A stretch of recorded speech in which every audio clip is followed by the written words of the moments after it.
Morning, everyone. I'm Cameron Morley, the Head of Public Library Services here at the State Library, and I acknowledge the Gadi people, the land that the library is built on, and acknowledge any Aboriginal people here today or online. So, welcome to the State Library. This is the maybe one of the last seminars that'll be in this auditorium, the Metcalfe Auditorium. Many of you would have been here over the years, but we're going to refurbish this whole floor that the library's on. So probably next year we'll be in the big auditorium or fresh room. But anyway, so it still works. It's still a good room to be in.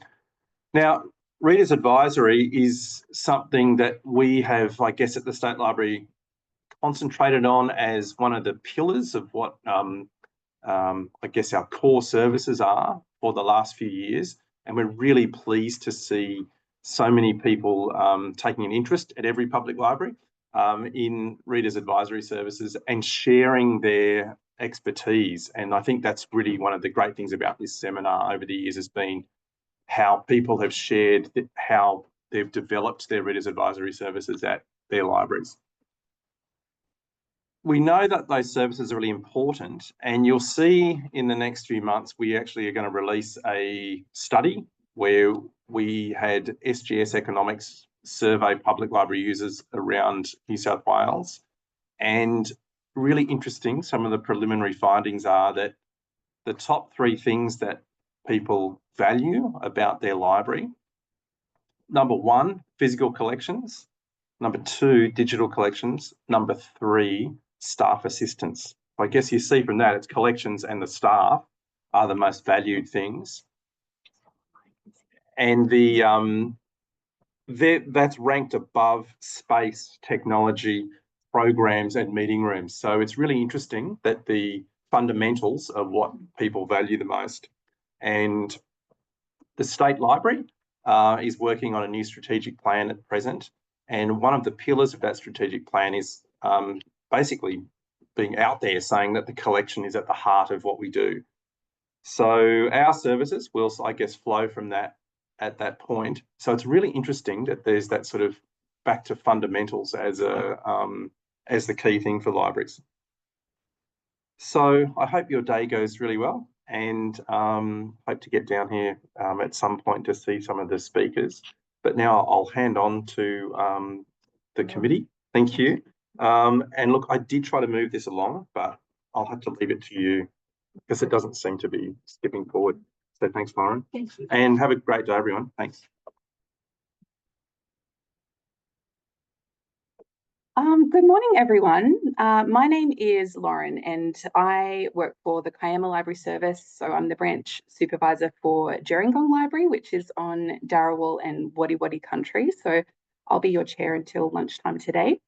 Thank you so much to Cameron for that welcome to the State Library and the acknowledgement of the Gadigal people of the Eora Nation, whose country we meet and record on today. So those who are taking part online, we welcome you acknowledging the country that you are on in the chat function. So some housekeeping things to start with. All present here and online are advised that this seminar is being broadcast live and recorded. Your attendance or your online connection here is your acceptance that your image and voice may be recorded and streamed to the internet, as well as being retained and made available online. So on behalf of the New South Wales Readers Advisory Committee, thank you so much to everyone for joining us, whether you are here or online. We have a great program for you today. We took on board everyone's suggestions after the seminar last year, and we have built what we think is a really great sort of foundational, fundamental, back to basics look at Readers Advisory and how you can apply it in your libraries. So we hope this opportunity for professional development holds some excellent learning opportunities for you today. If you need to duck to the toilets at any time, they are out that door. And we just want to mention the necessity as well, whether you are presenting on site or online, to keep to allocated time as much as possible. So we just want to keep consideration for our colleagues online today who might be jumping back and forth between desk shifts and other work. So if we can keep to our schedule as much as possible, that would really be wonderful. There's a few of us in the front rows here, so we'll give you a wave when you're getting close to time, just so you know. Just toggle through a few of these. And now it's not working. Use this one. Okay, good.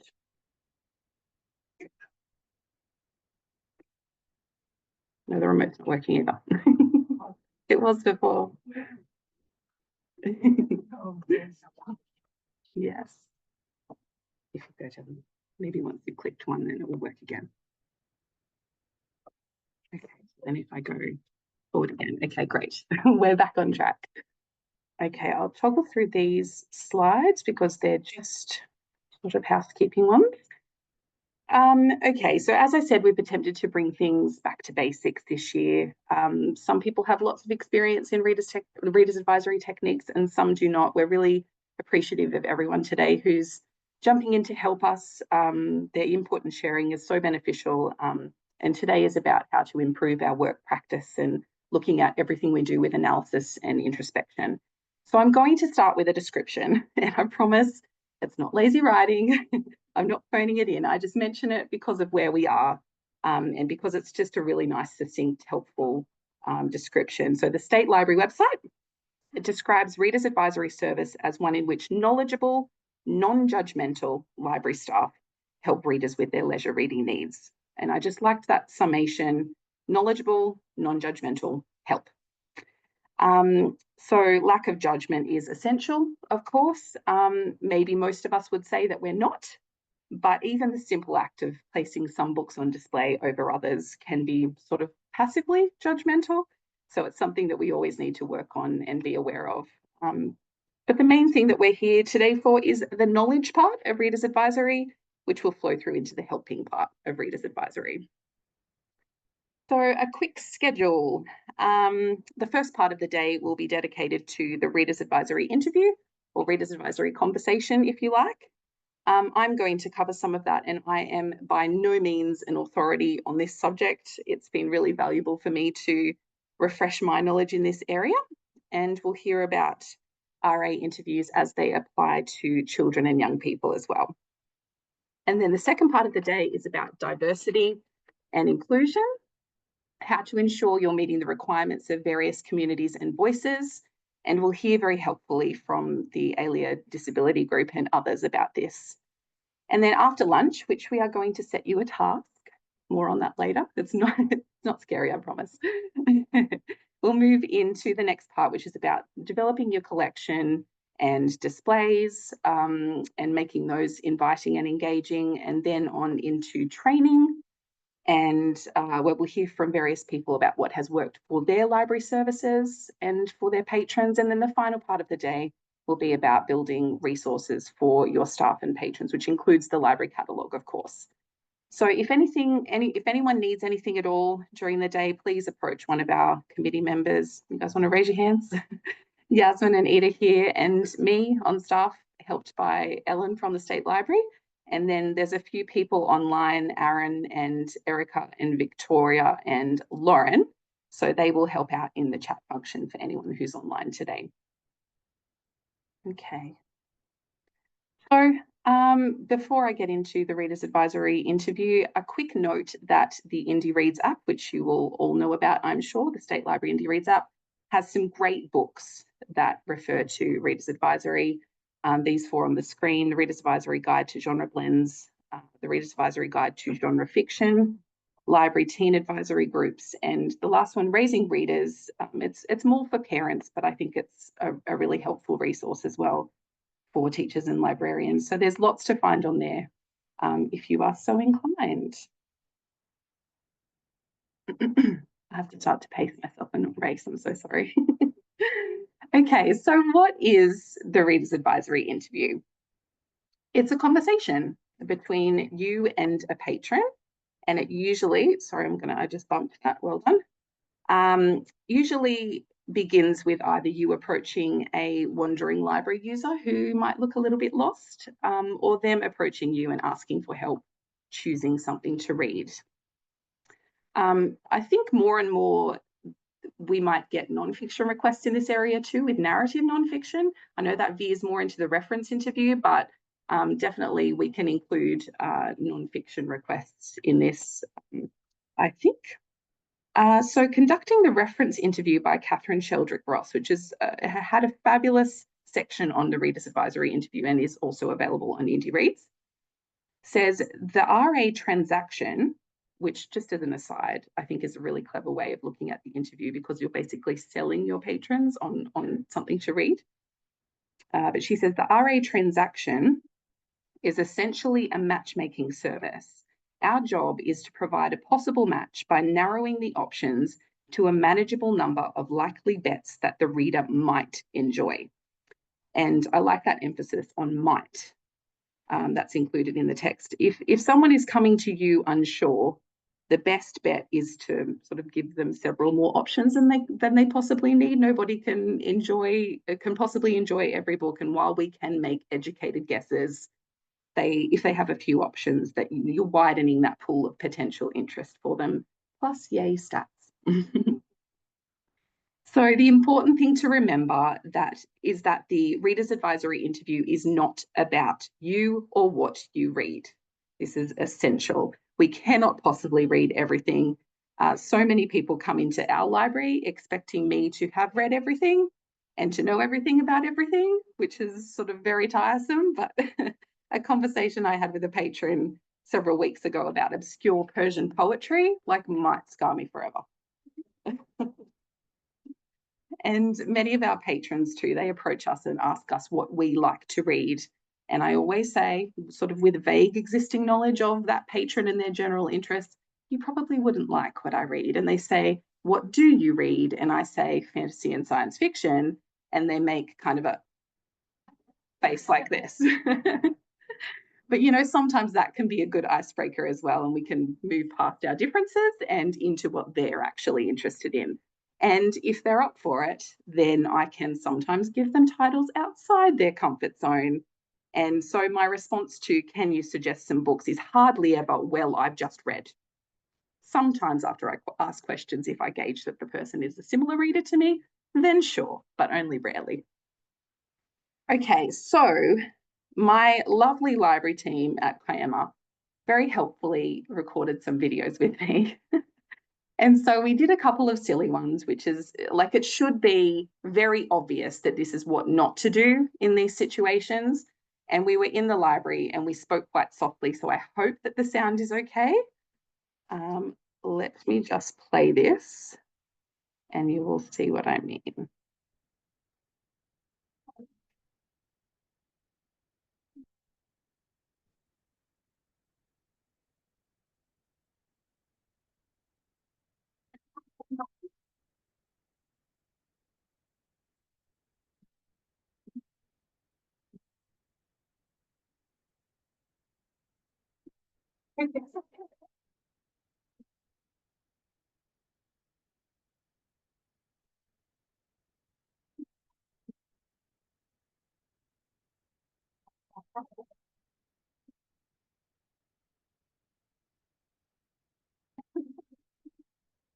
Sorry, it was very quiet, but hopefully you could hear that.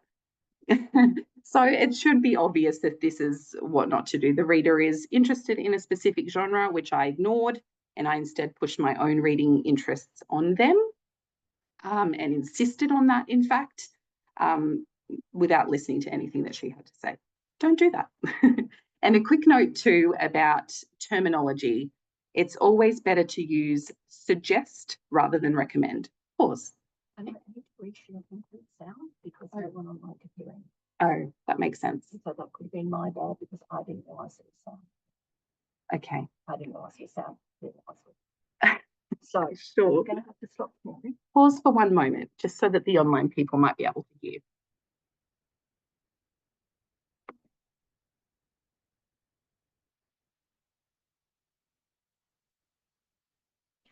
Check there. Yeah. Okay. Excellent.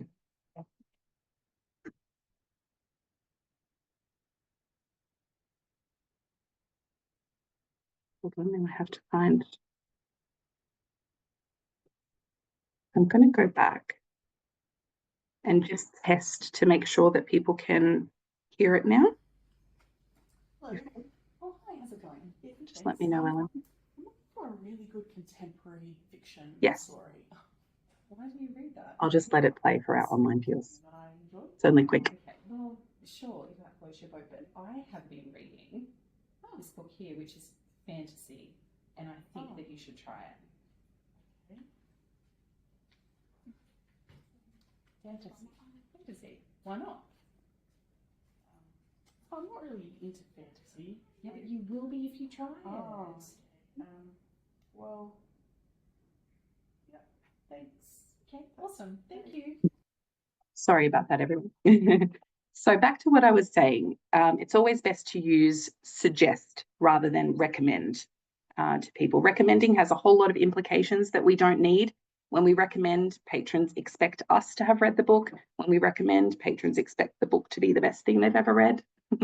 But when we suggest, those expectations are not as dominant. So we want to suggest books, not recommend them.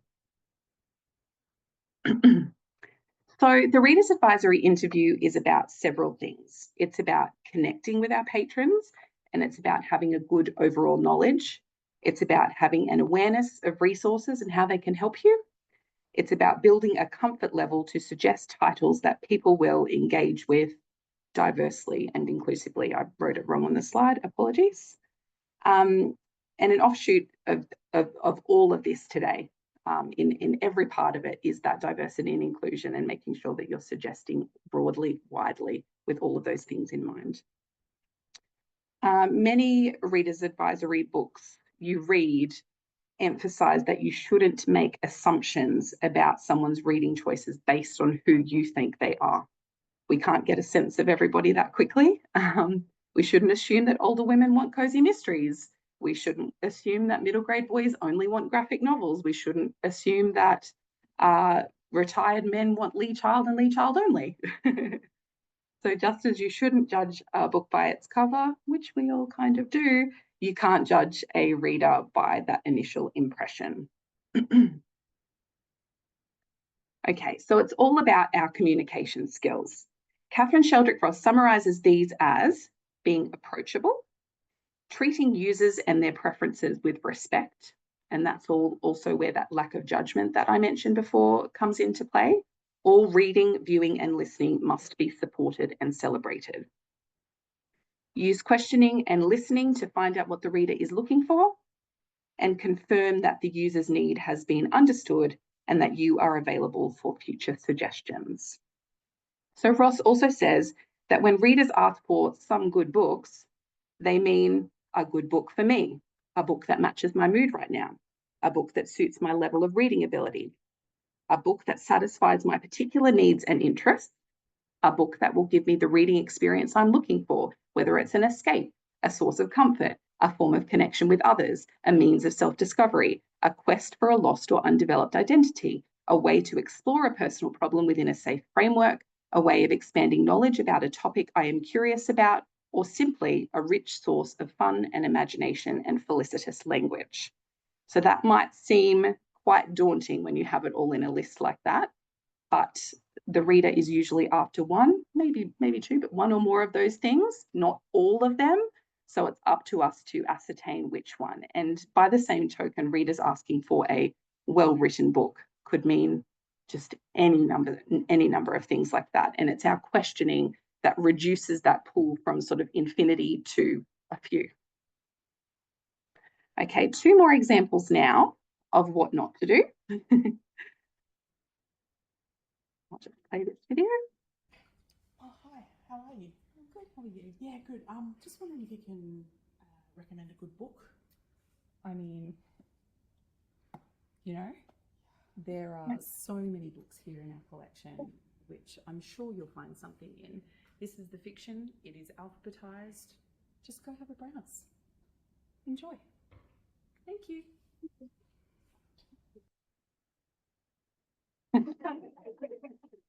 So again, if a reader has made the effort to approach you, it should go without saying that sort of wafting your hands about generally and telling them to browse is what not to do.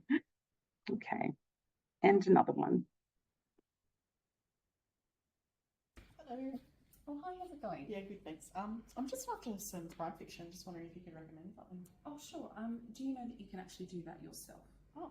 So if you see that computer all the way over there in the non-fiction section there, you can type in whatever search terms that you like and it will just bring up a whole list and tell you whether it's here or not.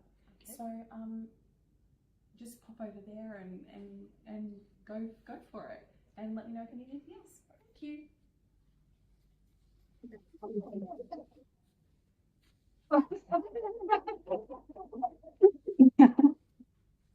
We had to record this a second time just so Carla could do that because she thought it was important. So yes, again, if the reader has made the effort to approach you, they don't want you to just direct them to the catalogue.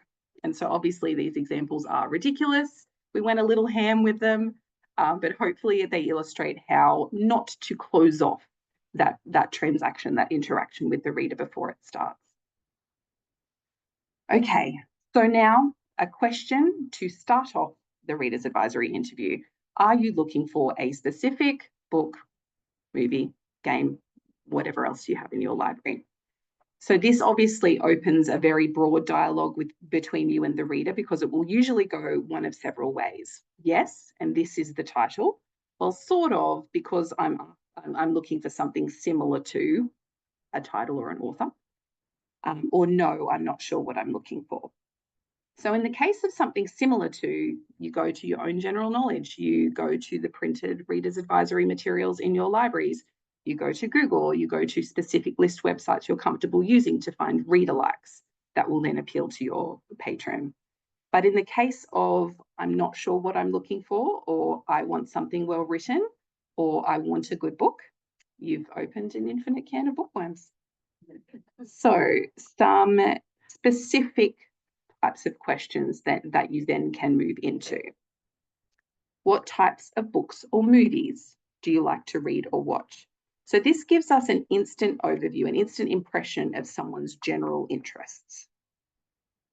What have you enjoyed reading lately and why?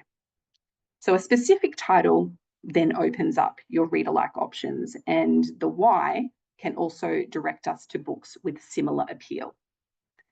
What are you in the mood for today? Many people come into the library and they read very eclectically. They won't want the same things every time. So their mood, what they're in the mood for, can give us a good direction in this case. Are there common elements you typically look for in a book? So again, this can indicate appeal factors or preferences regarding theme, and I'll talk about that more in just a minute.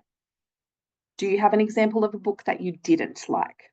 What not to suggest is often just as important as what to suggest. So these sorts of questions, they can set up a foundation for which to base your suggestions on. So you get a general vibe for someone's reading preferences and patterns that will automatically give you more comfort and give the patron more comfort as you show interest in those preferences. So then some more specific questions to move into. Do you tend to read all in the same genre, or are you an eclectic reader? Do you want to read outside your comfort zone today or firmly stay within it? Is there a book that you read once that has stayed with you, that has affected you foundationally in some way? Are you looking for a palate cleanser today or something deeper? So depending on how much time, of course, that the reader has, you can get quite specific in the questions that you're asking. And as I said before, remember to be broad. If they enjoy crime fiction, they might enjoy true crime. If they enjoy a rural set thriller, they might enjoy a rural travel memoir. If they're reading the biography of a chef, they might like that chef's recipe book or a DVD of their cooking show.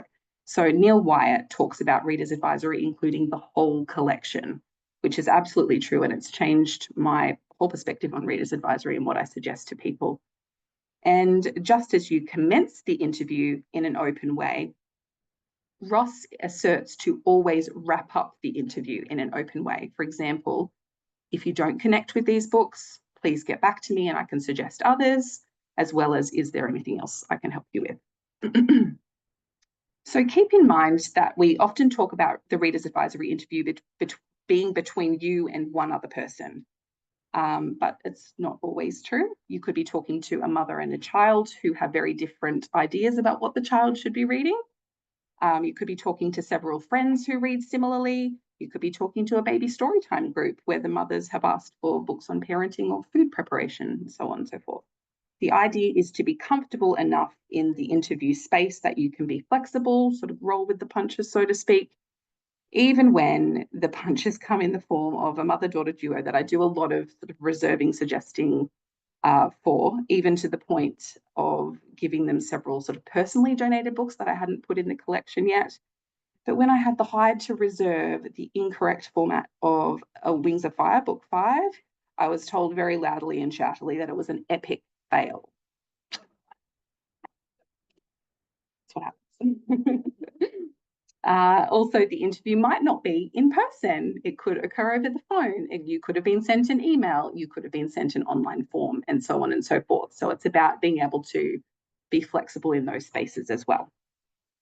Okay, so 2 examples now of what are better Reader's Advisory interactions, we think. I found some sort of scripts, basically, that I tweaked.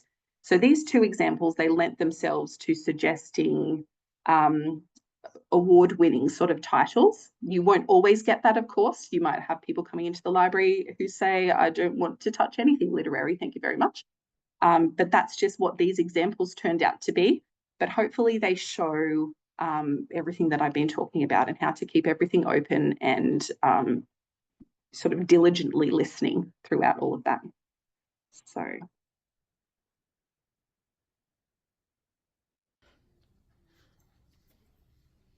Excuse me. Oh, sorry. I was wondering if you could help me find a good book for you to take away on holidays. Oh, okay. So if you're on holidays, you're reading for enjoyment? I am, but it's actually my only 2 weeks a year where I really get to concentrate on a book, so I'm after something meaty. Okay, sure. Can you give me an example maybe of one that you have read on a similar holiday? Well, last year I actually picked up Wolf Hall by Hilary Mantel because it was a Booker Prize winner.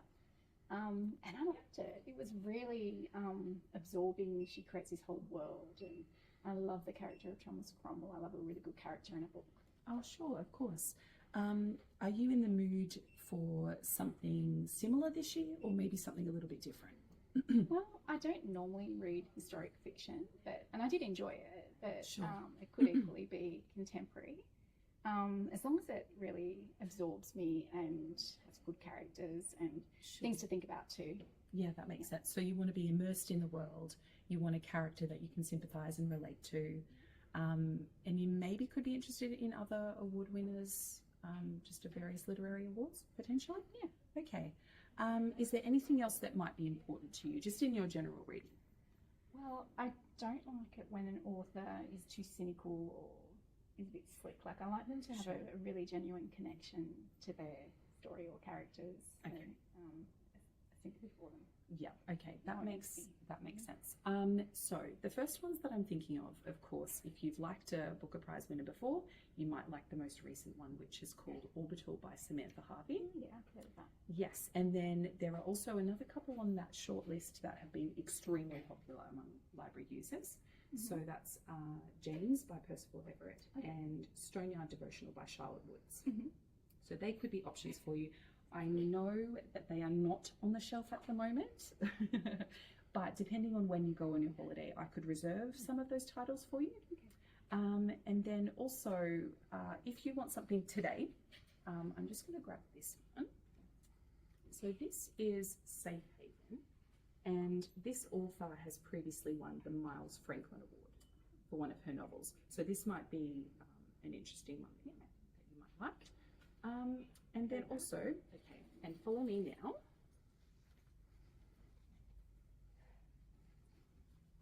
If you are interested in something sort of equally historically meaty, Ken Follett might be an option. Certainly as big as Hilary Mantel. Yes. Might not get through my airport restriction. That's true. But then also, if you are interested in continuing the Wolf Hall series, we do have Bring Up the Bodies on the shelf. Yep. And then also,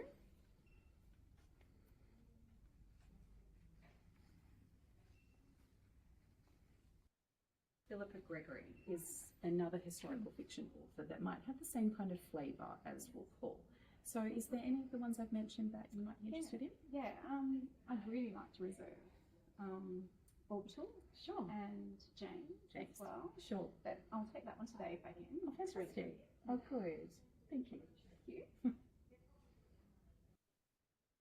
Okay, I'm so sorry about the sound. It's so quiet. But so you can see that I'm looking to clarify like the reader's purpose in reading these books at this time for, for the holiday that they're on, asking open questions, focusing on their situations. And the suggestions are varied based on everything that I learned about their preferences, with options provided even when the books aren't on the shelves. You can always reserve them for people. Okay, and another example.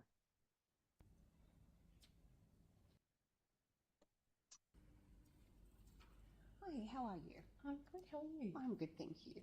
I was hoping I could get your help today in a suggestion for a new book that I haven't read on some new authors. Amazing. Of course, that's what we're here for.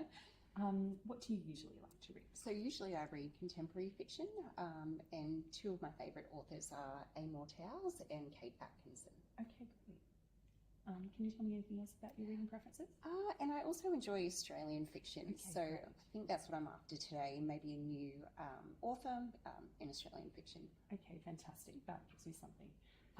The first thing that comes to mind, especially if you're interested in award-winning Australian authors, the most recent winner of the Prime Minister's Literary Awards was a book called Anam by Andre Deo, so I can check with that whether that's on the shelf for you. Thank you. Okay, so it's not on the shelf at the moment, but I could reserve that one for you. But if you're looking for something to take today, there were two others, many more, but two others on the shortlist that I can think of. Restless Dorimunda by Kate Grenville. She's a very popular Australian author for borrowing in the library. That one is on the shelf, so I could grab that one for you. Okay. And then also Eden Glassy by Melissa Lukashenko. So she's another really popular one. That one is also on the shelf. So there's some options there. Also in our library, a great resource that we have are these Reader's Advisory pamphlets. So this one here has an excellent list on the back here of Australian authors that write in the rural fiction zone. Oh, so that's a really good sort of foundational list that might be helpful. thank you. And then a lot of our other Reader's Advisory genre pamphlets will have a list on the front of Australian authors that fit into that genre. Yep. So peruse those as you like. Oh, fantastic. Which is really good. Then also, if you're just browsing the shelves, we have books here that have Aboriginal flags on the spines. So that's if you're interested in any books by Indigenous authors. And then also, you can see on this one, we have an A on the bottom. So that will tell you straight away that it's an Australian author as well. Oh, perfect. Yeah, so some good options there. Can you tell me what particular elements in fiction are important when you're reading them? I'd like something challenging and also a little bit quirky as well. Okay, that's great. I was in the back room before and there were a couple of brand new releases by Australian authors. There's one called Somebody Down There Likes Me, by Robert Lukens. There's also another one called The Campers by Mary Rose Caskelly, and there's a local author that's just released her latest one, which is a historical fantasy, if you're into that. Okay. But a really lovely one as well by Kel Woods called Upon Starlit Tide. So is there any of those that maybe might appeal to you? I think The Campers sounds interesting, so I might give that one a go. I'll go grab that for you. Thank you very much, and thank you for your time today. That was great. Thanks. Okay. So again, trying to ask those quite open-ended questions so that you can gauge readers' preferences. And then in this one also, I was able to use several readers' advisory tools. So we've got the pamphlets in our library, we've got stickers on the spines. So you might have the equivalent of those in your library and many others, I'm sure. And then also, again, making sure that you're including diverse options in your suggestions. Okay, so as I mentioned before, something else to remember is that we should be speaking in terms of appeal characteristics. So Joyce Sarix, in her book, Reader's Advisory Service in the Public Library, notes that appeal refers to those elements in a book, whether definable or just understood, that make readers enjoy the book. So there have been many appeal characteristics defined by experts over the years, but they include these ones on the screen. So pacing, which is the speed and intensity with which you move through a story, words like breakneck, steady, explosive. Character, so describing character, of course, which goes beyond fiction and applies to narrative nonfiction as well. Words like strong, mysterious, angelic. Storyline, which goes beyond plot to include point of view, dialogue, and the treatment of the story. So words like gripping, twisty, gory. Setting, which goes beyond time and place to include atmosphere and world building. Expansive, lush, atmospheric. So then tone and mood, words like upbeat, edgy, gentle. And then language and style, conversational, lyrical, poetic. So you get the idea there that by saying words like that, you might immediately be able to appeal to, get deep into what the reader is attracted to in a story. So then questions that you can ask that might establish appeal. Sarix suggests, do you enjoy more dialogue or more description? Does the story follow a single character or several? Do you want the story to grip you straight away or take some time to set the scene? Do you like stories that emphasize people or situations and events? So appeal is an incredibly important thing to establish, as each reader's personal tastes vary so much. Some prefer stories to be quite complex, others simple. Some prefer style to be lyrical, others more practical. So by asking these sorts of questions, you're getting to the heart of what the reader wants from the story. Okay, so some other reading preferences can be helpful as well to understand as we're suggesting titles. So things like genre and subgenre, romance, horror, mystery. We like to talk in terms of appeal, but people will generally tell you what genres they're attracted to. Lots of subgenres within those broad genres as well, and understanding those, it sort of narrows our pool of suggestion immediately. Format. Some readers only read ebooks while they travel on public transport. Elderly readers might have eyesight limitations, and audiobooks are their format of necessity, likewise large print and so on. And then theme, the overarching idea or message underlying a story. Examples include second act or coming of age or good versus evil. So I've tried before to make a reader's advisory pamphlet based on theme. People didn't care for it. They're more interested in the genre ones, but it's good to talk about it with patrons that come and approach you about that. Okay. Incorrect title, ignore that. So it's important not to be terrified by a reader asking you, what should I read next? It's not about reading everything and then saying, this is what I loved, you'll love it too, as we've already emphasized. We're all different. Reading widely is good because this is our field and everything we read helps us with our day-to-day tasks, but it also shouldn't be a scary thing when a patron asks us, well, have you read this? Or why not? It's fine. It shouldn't be terrifying, but there's just something about that question sometimes where someone says, can you help me find something to read? It's so broad. There's a whole universe of suggestions there. But the questions that we ask, as we've been talking about, they help us shrink that down quite quickly, very dramatically. Showing interest and a desire to help is half the battle. There's been times where I feel like I haven't quite gotten to the heart of what a reader has asked for, but spending time with them, showing interest in them, even if they come away going, okay, well, this is not exactly right this time, but I've got a stack here and I'll come back next time. And they're usually like very happy to come and chat to me again about those things. And if you absolutely find yourself at a loss for what to suggest, Google it. There are so many wonderful read-alike lists online. Just type in authors like Terry Pratchett, or if you like lessons in chemistry, you'll also like. Google will do the work for you. And after doing that a few times as well, you'll be more confident to then suggest on your own. And a quick note about Home Library. The Home Library Readers Advisory in our library is form-based.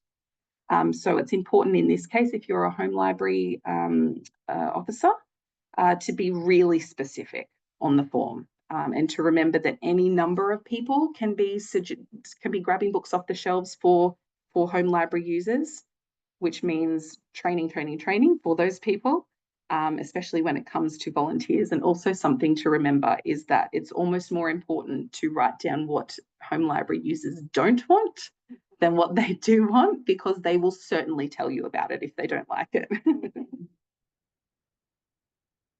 Okay, so this is just a few tips from experts that I found. Read. There's just no shortcut. Keep a reading log. When I suggest a book, I don't talk about the plot. I just talk about the experiential aspects of it, what a reader will find in this book. You've got to be able to get readers to talk to you. It's a conversation. You've got to listen so that you can hear what they're saying about what they like.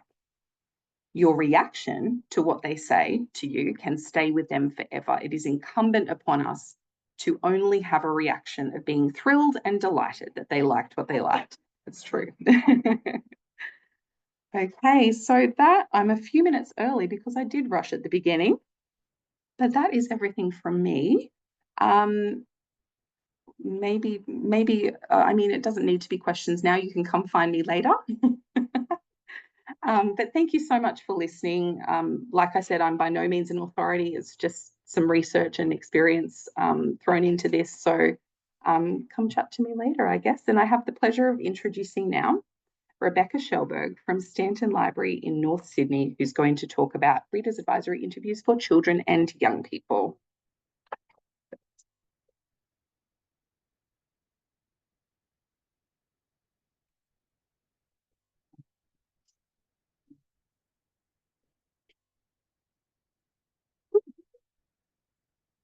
Okay. Just down a little bit.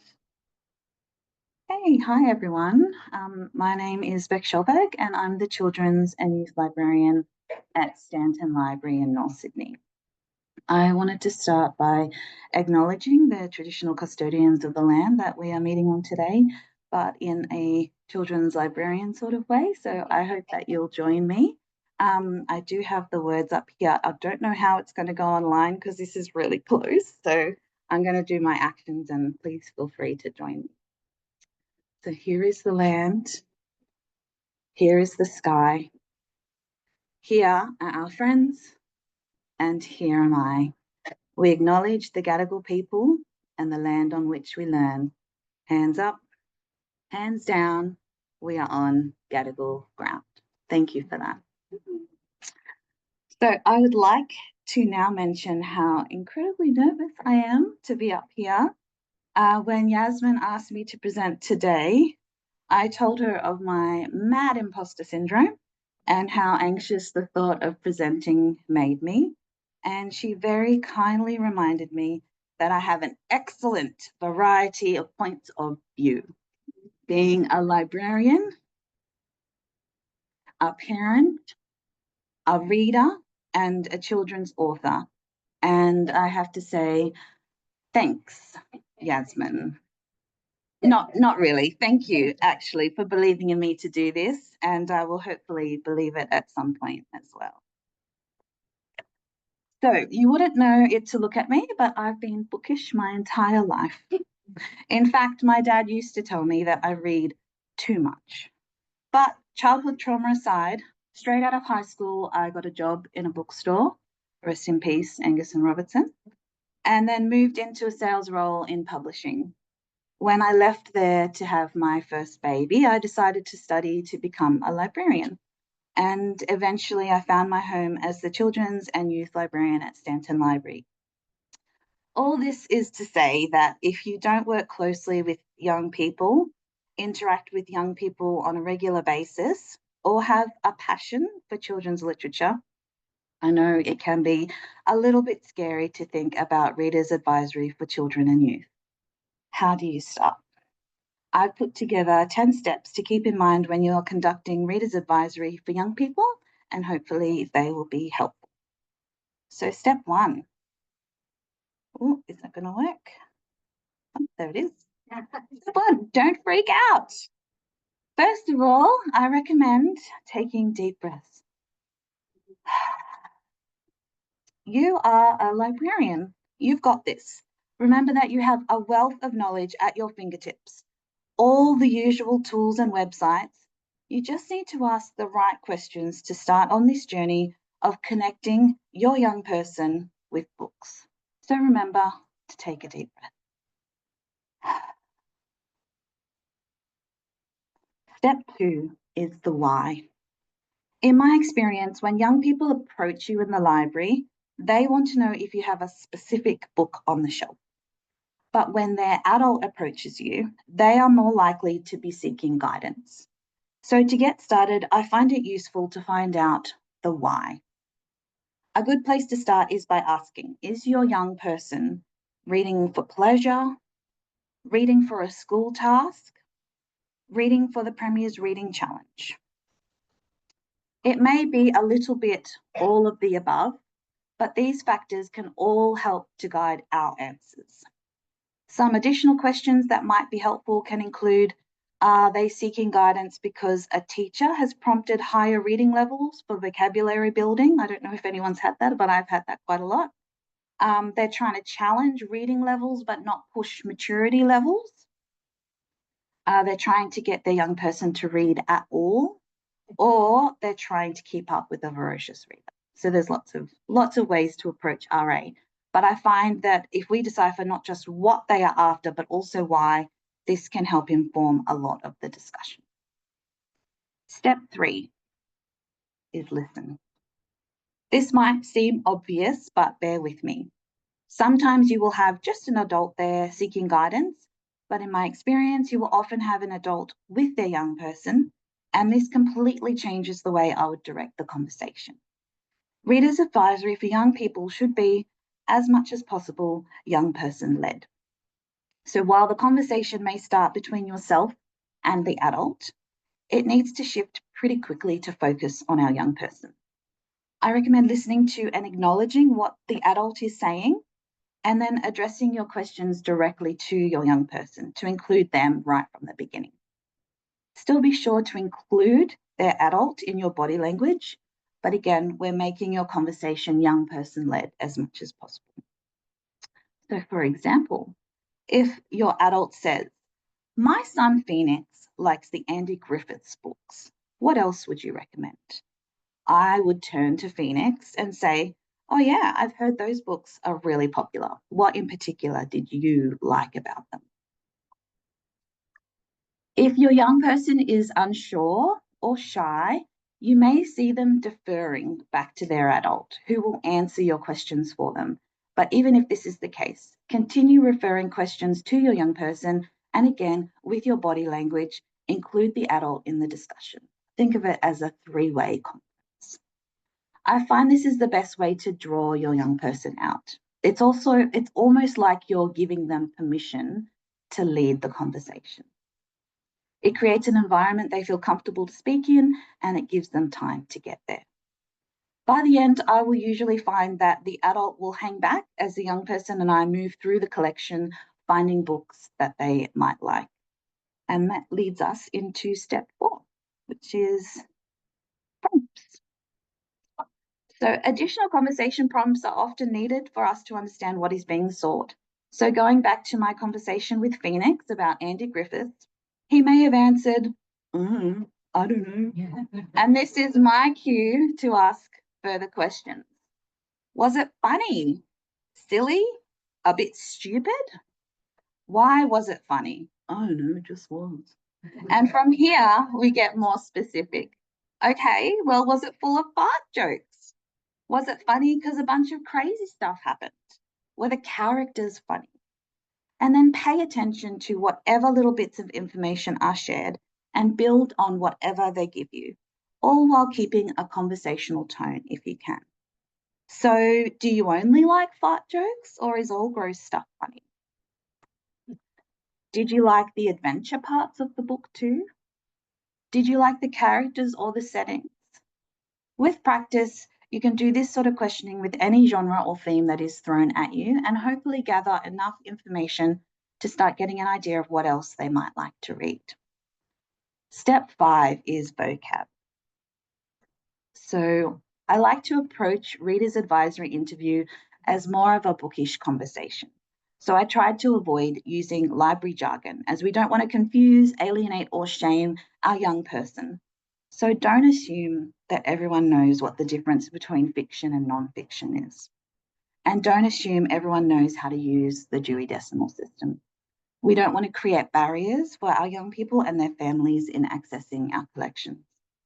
I recommend checking in with your young person if they know how to navigate the collections, just as a matter of course, so they don't feel too embarrassed to ask. A general, do you prefer fiction or fact, will help you gauge if they know the difference. And if they don't, then you can follow up with a, oh, no worries. Do you prefer made up stories or real life information? This can continue when discussing genres. Simplify your language and use contrasts to narrow things down. Do you prefer real world settings or magical fantasy settings? Are you okay with scary stories, or would you prefer to have something that's a bit more like an adventure? Do you like crazy funny stories or calm and serious books? Of course, if you have a young person who is using the jargon, absolutely converse along at their level. Step 6 is the not book questions. Sometimes it's still difficult to get a sense of what a young person might like, particularly, for example, if they are not a reader. A really great technique to get a sense of what they like is to ask the not book questions. What kind of TV shows or movies do you like? Do you play any video games? What sort of games? Do you like games that have a good story arc? Who is your all-time favourite character? Oh, I haven't heard of that one. Tell me a bit more about it. What is the last thing you watched or played that you loved? And what did you love about it? These questions can not only help you figure out what the young person likes or dislikes, but can also help in building trust and rapport. Step 7 is let go of assumptions. Wherever possible, we want to avoid stereotypes. Please do not approach your RA based on the gender of the young person. When given the option and recommendation, kids can and will surprise you, and it's a disservice to everyone if we assume that a young person will or will not read something based on their gender. A really great example of this is a friend of my son's.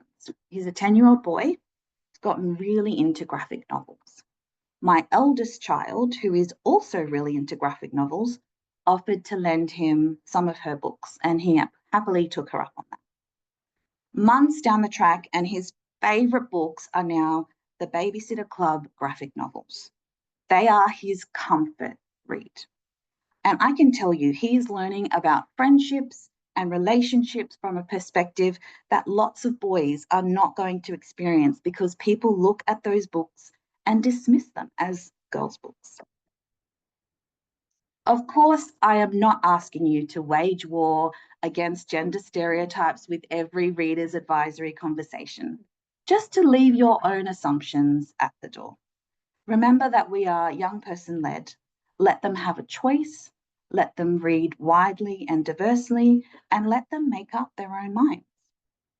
Sometimes you may find that the adults are focused on reading age, and I have to say there is a lot of variation in what one 7-year-old can read compared to another. Everyone is on their own journey. So my advice is to not make age or grade assumptions. Instead, ask some clarifying questions. What is the last thing that you felt confident reading? Are you looking to move up a level or stay around the same? Do you like to have illustrations to help with your reading journey? Some kids find reading smaller chapter books more satisfying to finish in 1 or 2 sittings. Others like the challenge of having longer chapter books. What do you prefer? Sometimes as part of my process, I will actually take books off the shelf and show the insides to the child or the young person. We look at the balance of text to illustration, the size of the print, the length of the chapters, and I ask the young person if they think that is something they would feel comfortable reading. Step 8, the not a reader. This is not uncommon. What do we do when an adult says, "Oh, my child doesn't read," or "My child isn't a reader"? There can be so many reasons that this is the case, and there are a few good questions to ask to try and understand where your not a reader is coming from. Is there a learning barrier? If a young person is experiencing learning difficulties, it can be really hard for them to understand the concept of reading for pleasure. It can help to recommend different formats, such as audiobooks or the Read to Me books like Vox books. Combinations of formats can work, such as listening to an audiobook and following along with a physical book. And graphic novels, of course, have a fantastic visual literacy element where young people can decipher stories from the illustrations, not just the words. My own child is one of those young people who has struggled to learn to read, and I struggled to learn how to help her. She's always loved stories and being read to, but learning to read and reading to herself was a chore. Her light bulb moment came with her first graphic novel. She read the pictures. Then she wanted to know more about what was happening, so she read some of the words. Then she wanted a deeper understanding, so she reread and reread the pictures and the words. It was incredible to witness. When she was mature enough to move up in stories, but unable to read at a level like her peers, audiobooks were an absolute boon. Her comprehension and vocabulary are actually exceptional, but she still struggles with the input that traditional reading tasks require of her. She's now in high school and did her first English assignment last year on how graphic novels changed her life. She's a library monitor at school and wants to be an author when she grows up. And she very recently said to me, "Mum, it's funny how everyone thinks I'm such a book nerd, but they don't know that I still struggle to read." So my next one is there an interest barrier? Some people just don't find fiction as engaging as other people do, but there's a lot to be said for the incredible range of illustrated nonfiction titles for children that are all about reading for interest and pleasure, not just for school assignments. I would also recommend reading together. So there's a whole range of books that I do suggest to people that are just as fun and engaging to read for adults as they are for the young people. So there is true joy in sharing those books together. And of course, when all else fails, I suggest bribery and corruption. So recommend your library reading programs and encourage rewards for reading. I give my kids, one of my kids who's not interested in reading fiction, tech time for reading time. It's a trade-off. Find what works for your young person. So I have these conversations with patrons as well. Is there a culture barrier? So reading culture is important, and there can be many reasons why reading is not valued. Peer pressure, reading isn't cool, young person who won't sit still long enough. I encourage adults to model reading, which I know can be hard with everything else you've got going on in a day. But I also like to give real life examples of different ways that families can model reading and read together. Some of my go-to examples include audiobooks in the car. I cannot tell you how many times I've had, bigger, my head's going to explode. I put on an audiobook and it gets so quiet. It's amazing. Reading to them while they're doing stuff, like eating dinner or sorting their washing. Having them read to you while you're doing stuff, like cooking dinner or sorting the washing. Playing audiobooks while they do stuff, like colouring in or playing Lego. In fact, audiobooks while they're doing chores is my top parent hack. Oh, I know, doing the dishwasher is the worst. Do you want to listen to an audiobook while you do it? I mean, my husband and I will fight over who gets to go out and hang the washing in the evening because we get 15 minutes of alone time with our audiobooks. So I guess it's not just a kid hack. I also use audiobooks as cheat for tech time. My kids think they've won because it's extra tech time, and I think I've won because they're not staring at a screen. But basically, market reading to adults and young people as a fun activity and not a chore. Step 9, be real. So reader's advisory for young people doesn't have to be scary. And one of the best ways to overcome that feeling of being out of your depth is to draw from your own experiences. So don't be shy to talk about what and how you read, why you read the books you do and when you read them, and offer comparisons. So from your own childhood or what the people around you, like nieces, nephews, neighbours, kids at the library are reading as well. Some other steps to gain confidence, I would suggest taking time to explore the collections as you shelve or tidy in the kids section, because you know that section needs tidying. Yeah. Take notice of what you see coming in the returns. A lot of knowledge can be absorbed just from showing an interest in what is coming and going in the library, regardless of what you read yourself. Have a conversation with your colleagues about what their kids are reading or what they used to read if their kids are grown. Chat with the children's librarians. We're usually a pretty friendly bunch. Or ask that librarian, and you know there's always one in every library, who never grew out of reading YA and junior fiction what they're reading. Trust me when I say they are dying for you to ask. And if you get super stuck or you get that super specific request, of course, draw on the specialists in your team. But don't be scared of giving it a red hot go first. You can only get better with practice. And step 10 is use your passive RA tools. So passive reader advisory tools can be helpful to both staff and patrons alike. Your children's librarians are likely using some or all of these tools in their everyday readers advisory interactions. So it's good for you to not only know about them, but actively use them and, if possible, contribute to them as well. So staff picks stickers and displays. These are built-in recommendations from your team members. It's such an easy sell to say, this one was chosen as a recommended read by one of our own staff.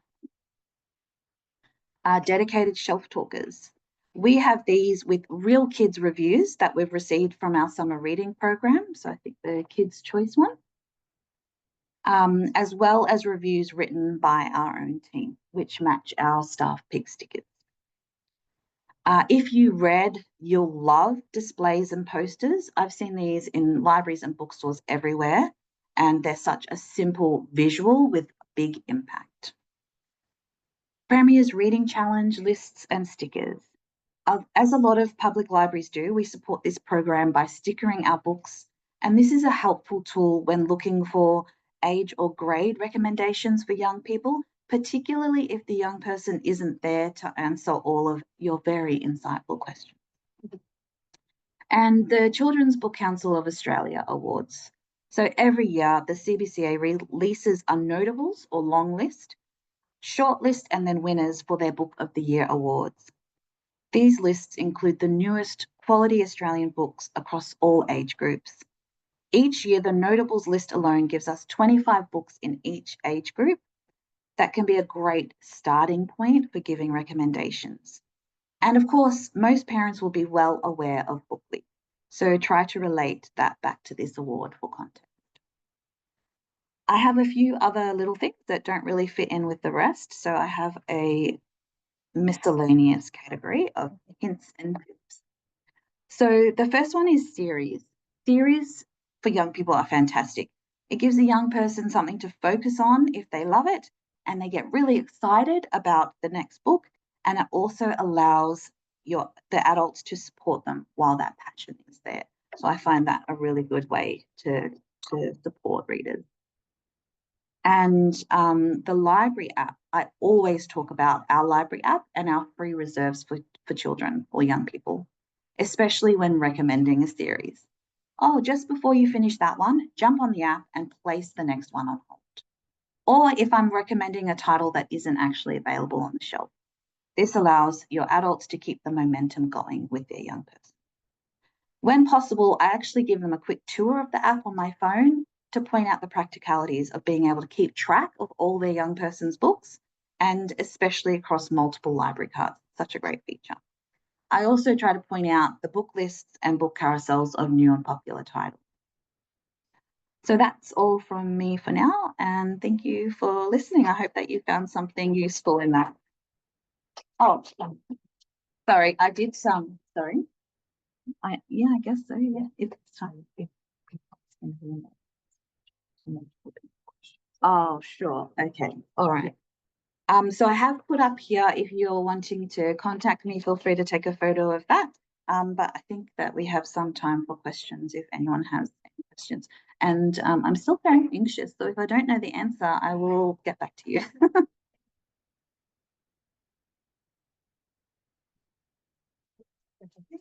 I just have a question. I often get parents who want recommendations for late primary school or high school, but they're worried about text or environment. No, I think I just have a question regarding parents concerned about maturity levels of concepts and books, and if you've got any ideas about how to approach it in terms of the kids don't seem to learn, but the parents do. Yeah, so sometimes I do find, so the question was for older, like upper primary school level readers who are looking for, who want to move up, but the parents are worried about maturity levels. So I do often find there is an imbalance between what the child wants and what the parent believes they should have. So I usually go off what they have read that the parent is happy with, and I will often find that they're actually a little bit more violent than what the parent thinks anyway. So that's a good way for me to gauge what level the child is sort of already consuming. But I mean, if they're unsure and you're unsure, like you can Google it. There's a kids book review website that's done by Australian authors, illustrators, librarians. It's all a voluntary one because it's literally called Kids Book Review. And there's ways that you can look up lists and stuff on there as well. So I find that's a really good one. But yeah, just sort of gauge where they're at and try and recommend in a similar vein to that if you've got that imbalance between parent and child. Yeah.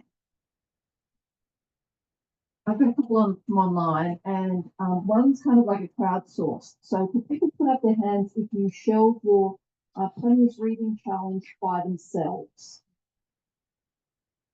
Okay, that looks like it's about a third of you. Who interfiles their previous reading challenge? That looks like it's slightly more than a third. Who doesn't know? Okay, no one was quite going to put up their hands. Now, separate the picture of the like novels and stuff are just interspersed in the normal shelving. Thank you. Okay, and another question is looking for suggestions, and we're going to keep with the suggestions term going from what Lauren was saying earlier.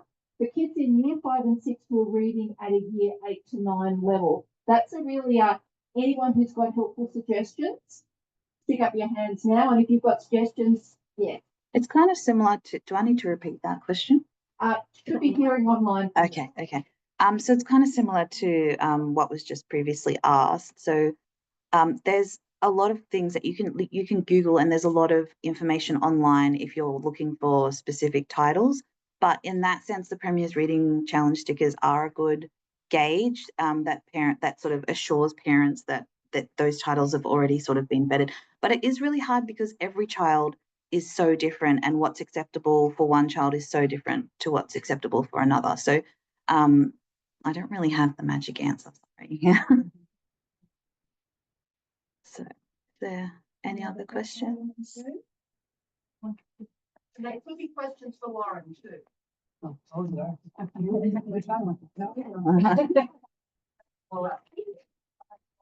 Sorry. Oh, not at the moment. I don't know. You probably could. I can talk to Yasmin about that afterwards. Yes.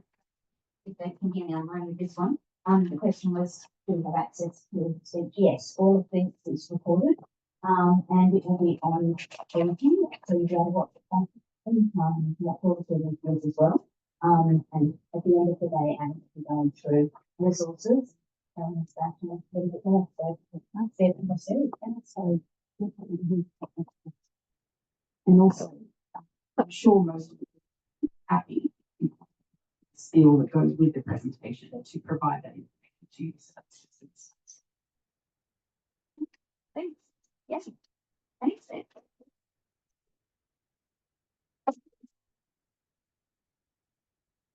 Okay, awesome. Thanks so much, Beck. That was amazing.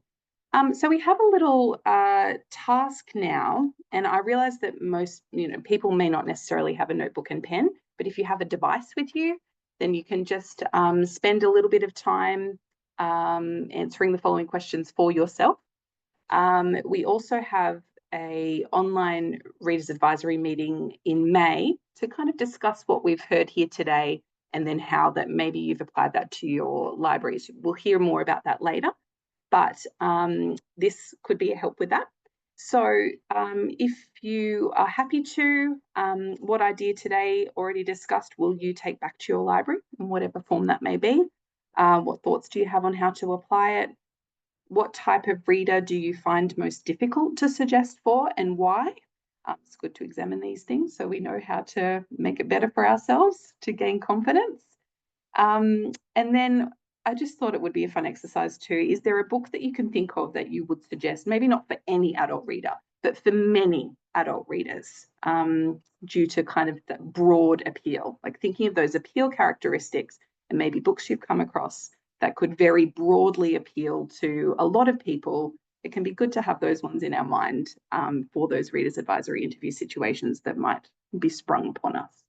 So have some time now to write those down in the chat as well, everyone online. And then after that, we're going to have a short break.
for a very, very brief moment before a break.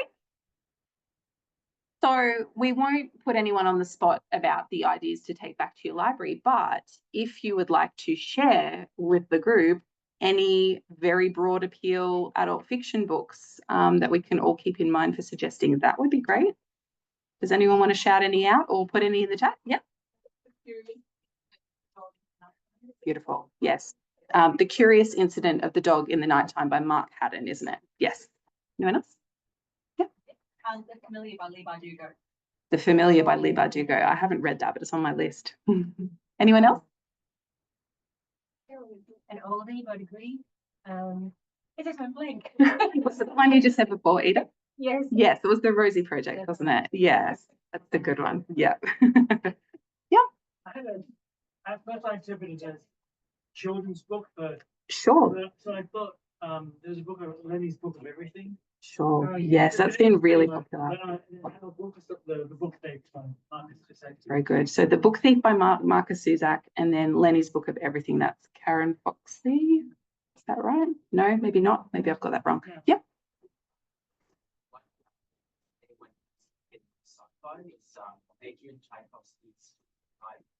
Just read it. Sure does. Yes. So that was Adrian Tchaikovsky's Children of Time. A sci-fi suggestion, but a really good one. Yes. Yep. What you are looking for, it's in the library. Very good. Yes. What you are looking for is in the library. That's lovely. Anyone else? We'll have a couple more. Jane Eyre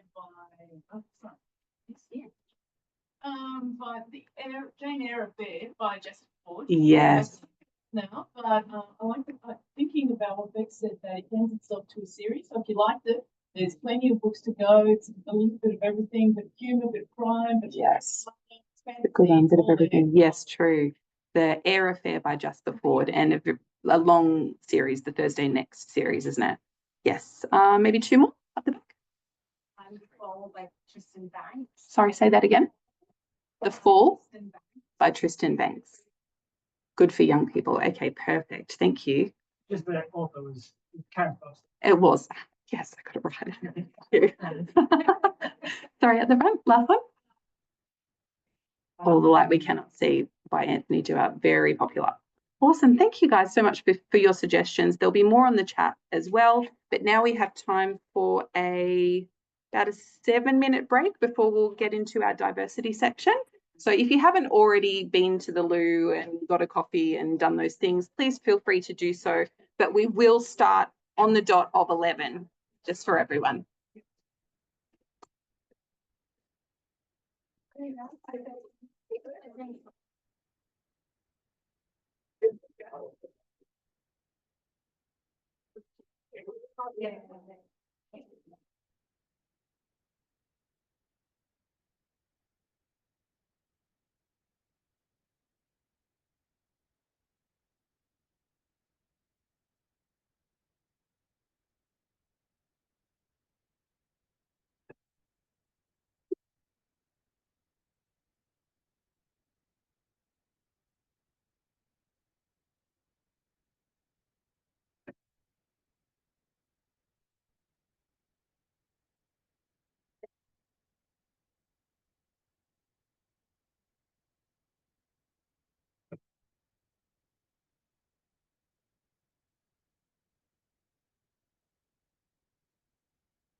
Yeah, is that loud? Yeah. Oh, speak up, Yasmin. Yeah. Hi, everyone. We're just going to get cracking again. Okay.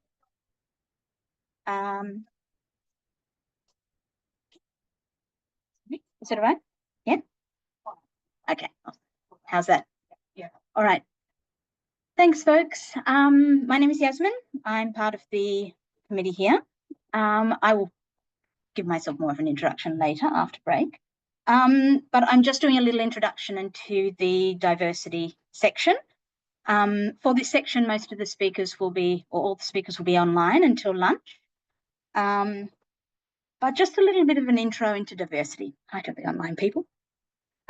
Awareness of diversity and our actions to practically and unapologetically build it into every part of our readers' advisory services, and indeed our library services, is of utmost importance.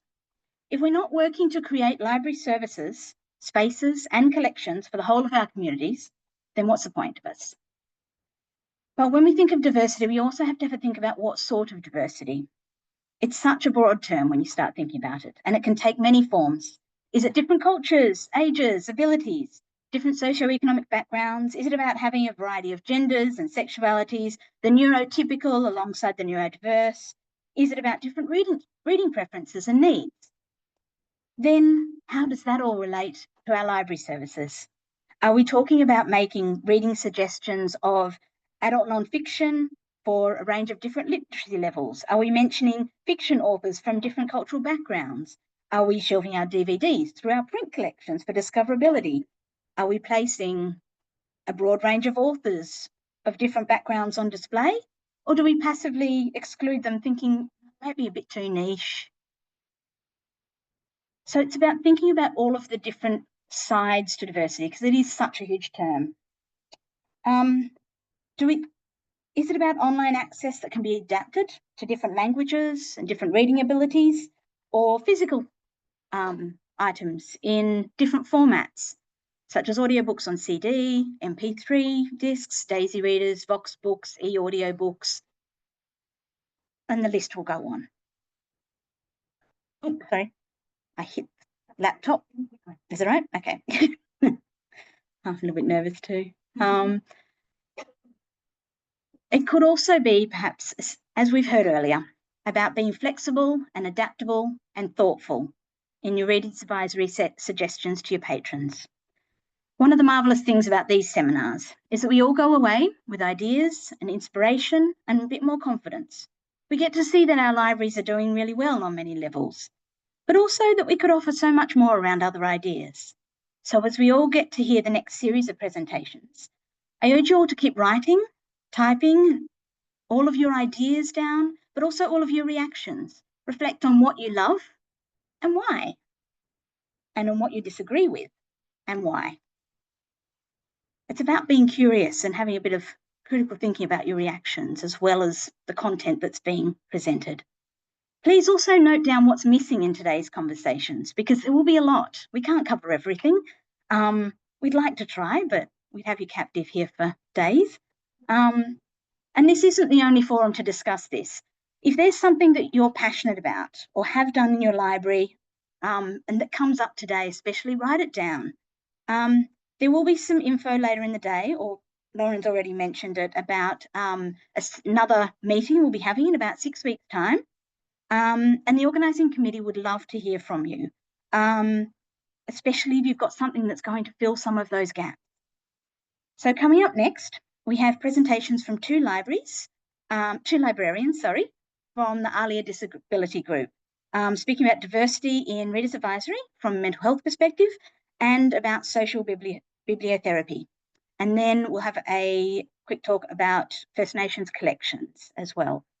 And after lunch, the theme of diversity will continue with content on diverse book selections and displays, as well as the role of diverse collections in supporting quality readers advisory.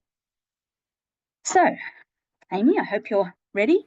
I went a bit fast with that talk. We have Amy Rake from Tamworth Library, and she's a convener of the ALIA Disability Group. And we will take it away. Amy. Hello, can you hear me? Yeah. Awesome. I'll just start my video. There we go. I'm all ready to go.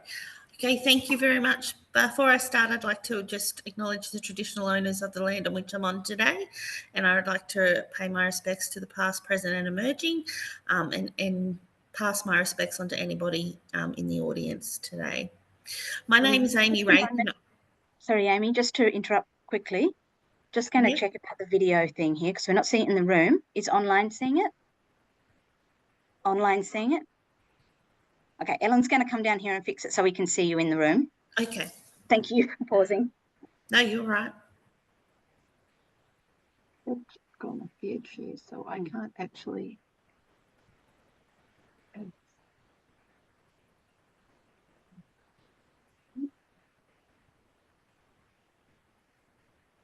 Or is it not coming anything? Let's try show webinar.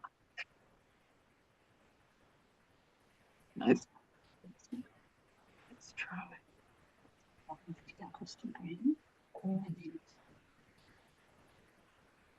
Hey, Yeah, but now we're not seeing the presentation. So, oh, there's no presentation. okay, then let's leave it like this and I'll pop up like a yo-yo between the next one as well. Right. Okay, am I right to continue? Yes. Awesome. Hi, everyone. My name's Amy Rake and I'm the convener of the ALIA Disability Group. And I'm here to talk to you today about social bibliotherapy and how it can be a valuable tool that libraries and readers advisory groups can use in helping our clientele or their members. Bibliotherapy can be defined as using books to help people deal with emotional, psychological, and social challenges. Bibliotherapy Australia states that it is the practice of using literature and storytelling to positively affect the well-being of individuals, families, communities, and society. Basically, it is a way of supporting and understanding our clientele's and members' needs and wants through books. It allows us to be part of their story. We can guide and support them as much as we can in the scope of working in a library and giving reader advisory advice. People read to alleviate stress and boredom, to find answers to life's problems, for entertainment, to escape, or for company, to soothe or to stimulate. Reading encourages us to reflect on our personal experience in life with the help of literature. Books are a way to escape our own reality and to travel to wonderful countries. It gives time and place and little pockets of peace. Yet books can provide understanding, create empathy and understanding in conditions that are not always treated right. Books also allow people to gain new perspectives on their challenges, whether they are disabilities, social issues, behaviour or community issues. Reading can also help people to develop self-awareness and understanding. I know this from personal experience on the impact books can have on a person. I was diagnosed with fibromyalgia 4 years ago. This is a chronic pain condition. While it is a condition I was unaware of or had never heard of, I was left shocked and worried when I left the doctor's office. Instead of allowing it to rule my life, I went out soul searching and read widely. I read everything I could get my hands onto about the topic, from what it was to how to deal with it, the treatments, and so on. Reading widely allowed me to feel empowered and in some sort of control about the condition. It allowed me to develop self-awareness and understanding, which I was later able to use when discussing my topic with family and friends. It also allowed me to educate others, make informed decisions, and to ask about help when required. Also, reading novels where the character have a disability or a condition that restricts them, yet they show adversity and resilience, has helped me to feel less isolated and has, in a way, made me feel confident that I can survive my condition. Yes, there will be bad times. We all have bad times, but there are always the good times that I need to focus on. But it is manageable. In a way, I can feel in control with all by relating to a character out of a book. And yes, I know that that book might be fictional or it could be based on someone's real life. It is all still relatable and captures your own mindset. Reading biographies and autobiographies has helped in combating that feeling of being isolated and lost. It again has made it seem real, and to see someone strive with strength and resilience has made me feel that I can do the same. It has encouraged me to persist even when things are tough, and I have to just keep ploughing through. I've had numerous parents come in to ask advice for their children that has just been diagnosed with autism or ADHD or a processing disorder. Instead of letting the condition overpower them, they instead focus their time on researching, understanding, and learning about the condition.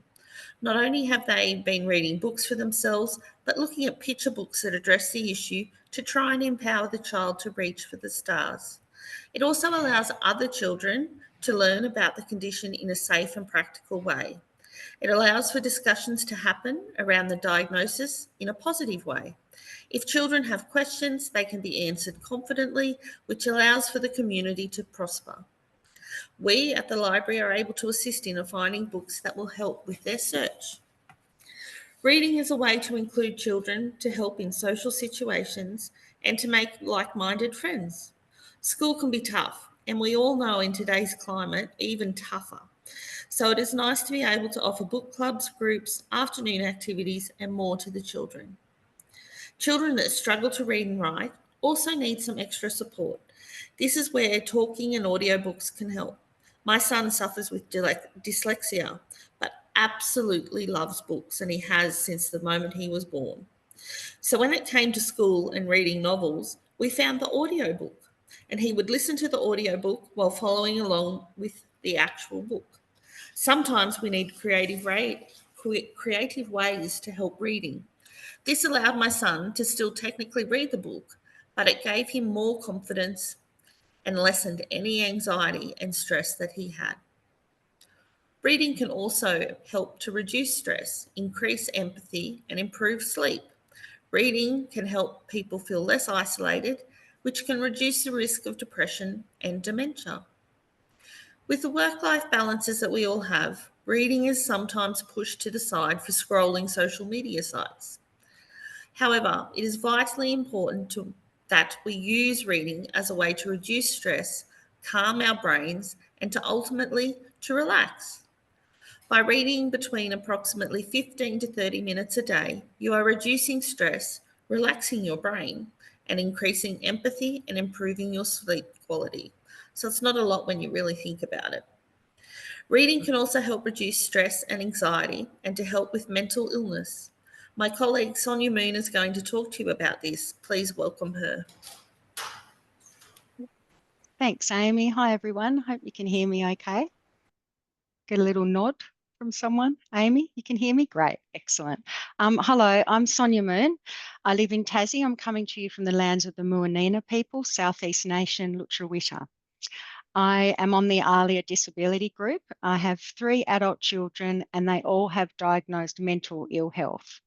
This, of course, has not been an easy ride, and in 2015, my brain broke. I went from being a very high functioning team member at my workplace, which just happens to be with Libraries Tas, which I love, to not being able to leave the house, make a cup of tea, or go outside without terrible fear and anxiety. Whilst I was very slowly able to get back to work, it took me about 5 years to recover, and I still have triggers and have to manage my mental health ongoing, as do my daughters. This experience has led me to want to help others, and I'm now a lived experience volunteer with Mental Health Family and Friends Tasmania. I'm a passionate advocate for reducing stigma, raising awareness and understanding about mental ill health. I know I'm not alone. It's estimated that 1 in 2 of us in our lifetime will be affected by some form of mental illness. And this means for us that people coming through our public library doors are also dealing with this often hidden disability. People in this very meeting today will know deeply what I'm talking about. Having experienced this firsthand has given me, and I'm sure many of you, a measurable understanding, empathy, and awareness, which, whilst I do not wish this on anyone, has in many ways been a gift, not just for my family, but also for my work and my workplace and my community. What might surprise you a little, though, is during my 10+ years of psychologist visits and within the mental health care system, either as a carer for my daughters or accessing services myself, reading was not really something that was recommended highly. In preparing for this talk, I did go onto several sites to just have a little look to see where reading sat within recommendations to support mental health. And they weren't featured prominently. So I looked at Beyond Blue, SANE, the Mental Health Council of Tasmania, amongst others. Whilst there were blog articles, they certainly weren't sitting up in those top recommended activities to support mental health on the front sort of pages. This surprised me, particularly as we all know how important reading is for your mental health and well-being. And this is, of course, backed up by research, and I've saw some info from a recent Australian Reads article that I'm sure a lot of you are already aware of about the benefits of reading for mental health. Reading reduces stress. Neuroscience research from Queen's Reading Room UK shows that reading fiction for just 5 minutes a day can reduce stress by 20%. Reading makes us feel less lonely, helps improve empathy, and can provide us with a sense of belonging.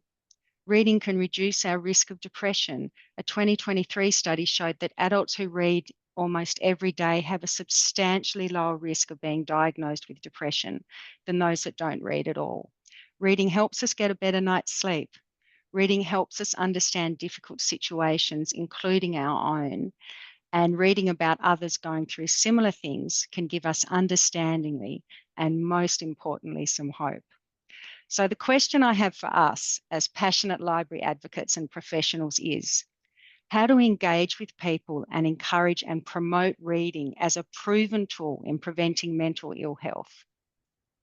How can we offer services that allow people who may not necessarily be well enough to access a library safely participate? Is this place-based or investigating various online options? How do we ensure that there is appropriate supports given the nature of the target group, people either at risk or with mental ill health? Who do we need to partner with? And I'm thinking here particularly of services like Headspace, Wellways, recovery colleges, etc. you might have in your communities. How can we encourage our mental health practitioners to add reading into their suggested therapies? For example, books on prescription reading lists, social prescribing, or bibliotherapy book chats or reading groups? And how do we as a sector advocate to get reading as a standard recommendation on the list by our peak bodies in the mental health sector? When I was unwell, my brain was not calm or still. And whilst I love reading, I just did not feel able to read. I do wonder now, though, if I'd had some safe options from my library in my community that may have helped me escape the day-to-day and could have given me a reprieve from my stress and anxiety. I can't go back to see if reading would have helped me. However, as fellow champions of reading and the power of books, we all have an opportunity to elevate reading to one of the key suggestions for improving mental health. We can ensure reading is seen as one of the valued therapies for those who are unwell, whether for themselves or in the role as a carer. We all know that libraries have the passion, the resources, and the resourcefulness to achieve great things. We can advocate for a national movement backed by currently available research to offer services within our public library programs to show how valuable and life-changing reading can be. Thank you. Thank you, Sonia, for shedding light with in your personal experience. We really do appreciate it, your life with mental illness and the importance of providing help and support to those that do suffer through reading. So thank you, Sonia. Reading can help us explore a range of feelings in a safe setting. We can explore and work through anxiety, fears, sadness, or we can experience joy and satisfaction. According to La Trobe University, people have long used reading as a practice to increase personal well-being, from reading religious texts for spiritual guidance to reading novels for pleasure or deeper understanding of life. The power that reading has on one's mindset is vitally important, as it can allow the person to develop new skill sets, new ideas, and new innovations. I think it's important to look at our collections and ensure that we have a variety of books on a variety of topics that people are looking for or are more common. If you don't have a specific book, then invite the clientele or member to do an interlibrary loan or to see what other libraries have, or perhaps even purchase some for your library. This is important for our disabled clientele or members or patrons to have access to quality resources that they can use when needed. Libraries play an important role in the lives of our disabled friends that visit regularly.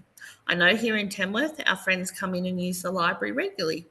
Some simply for reading and borrowing books, others for a story time where we read and sing songs, or learning to read, which is vitally important. These sessions have become part of their routine, and the regular clientele love coming in and are often very excited to come and see the people at the library. We have made the effort to purchase books that show disability in a positive light, particularly in our picture books. Books that are inclusive and include disabled people in them are very much welcomed and borrowed, as it allows our disabled friends to feel valued, appreciated, included, and welcomed. I encourage all libraries to have a disability collection of books. For parents, we have a wide range of parent help books that help discuss a variety of topics and subjects. This allows parents to access to research and information. If we don't have the books or topics they need, we can always try to locate it or get the books in for them. If we can't get the books for them, we can use our online databases or we can find the information through the internet. It is hard to stay on topic of the latest research, so it's hard to be on top of it all, but as I said, we can look at the internet and our databases for the most up-to-date information. This goes for our carers as well. We have books on dementia and other illnesses that are available to borrow. We can also do internet searches, as I've said, to find the most latest information. For example, we have clientele that have dementia. We have helped them to find out information and showed them where to go for more support and help with the next steps in their diagnosis. We, as a dementia-friendly place, we have created a safe space for our dementia friends to visit. A lot of information and research documents can be found through the Dementia Australia Library, which you can find online through Dementia Australia. It is amazing what the library can do. Overall, social bibliotherapy is all about using books and help people deal with emotional, psychological, and social challenges. We know that people read to alleviate stress and boredom, to find answers to life's problems for entertainment, escape, or company, to soothe or to stimulate. Reading encourages us to reflect on their personal experience and life with the help of literature. Reading allows people to hope and wonder about their environments or worlds apart. Reading gives people an outlet, a safe space to feel empowered, positive, happy, and fulfilled. Thank you. I know we finished very early, so sorry about that. Thanks so much, Amy and Sonia. We really appreciate your contribution. Does anyone have any questions for either of them? And Ellen will tell us in the chat. Yep.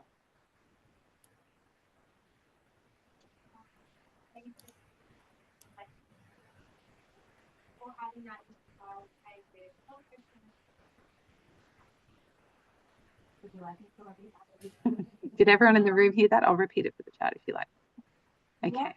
Thoughts on having disability books as a special collection or as interfile, say with non-fiction books, or you mentioned picture books with characters who have a disability. Would you want those to be in a social collection or interfile? Like, what are your thoughts on that? Okay. So the question was, Amy and Sonia, what are your thoughts about interfiling disability collections with non-fiction or with picture books, or having them as separate? Can you give us your thoughts? Thank you for the question. I think with our collection that we have here in Tamworth, ours are interfiled with our normal picture books and things, but they're easily accessible if we need them. We can search for them and have them out for displays and things. During Disability Week or different weeks that they have for mental health or disabilities or anything like that, we often get them out and have a little display as well. So I think interfiled is fine. What do you think, Sonia? Yeah, I would think the same. And it was interesting. I asked someone about, it was actually more about a program question, but we're asking about programs around inclusion and what would you prefer? And the response to me that it was just great to have that mix, that you could identify and bring those programs or say collections, for example, out, but also they were interfiled, so you had the choice. So yeah, I agree. Interfiled, I think, is fine. I mean, they're all appropriately tagged and really easy to search. And it's an interesting one, isn't it, about people going into libraries and collections and having to go to a specific collection. And particularly, say, when you're thinking about mental health, there's still quite a lot of stigma, unfortunately. So interfiled is a great way to go, I would think. So yeah, I agree with Sonia. So you have physical markings on the books. They're searchable in the catalogue. Would you have maybe a list as well in the library for people to look at and then go and find themselves? I guess you could have a list that people, if people were willing and comfortable enough to ask, but yeah, certainly have them interfiled, and it breaks down that stigma. People can find them themselves without having to ask or and feel comfortable doing so. I think it's about making sure that we're safe in a secure environment. So we want the people to come in and use the library as much as possible. So and that in turn means to be safe. Anyone have some questions from online? Do you have any particular fiction books on disability you recommend adult and children read? Okay, so there's someone online asking for specific adult and children books on disability that you would recommend.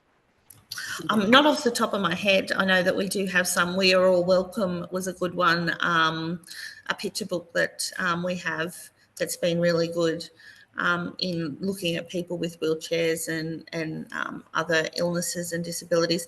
We do have some autism books. As I said, I don't have them on the top of my head. What I can do is I will write down a list of what we have and some of them, and I can send that out to put it on the wiki or get it out for you. Oh, that'd be great. Yeah, we'll include it on the wiki. And like we said, everything today and even the videos that I did that did not work earlier or were too soft will be on there. Thanks, Amy. Any other one online? Yep. What are some steps we as a sector can take in pushing for the changes Sonia advocates? I'm very interested in this as a movement. I have to try and remember that now. What are the steps that we can take to promote all of these ideas that you've been telling us about? They're very interested in this as sort of like a movement for change in this area. Well, the research is there. So even just preparing for this talk and starting to have a look through some articles, there's certainly research there. So we've got the evidence-based information that we need. And then it may even be through the ALIA disability group as a movement, or generally more through ALIA, or even as a state-based. I know I haven't had a look completely at State Library of New South Wales, but I know State Library of Victoria are really advocating in this space. But I think the thing about advocating to get reading put up there, and it goes into the next comment that Claire's got as well as Caitlin, is that it is really about advocating with the mental health sector in the area that I'm talking about, and particularly with those key peak bodies and organisations, because I was quite surprised to look and go, reading's not there, or it's right down the bottom, or it's in a blog article, when we know there's so much research. So I think we've got a pretty strong sector, and I think it's just really about getting some sort of presentation or paper together and then start advocating. And it may start small, some wonderful ways that do get attention to. As we know with libraries, sometimes we start from within our public spaces. So it might be those specific book chats or bibliotherapy, as Amy's talking about. There's some wonderful examples of libraries doing books on prescription reading lists, which can then be given to the sector. So it ties straight back into the public library collections. So there's lots of things we can do, and we can start small as well as perhaps look at that big picture. Fantastic. Any other questions? Yep. It's not a question. It was just to the suggestions about disability.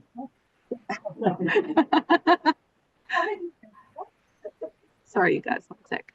So I've got a lot of picture books on my mind. So books about disabilities. Can we just provide suggestions or? Yes, no, I think that Amy said, just because we were talking about the adults and the children before, that she would put some suggestions of disability books for children, and this person's asking about picture books specifically. Yeah. I can definitely go through and do that. Oh, if you want to share some. Yeah. Oh, great. Yeah. Yes. Yeah, definitely. If you've got some that you wish to share, please share them. Sorry about that. Yeah. Eliza Hull. Come Over to My House by Eliza Hull. Yep. Bernie Thinks in Boxes. A book about autism. Bernie Thinks in Boxes. Okay. Okay, amazing. Thank you. That's great. Sorry, I misunderstood. Thank you. I misunderstood you when you said come over to my house. Sure. Is there anyone else with questions? We're running very ahead of time, so please share Yes. Sonia or Amy, what do you read when you just need a comfort book? Like, you know, just feel good. So like a bibliotherapy comfort book, is that what you're saying? Yeah, sure. So the question is there a book that you would recommend someone who is feeling anxious, who just needs a great comfort read? Is there any that have helped you both? Oh, look, there's been quite a few. I mean, I love my historical fiction, so anything historical like Selka's Journey or anything like that, where people have had to become over, resilient and show adversity and all of those. That's really stuck with me, that one. There are so many books that it just depends on what's your comfort read, whether it's science fiction or fantasy or thrillers or mysteries. It really depends on what you like to do. But I tend to fall for the historical fiction, and Selka's Journey is probably the one that stuck with me and helped me the most. Any non-fiction as well that you? There's a lot. There's some mental health books that we have in our collection. The names on the top are not there, but I can certainly get them to everybody. But there's books about fibromyalgia, diet, like eating your way to being healthy. All of those ones that have helped me look at my condition and how I can make it better. Sure. Any for you, Sonia? I was just thinking about, there's a couple of things about this actually. One is that I think I'm more just going to gravitate to a book I enjoy now. And I suppose when I had really heightened mental health issues, I just, what I found was a problem was even my psychologist, because of something that I was dealing with, she actually suggested a book by Alain de Botton. I can't remember what the name of it's called. It's got a blue cover. That's so typical of libraries. Anyway, but I actually started reading it and it had something in it that I deeply related to. So it was immediately a trigger. And I know one of my daughters, she has an eating disorder and she likes a lot of sort of, at that time, it would have been more sort of that youth fiction, but she might have been I can't really remember what she was getting into, but often one of the characters would have, some trauma and there'd be eating disorders. And I remember saying to one of my, because I'm not a librarian, I work in libraries, but I was saying to one of my librarian colleagues, oh, you watch a movie and they have trigger warnings and the support things at the end, and you read a book and you just don't know what you're going to get. So I sort of thought, like, if you were looking at books that were hopeful and had those really positive messages, we'd have to make sure that we've read them. And then she said, well, a trigger can be anything and so many different things for different people. So I think it's kind of about just that mindset for reading, but also the supports. And that's why I like the idea of we have recovery colleges down here. They're amazing and they do art workshops, meditation, craft, creative. They don't have book chats or book groups. And I think that could be a wonderful way to sort of bring reading into the mental health sector down here. Fantastic. Any other questions? Oh, great. A few more. You mentioned dementia-friendly spaces. I'm just curious, what exactly is that and how popular is it? Okay, so the question is, you mentioned dementia-friendly spaces. Someone's just said, can you elucidate on what that is? Yeah, no, that's fine. Thank you for your question. So dementia-friendly spaces, I noticed and the library noticed that we had a lot of people coming in that either had dementia or were caring for someone with dementia. So I got onto Dementia Australia, and you can become a dementia-friendly community or work or library. So we went down that path. So what we had to do was we had to get some people with dementia. So I got the local dementia group to come in and have a look at the library, to say what they liked, what they didn't like, things we could improve on, all of that sort of thing, which was great. They loved our library, which was fantastic because we have a very open planned library. So signage was one thing that we needed to fix, and lo and behold, we were moving our library around at the time. So all the signage was changed to be the one font and the one size.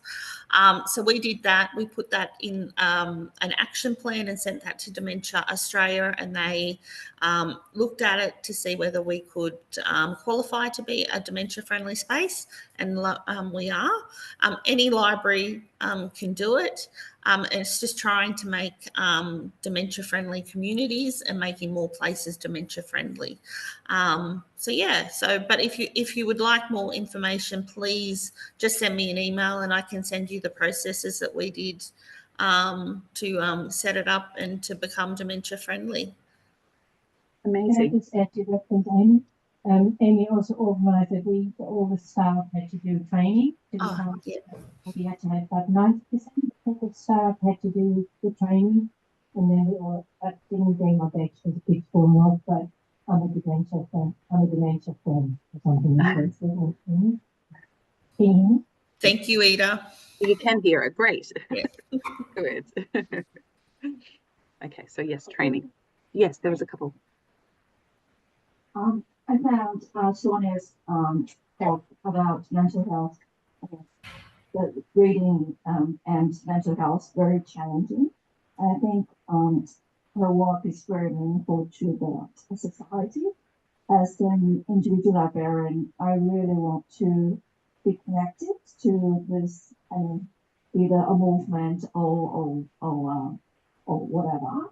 Is there a like Facebook or contact page or another group that we can we can be updated regularly, and then we can also contribute our ideas or maybe our efforts so we can support you better. Did you guys hear that? A little bit. It was hard to hear. Yeah, sure. No, she was just saying it's she really appreciated Sonia's discussion and how meaningful it was, and wanted to know if there were any groups on Facebook or otherwise where you can join and get updates and share ideas and sort of be proactively a part of that. Was that the general gist? Yes. Yep. Sonia? Well, I'm going to ask Amy this question actually, because Okay. I feel like mental health comes under the broader disability banner. And it's actually, I find that really important too as a parent, because I had some issues with one of my daughters, two of them actually completing school, and one had to leave. And one of them's got chronic fatigue and depression, and she's about 20 now. But I had to advocate that chronic fatigue was a disability defined under the Act, and also not a lot of understanding around her depression either, because, as a young person being on medication and whatever. So I feel it's powerful that mental health is seen under the broader definition of disability in terms of Disability Discrimination Act and the leverage that it gives it. So I would feel that we have the ALIA disability group, but I'd hand over to you, Amy, and what your thoughts are. No, I agree. I think it definitely stems over that broader disability umbrella. We're working with the ALIA group to get our website up and running, and hopefully social media. So part of that social media will be to put in different things that are happening around the disability sector, what libraries can be doing, all of those little bits and pieces, and hopefully we can have that platform to share ideas, to see what's happening, to look at what other libraries are doing, what we could be doing, and open up that discussion board that I think is really important. But if you've got any ideas or anything that ALIA Disability can be doing, please let us know. We will be having a webinar this year on mental health at some point. So keep your eye out for that. It'll probably be closer to Mental Health Week later in the year. Hi. Hi, Annie and Sonia. It's Jasmine here. I am, hope you can hear me all right. Yeah. Really loud. Really loud. I'm just here to echo what you said about the ALIA disability group. If I work as broad council workplaces involved the disability employee network that they set up, which is a staff fund for staff support and information. It's successful, that's and the alien disability group was fantastic. Few meetings, setting up of the disability employee network. It's topic of questions for a couple of years ago. That was put out and we're able to talk to people who were in libraries but were involved in disability employee networks for their workplaces. That was really wonderful resource. For me, that was a fantastic resource for Stephen Donner, the one for the regular meetings at the ALIA disability group, and I recommend it for everyone. Yeah. Some of that come through? A little bit, but not a lot, sorry. No, that's okay. Yasmin was just saying how useful she found going to the ALIA disability group meetings and being part of like a staff support group as well. Yeah, that'd be fun. Yeah, it has been fantastic, and I encourage anybody who's interested in anything with disability, mental health, all of that, to please get in touch and join our group. We are looking to build it and to make it more prominent on social media and through our website. So if anyone's interested, please just reach out. Amazing. Any final questions? Hi there, Anne here from Parramatta Library. At the library these days, we've got a lot of customers that appear to seem to have some mental issues. So I don't want to discriminate and I want to provide the best service I can. So I was just wondering, with the ALIA, the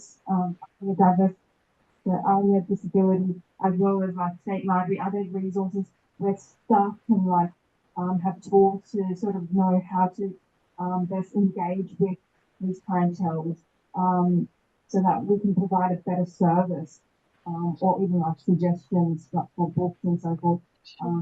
Because sometimes, I don't mean to be scared, but there are times where I feel scared, and and I don't want them to feel scared that they can't approach me. Yeah, no, that's great. The question was, if you're in a library space where you suspect that a patron might have mental health issues or any other disability issues, how is there resources and training available for staff to approach those people in a non-discriminatory way?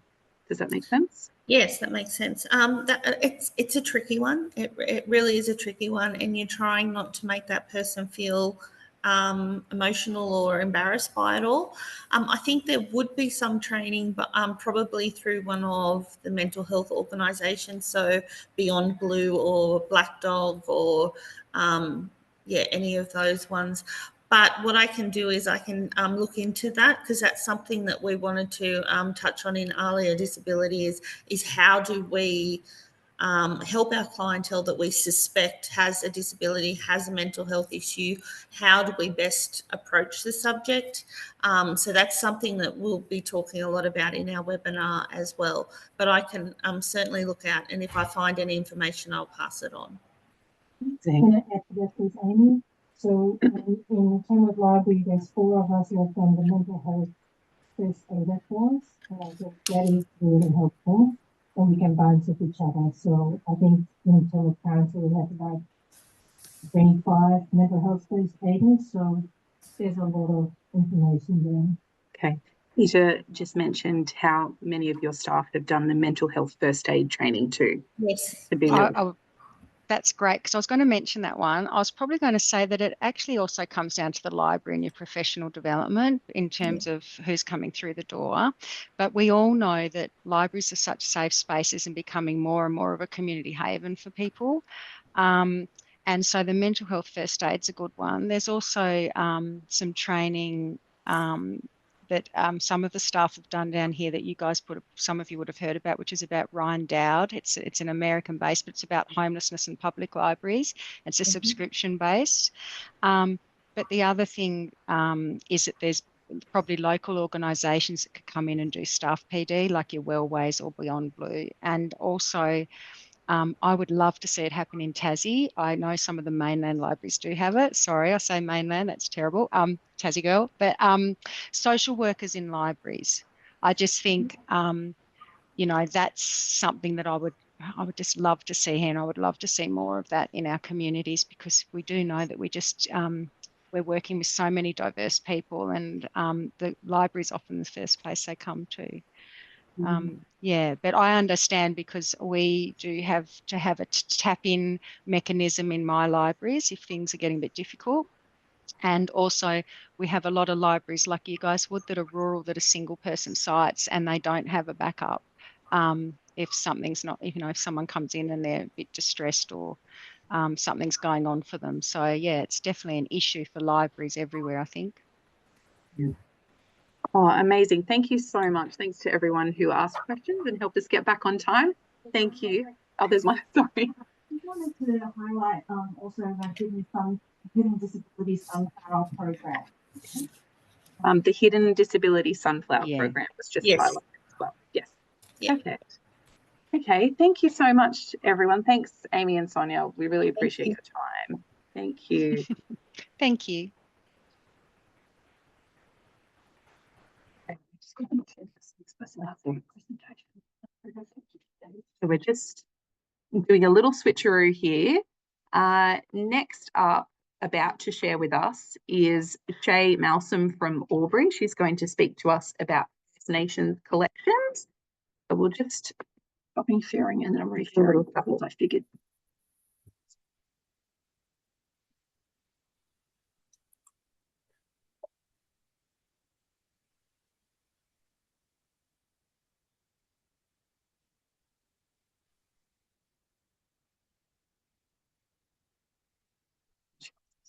Do I have to do anything with the slides? Yes, you'll be moving them. Great. I'll take that. Okay. No worries. Yeah. Can everyone hear me? We can hear you. Do we need to see as well? It's fine if we just have the slides up. Sure. No worries. Just tell me when to toggle. No worries. Hi, everyone. My name is Shay Malcolm. I am the Local Studies Officer at Albury City Libraries. And today I'm going to talk to you about our First Nations collection that we have started to develop at the Albury Library Museum. Next slide, please. Before I start my talk, I'd just like to acknowledge that I am speaking today from beautiful Wiradjuri country on the Murray River, and I'd like to pay my respects and acknowledge the Wiradjuri elders who, like many of us, are cultural custodians for their community. Next slide, please. The development of the First Nations collection came about as a result of community feedback and a diversity audit. The feedback came from both library borrowers and members of our First Nations community, and they stated that it was hard to find First Nations items in the library. The diversity audit was undertaken on the local history collection, and it highlighted that the collection lacked representation of First Nations histories and stories, as it only made up 3% of the local history collection. From feedback provided from the community and findings from the diversity audit, we began to research what other libraries and organisations were doing in this collection area. The main organisations we looked at were the State Library, the National Library, ALIA, IATSIS, Bayside Libraries, Logan City Council Libraries, and there is a fantastic article by Schools Catalogue Information Services in issue 127 of their Connections magazine called Unheard Voices, and it sort of goes into depth about having First Nations collections. With the help of, so after our research, with the help of our Aboriginal and Torres Strait Islander curator who is on our museum team, the collections officer and I attended an elders meeting. The goal by attending this meeting was to build a connection with the local Wiradjuri community and to get a better understanding of what they wanted and needed from the library. We also took the opportunity in this meeting to share what the library could offer them as well. During this meeting, it became clear that the First Nations people needed easier access to information and stories about and by them. And also we discussed the importance of adding sensitivity warnings in our non-fiction collection, and ensuring that the library was running programs and events that catered to a First Nations audience. Based on this meeting and our research, we started to plan our first steps towards building a First Nations collection. Firstly, we decided to make these items more visible by adding a Aboriginal flag onto the spine of each book. We'd already discussed at the elders meeting if they were okay with us using the Aboriginal flag to highlight this collection.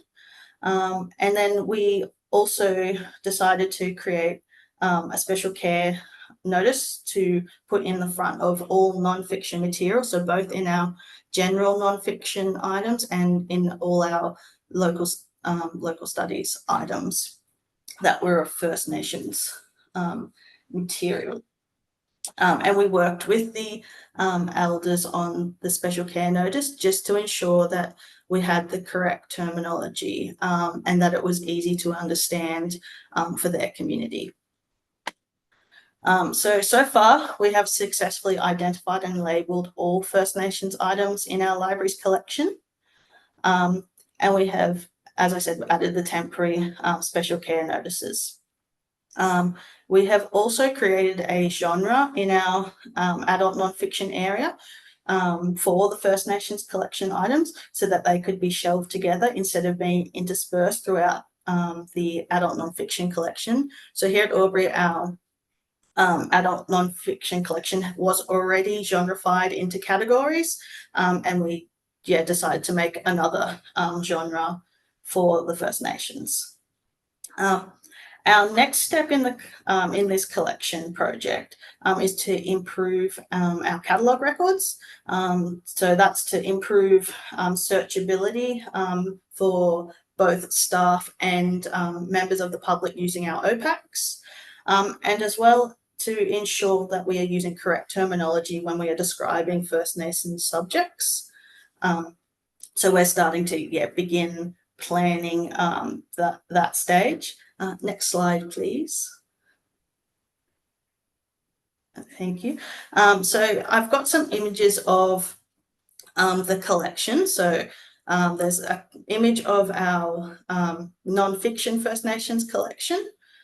So you'll see that the spine label on this collection is just above the Dewey spine label, and that's to reflect the rest of the non-fiction collection. They have their genre sticker just above the Dewey number. In our local history collection, the First Nations items have been indicated with a flag at the top of the spine, as well as they're housed at the end of the collection to make it easier to find.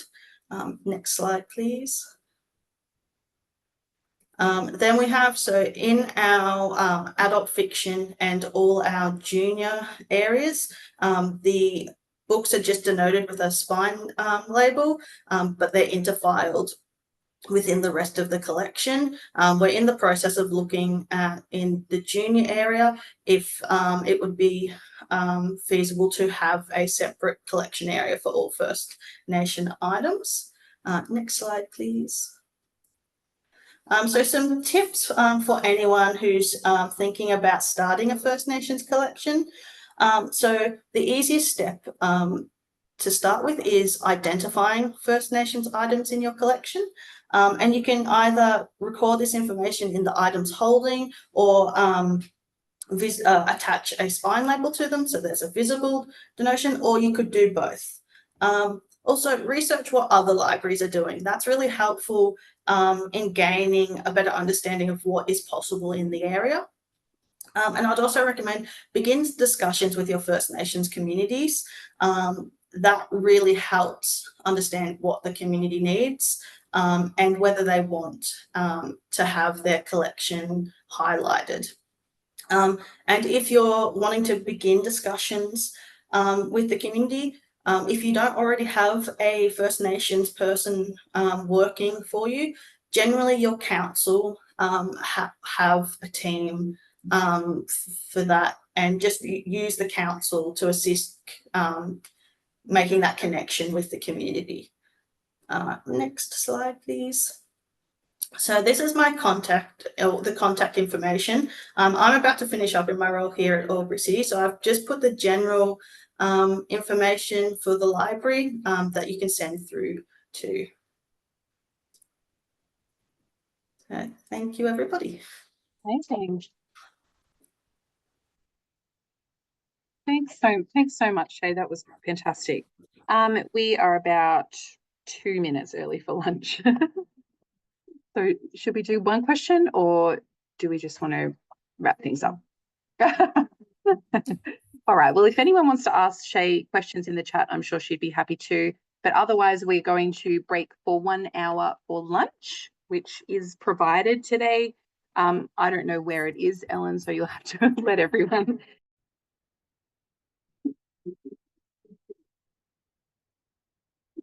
I'll just wait for a sec while everybody's getting back.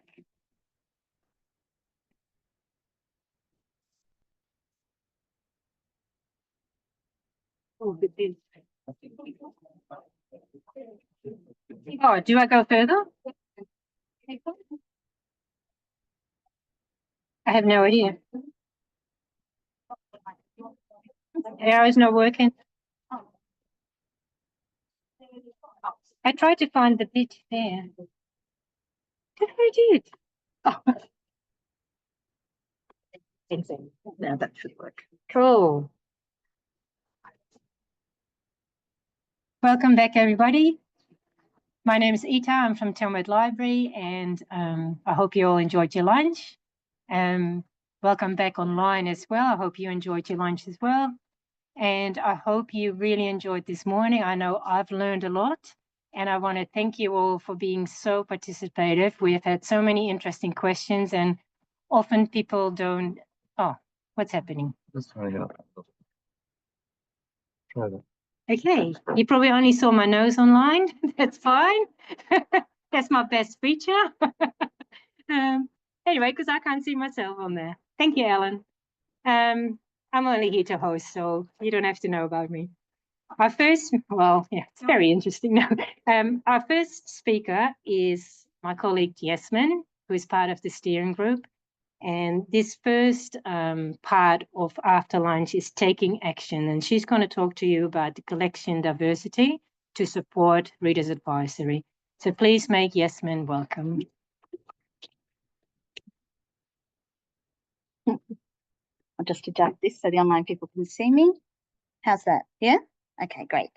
And how are you for hearing me, everyone? Sort of? How about that? Is that a bit better? Yeah. Okay. Just going to readjust. And while I readjust, that was Ita, my colleague on the steering committee, and they're from Tamworth Library, and they're the compare host for the afternoon. So I'm just doing this because my notes are on my iPad. Oh my gosh. And I'd rather get comfy because despite the fact that I've done lots of this stuff before, I am still so nervous. Okay, is everything all right visually? Yeah? Okay. Hi, folks. The send slide. Ita, that's me. Me. Okay, hi. That got the wiggles out, didn't it? As it says on the slide, my name is Yasmin Greenhalgh. I am the Collection Development Librarian at Stanton Library in North Sydney Council, which is on Gamaragal land. I would like to start by adding to this morning's acknowledgement of country by also acknowledging that Stanton Library is on Gamaragal land, which is just over the water, just across the harbour from here, and pay my respects to elders, ancestors, and to all First Nations people here today, and to those watching it as a recording later. My deep respect to your resilience, creativity, and strength under continuing colonisation. I am here today to connect the dots between collection development and Reader's Advisory, with a very specific focus on collection diversity.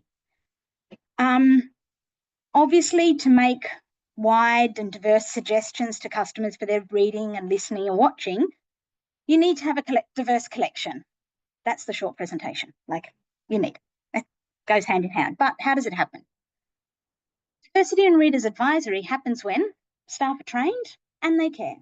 And that staff training extends to management, pretty much anyone that works in the building, and also that your library has diverse collections. And then staff and customers can find these resources as well. And that's the first bit with staff training others are going to touch on, and the third bit with the cataloguing, others are going to expertly touch on that later again today as well. But I'm definitely here for the middle point there. Diversity in library collections, and I'm oversimplifying this grossly, diversity in library collections happens when you and your colleagues do the work. Not just collection staff, everyone. It is a team effort after all. Collection diversity doesn't just happen. Sure, publishing can improve and society can shift, but a diverse and meaningful collection doesn't just roll up at your door. Even if you do profile buying, it doesn't just roll up in your door, probably especially if you do profile buying. But what sort of diversity do we mean? Jump forward then. Where is it? Oh my God, it's out of order? Now it's not clicking through at all. Oh yes, it is. Oh my gosh. What's happened? Now we're just going to do what Beck said before. Let's all take a deep breath. I've done this so many times. I'm just going to leave that one there for a moment while my words catch up to where we are. Somehow a slide's missing. Don't worry about it, it's okay. Okay.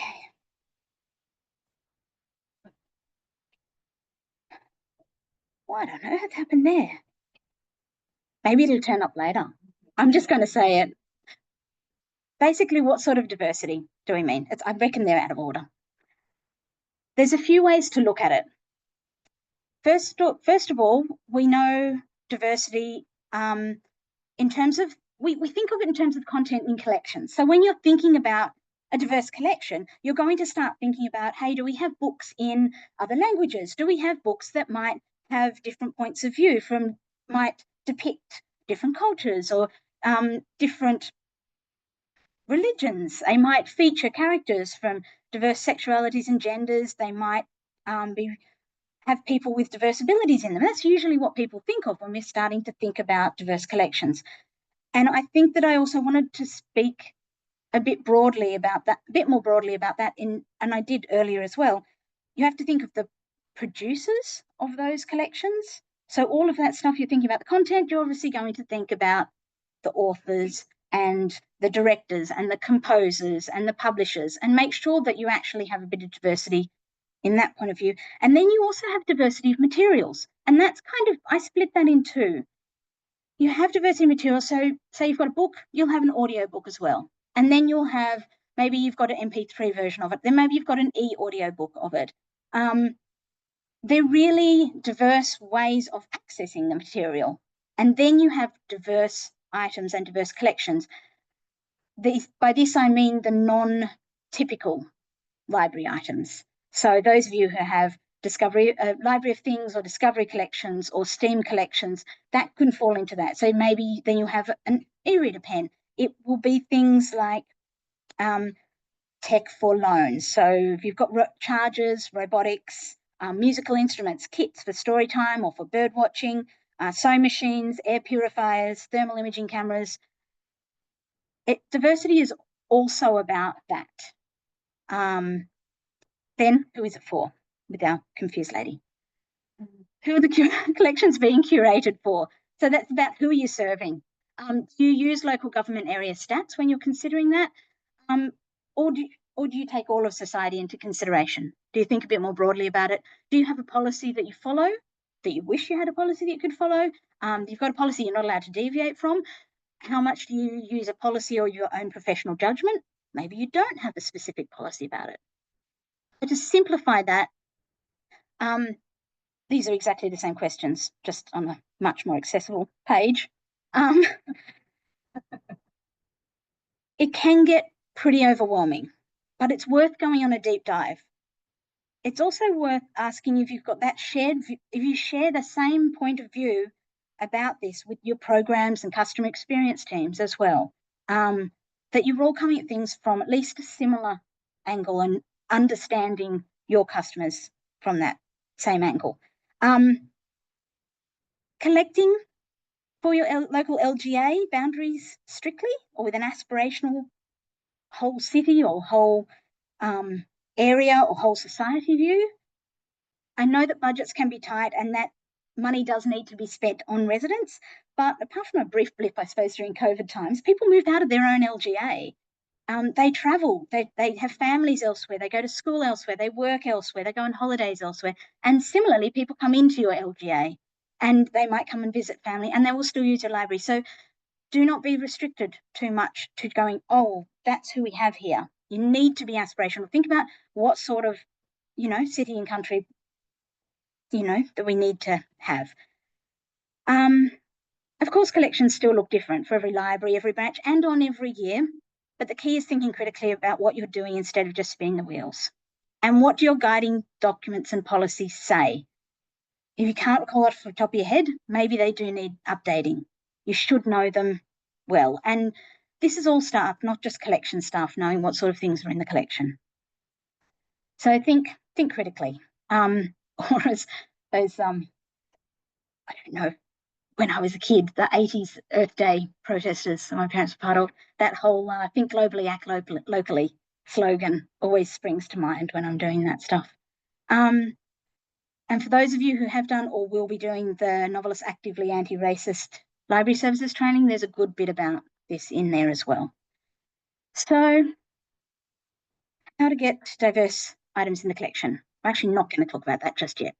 We're still talking about what do they want and need. So it's what our perceptions are, but you have to actually look at it a bit more.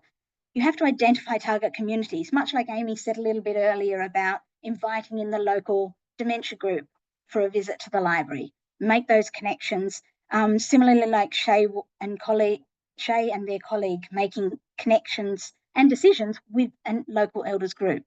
When you start to identify the groups that you're working with, actually make connections and talk with them about it. Yes, you have, surveys and community consultations and program stats, all very useful. When you're thinking of program stats, talk to everyone in council. Sorry, forgetting about the people online there. Hi. I don't know if you can see me well. But think about all of council, all of your organisation. Talk to other areas and find out what might be getting the numbers, what people are interested in, what's booming. And you could find some really good surprises in there. And it's also good to work collaboratively with other parts of council, of course. We all know that. That's good. Patron requests, lots of question marks there. Very useful. But when it comes to diversity, and this is a point I've heard from a number of different people, including Nari, who's going to be speaking later today about cataloguing. When you start to diversify your readers' advisory, you find that your requests will start to diversify. A lot of people don't know that they can request the library purchase something. Last night when I was practicing this, my partner, who has been a teacher for 25 years, they didn't know. They had no idea. I'm like, hang on, we've been hanging out for years now. Like, how did you not know this?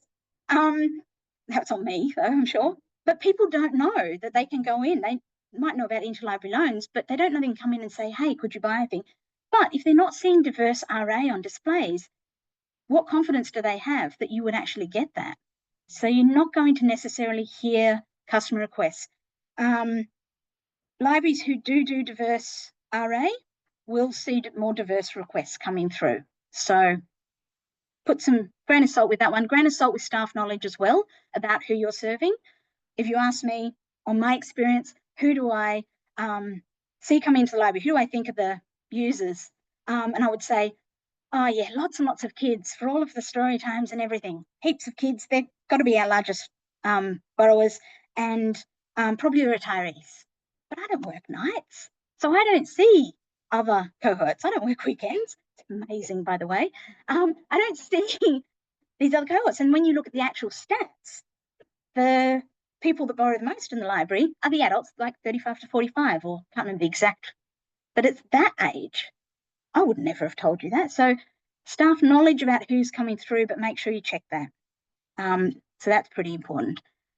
Then find the strengths and weaknesses in your collection. There's plenty of ways to do this. This is only a couple of things. So the stock quality health check that we did in 2023, which Ellen ran through State Library, that one was specifically focused around diversity in adult fiction. I mean, it always is an adult fiction check, isn't it, Ellen? Yeah. But this one had a diversity, and everyone's got the stats on how their library did with that, because that was then given back to you from State Library, benchmarked against other libraries of your size, whether you were, you know, metropolitan, like urban or rural, or, you know, regional, sorry. And yeah, so you've already got some information readily available there. Collection audits, obviously you can use your LMS to have a look at all the statistics that are there. Much like it was Shay, wasn't it, that was talking about they did the collection audit with local history. Actually go in to your collections, like this is old school, get up off your desk, clipboard, paper with columns, open up the books, have a look, you know, have an iPad there or your phone to look up authors, look up publishers, do it like a little scientific survey and roll a dice to how many bays or how many books forward you're going to go, and actually get in amongst it and have a look at what's there. You can do it around all of the different, usually all those topics we mentioned at the start that are all about diversity, but you can do this just for specific topics that might be coming up. You might want to just go through and measure your collection against all of your different community calendar events, and just make sure you've got stuff for displays for all those things that go through the year. So that way you're not getting to, oh, April's Autism Awareness Month. What do we got? Oh my God, you know, hang on, what do you mean it's Diwali next week? You know, that sort of, so make sure that you're ahead of that. And that's a way of doing it. What other things have I got in there?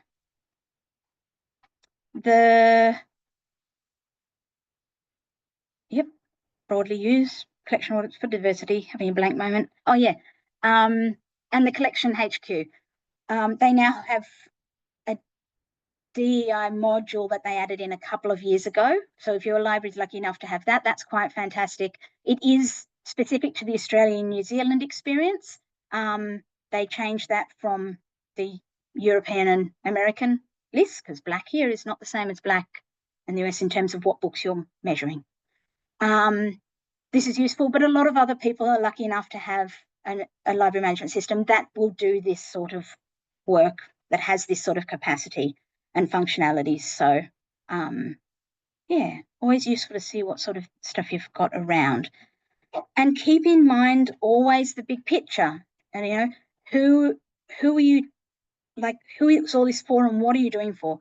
I'm kind of going a bit wobbly here, but I've just got a little example from Collection HQ. Just being mindful that when you're doing these things, I don't know about you guys, but I probably care a little bit too much sometimes. And it took me on a bit of an emotional journey. So I'm bringing you along for highs and lows. I did this general one. This is just all the books from Stanton, right? And the items are 23.9%, not even 24%, not even a quarter.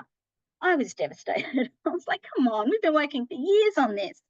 And then I found a list of the countries and their averages and went, okay, the country average is 16%. We're still doing okay, you know, and I think it's really important to make sure you celebrate your wins, but also remain really mindful about, like, it's good to know your strengths, but it's good to keep working on getting stronger, you know, still working on bringing that number up somehow.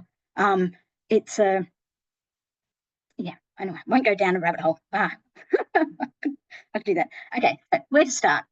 This is a little quote that I've had stuck up on my desk for a couple of years whenever I get a little bit overwhelmed and frozen. So until I was copying it into this, I never took note of who wrote it. Anyway, I haven't read Elizabeth Gilbert or listened to the podcast. I haven't watched the movie. She's the Eat, Pray, Love person, apparently. Terrible librarian, didn't know. But it's a good one. You're supposed to start before you're ready and before you're good at it. That's how you get ready, and that's how you get good at it. Basically, start with what you've got and do what you can. This is not a process that you just go from A to B. Okay, good, we're good. This is just a continuous learning, continuous growth, and continuous work. So week one, I would say best thing to do is when you go to libraries, just prioritise what's public facing. Just have a look at your displays, get some diverse books on display, have a critical look at it. Is it all, authors that are old white men? Take a couple off and go, what could I replace this with? Refresh your online book sales and carousels with diverse reads, and keep a really broad view in mind of what that might be. Get some diverse suggestions into your socials. And that doesn't mean just getting different coloured faces and hands in socials, but actually looking at what books and other items that you're suggesting. You might want to put out a socials post that's saying, hey, this is great. We've now got 10 copies of this book. Then maybe follow it up with, also, if you have already read this book and you like it, that's such a bestseller, how about this one and this one? You might be able to put in one that's a translation from another language and maybe another one the author has a lived experience of homelessness or something like that. So you just start putting it in all different areas. And I suppose that thing about finding a bestseller and finding, 2 or 3 other diverse titles that you can recommend to someone is actually a really great RA personal challenge, or use it with your staff for just casual training on desk if it's a quiet moment or something like that. Anyway, I'm back in RA territory, so I'll go back to collections now. This is how to get diverse items in the collection. We'll go there. This is the ASAP version, the budget version, not the ASAP Rocky version. Not saying I don't rock, but I am older, so I'm a bit tired now. So I used to rock. Okay, wrong tangent again. If you don't have the resources, we all know about State Library, Multicultural Services, fantastic bulk loans. That's great. We all use those in some capacity. Brilliant. Also remember that they can do loans for displays. So say you're doing a program for Seniors Week and you really want to target the Korean community this time around. So you've organised this whole program, you're thinking, let's put something out. What have we got? Think ahead and kind of go, well, how about we contact State Library and we tell them what are we doing? What language or what population, what community are we targeting? Get them to send you some things for displays. This is a service that they do offer. They have been at one of these RA seminars last year before, talking about this. And also that they do advise you on purchasing ESL, books and languages other than English. Sometimes we forget these parts to that service. And indeed, the whole Public Library Services team here at State Library can provide specialist advice and support and best practice for library services, including to culturally and linguistically diverse communities. There is also a multicultural working group that you may already know that is similar to this, the RA committee that put this together, and they do fantastic, I think, monthly meetings. Last time I was involved, quarterly. Thank you. Yay. Have we got representatives here? Hands up, who's part of that group? 1, 2, 3. Excellent. Probably lots of you online. I hope so. Hi. So, yeah, and that's also similarly why we're running this today, because Ellen's wonderfully corralled us into all of this. But I'll stop talking about that now. Ellen will be going over State Library resources later today. But also look at your existing online resources. This is stuff that doesn't cost you money apart from the staff time spent. Look at your existing online resources, find pathways to some really good stuff and promote them. Promote those pathways, promote those resources, promote them internally to your staff, train your staff, bookmark things. There are full text databases out there that can translate articles into other languages and then read them out in those other languages. I mean, probably not the finest translation work or elocution, but also not nothing and not terrible. So never think that you don't have anything already there at your fingertips. And another plug for the community languages books that are on Indie Reads as well. They're fantastic. To get items into the collection, the extended remix version. I'm not going to go into heaps of detail here. I think this slide is going to be pretty much what you're expecting from the entire talk, but update your collection development policies and your collection management plans. I'm not going to go into heaps of detail about this, mainly because we're still in the middle of doing another update of ours. So it's all just a bit of a schmozzle, but yeah, make sure they are. And if your staff that aren't working in collections, get to know them as well. Find them, ask for them. Have a read of them. It can be really useful. Suppliers, talk with your suppliers. I mean, we all do, but really get into the nitty-gritty. Update all of your profiles. Emphasize how the suppliers can help you meet your goals, and then insist that they help you meet your goals. And if we're all doing this, especially around diversity, they will generally get better for everyone, not just us as well, hopefully, when they see that there's a demand for a wider variety of items. Yeah, just insist. I mean, they're providing a service for money after all. Direct purchasing, I mean, do it.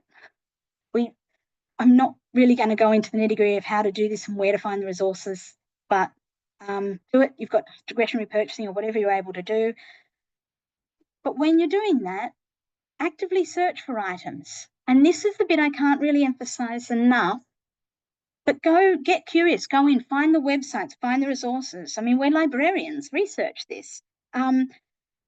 Find publishers that you really like, literary reviews, fellow librarians, just go down the rabbit hole, sign up for all of their email lists, get them all sent to you in the inbox. Once you've curated that, you only have to come back and revise that every, couple of months. If it's too much coming into your inbox, make a folder, get them all go in the folder and look at them once a week and just go through and see what's around.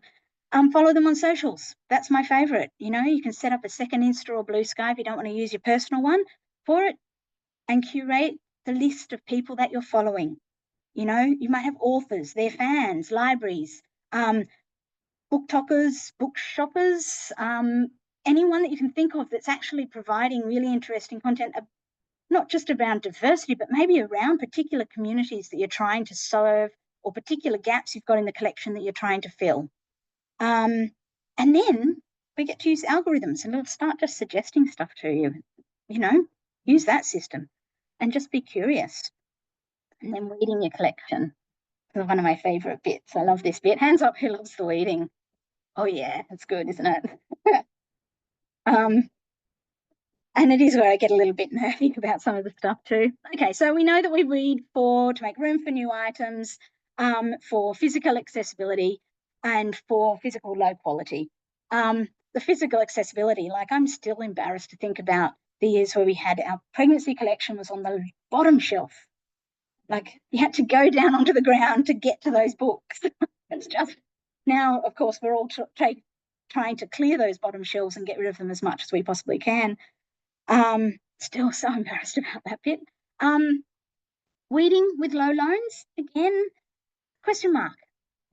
Yeah, okay, that can be true for a lot of items, but not always. Some items need a hand to get to their readers, and diverse RA ensures that those gems in our collections don't get hidden into the shelves to be scarcely borrowed. Outdated material, not just obsolete technology books like a 2015 guide to the iPhone 6 or something like that, which I was horrified to realise was a decade ago. But it's about making the collection safer for your communities. And I'm not just talking again about the communities in your LGA, but for all communities, especially your First Nations communities and your queer and trans communities that are actively being attacked at the moment. It's about not keeping offensive materials.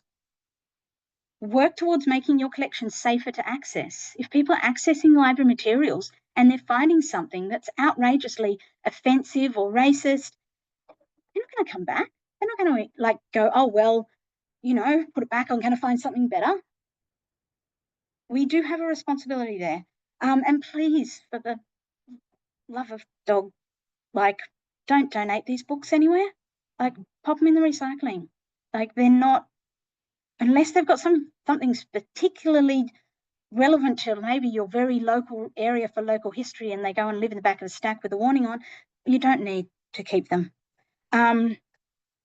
So, yes, a little bit of nerding out about the diversity and cultural safety.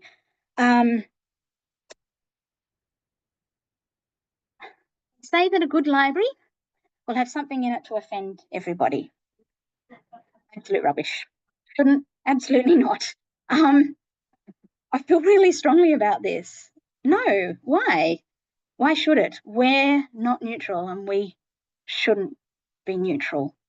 We should engage our critical thinking. We've got certainly a lot of, how to say it, like our professional judgment that we would use on things. But we don't hold something in it to offend everyone. That's a terrible way of looking at the collection and developing it. So yeah, don't do it. We have a responsibility to serve our communities and not traumatize them further. Yeah. As I said at the start of this presentation, diversity in library collections happens when you and your colleagues do the work. You don't always have to do it alone. Yes, you will want to do the work in consultation with community groups. As Shay was wonderfully saying before lunch, you know, you can work in consultation with local elders and First Nations groups. But don't ask them to do all of the work. Like, as a white person, my responsibility should be at least to listen and learn to First Nations people and others, and I should do the grunt work of assessing the collection and finding the items that are offensive and removing them.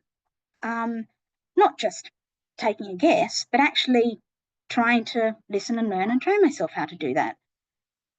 There are also, so some items absolutely need to be removed from the collection straight away. They don't even get to be sitting on a trolley for a moment for a staff member to wander by and go, oh, no, straight into bin. But there are also those that might need to be reassessed and have culture notices on them, put into stack, recatalogued, and a lot of that definitely does need to be done in consultation with community. And then there's cataloguing and recataloguing, which is a whole other presentation. There will be a little bit on cataloguing later as well. Do note that there is an inclusive cataloguing training course available. Okay. And also there's an ALIA reparative description community of practice for those who really want to deep dive. And then sourcing new items, which is a much more exciting task. And then you absolutely should be doing that with local groups. That's much more fun. Use your community participation for that. And then there's a state library toolkit, a little bit old now, but still worthwhile. Indigenous spaces in library places. Okay, 1 minute call. I can nerd out about that for a very long time, so I'll stop there. This is just a handful of a few resources. These slides will be available on the wiki later. This is just some of the ones I used when I started to listen and learn, try and do a bit of training for myself for this. There's always more and there always will be more. And it's deeply rewarding work to get into.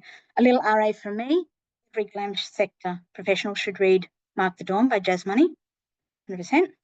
And in summary, I call this whiteboard overwhelm. This is me trying to prepare this talk because there's a lot of tangents I want to go off on and I had to keep it there. And a last RA, Eventually Everything Connects, 8 Essays on Uncertainty by Sarah Furr. It's a memoir. It's a graphic novel, but you should put it in the biography section. In fact, she asks you to in the book. Yeah, and that's all. Thanks for listening. Thank you. Now, I'll probably have to change this again so you don't look at my nose. Okay. Our next speaker is not from Sydney, but from a tiny little library, Gerringong. I just learned how to pronounce that. And it's Laura, and she will tell you about diversity and displays in a smaller library. Come up, Laura. Please make her feel welcome. All right, hi everyone. As mentioned, my name is Lauren and I'm from Gerringong. We are a small branch. We're part of the Kiama Library Service. So there's 2 part-time staff and we serve a community of about 4,000 people. And I get to play with our displays. I don't have an awful lot of theory to impart, so we're going to take a quick practical look at some of the things that we do to incorporate RA into our displays. Nope, other way. There we go. Oh, there's my style slide. So we have a main display area in our library. We have a beautiful new building where we have right between the front door and the circulation desk, we have sort of 2 by 3 meters of empty floor space plus a blank wall that I get to play with. So we use our main display to promote events, community themes, that sort of thing. We change our displays every sort of 2 to 4 weeks. So if we have a bigger event on for Pride or NAIDOC or Book Week or something, we might leave it up for the full month. But if we have something just to fill a genre display, then we might maybe only do that for 2 weeks. And we find that it gives a bit of airtime, for lack of a better word, to the books that don't get read so much because they're on the bottom shelf, or because they might be older on their way out, or in sort of niche genres. And it's a really good starting point for initiating an RA conversation. People ask questions about, do you have more like this or something else along those lines? Or what is this about? Sometimes we get a little bit weird with it, but it's fun. So a couple of things that I use to make a good display in our main area is to just really go hard on a theme. Well, I take a few cues. I'm definitely not an expert, but we take a few cues from shop window displays. We pick a focal point, a color scheme, a theme, and then just make sure that everything goes with that. We can add lighting. We can add the rainbow colored letters are the best thing I've ever made. They're just A3 laminated letters, but because they're in different colors and they're really big, you can re-scramble them and use them for so many different themes, or pick different colors, and it just really goes with anything. So the main point is, as with shop window displays, to get your product, your book, into the hands of people who might like to read them, and having a big attention grabbing space in a central area where people are likely to walk past and see it. Ours is the first thing you see when you walk in the door, so that's great. But sort of anywhere that's high traffic in your library would be a good spot for just getting people to notice it to start with, and then engage with it maybe a bit further if it's something that they're interested in. Next, we like to include some interactive elements. It's not always necessary, and it doesn't always take off. Our community likes to have something to do. We're very small, so when they visit with children or with their families, or looking for somewhere to be, sometimes more than just something to borrow. So we like to give them something easy and simple to engage with. The center photo, stick a heart onto, we had big signs up, and they could interact by writing and offering feedback, or it could be as simple as sticking a heart on the thing that you like, the books or the programs or whatever. And because we have floor space in front of our area, it's sort of like out of the flow of foot traffic, we can also sometimes use the floor space, as with the far right, the Have Your Say, that's actually a council program display, but we've also set up NAIDOC display to keep the fire burning. We had a fake one, a fake fire in the middle with space to sit and picture books to share, so that families could read with their children our Indigenous picture books and non-fiction books, to make it a bit more fun and interactive. And they spend time. The centre picture at the bottom was also very popular, offering emergency costume ideas for Book Week, where you don't have to find anything except t-shirts or shorts, or maybe a cardboard helmet or something. And that sort of relates to what people need in the moment. People come and ask, the parade is tomorrow and nobody told me. So we like to help with something practical as well. And thirdly, your books will extend the theme. If there's a collection you'd like to promote, that's your theme. But we tend to include lots of different genres in a broader theme. So we had our NaNoWriMo National Novel Writing Month display. We had workshops running. So on different levels around our huge quill, we had books by the authors who were coming to visit and run workshops. We had how to write books for adults and children. We had memoirs of authors, lots of different interests that sort of intersect at this one topic. Same with the adventure one. We had fiction, non-fiction, just books that had cool maps in them. I like them, so Sometimes that helps. And a little promo for our D&D club, because then you can also do an adventure. So then that's our main display. But if you don't have like a big space, we're lucky with our new building, then you can also do a lot of things that don't really take up a lot of floor space. As a quick view, you can go up the walls. We use cardboard and backing things. I am super duper lucky in that I have a supervisor who lets me blue tack things to the wall. If that's a no in your library, then there are other things. You could put up a corkboard or a whiteboard or a chalkboard. We used to do that in the small library that we used to have. It was just one room in the town hall. Or you could get these slat walls installed, which is also very handy. And if you have the slat walls, you can also blue tack onto that and it doesn't peel the paint. Just don't get it in the tracks. That is a problem. You can use your windows. Again, if you're allowed to put things up, you can get creative with those ones. The guessing competition there faces from the library, the old library, out onto the road. So we could bring people in as they were passing to come and have a go at our competition. That's really great for drawing people in. Or you can use the inside of your windows to make fun displays that are colourful cellophane crepe paper, silhouettes, that sort of thing. We made this one after our Book Week Shadow Puppet show to promote some of their Indigenous resources. We use bench and shelf tops, which requires no sticking of anything to anywhere. We have these recommendation tags that it's like a little bookmark. You just zip it in there and then we put them on display or on the shelves. We don't use the must-read ones as much because it annoys me if people tell me you must read this. Yeah. I will not. But we love this, or staff picks, and people enjoy those. They like hearing what other people have read.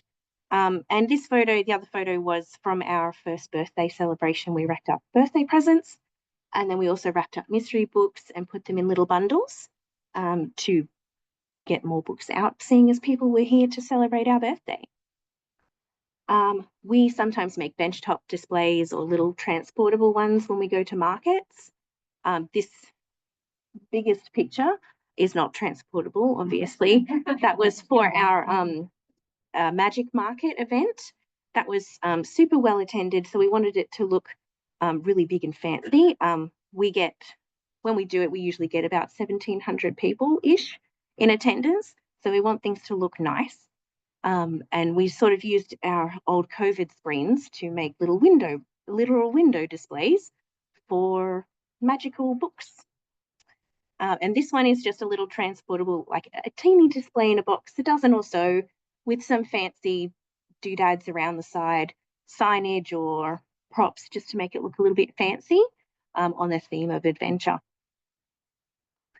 And at last we team our RA with big events. So if we have something happening in the library, like this one, our Magic Market event, we always make sure that we have some sort of an RA display out for people to browse from and some material to take with them as well to look at later. So we have the Book Dragon, which is a giant dragon skull, and all of the books along the tail were sort of fantasy, adventure, sci-fi. Seeing as that's what people were visiting us to do, we wanted to make sure they have something they're interested in. We also had a colleague and I do a bookish fortune teller. We get the costume and we put the drapes and the lighting and the crystal ball and people, or the tarot cards, and they come in and we give them an appropriately themed affirmation and a book horoscope, where you can sort of do a little game and figure out which book might be fun next or which genre might be fun next.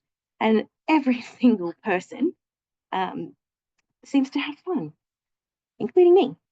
We do it for sort of 4 hours at a time and it goes really fast. We've also, I think a colleague of mine presented last year on our Bridgerton event. Again, we know people who are attending are interested in that sort of thing. So we have historical fiction, romance, that sort of thing, and non-fiction, narrative non-fiction on historical figures available, and that usually empties out as well. So super duper speed run, because I don't want to cut into afternoon tea and get hit with a big stick. So if you wanted any further information, this is just a quick look through my photos. I am kind of terrible at remembering to take photos of the things that we do. So thanks for having a look. I can also send up some notes, some properly typed notes for all of that information that I've flown through. Thank you very much.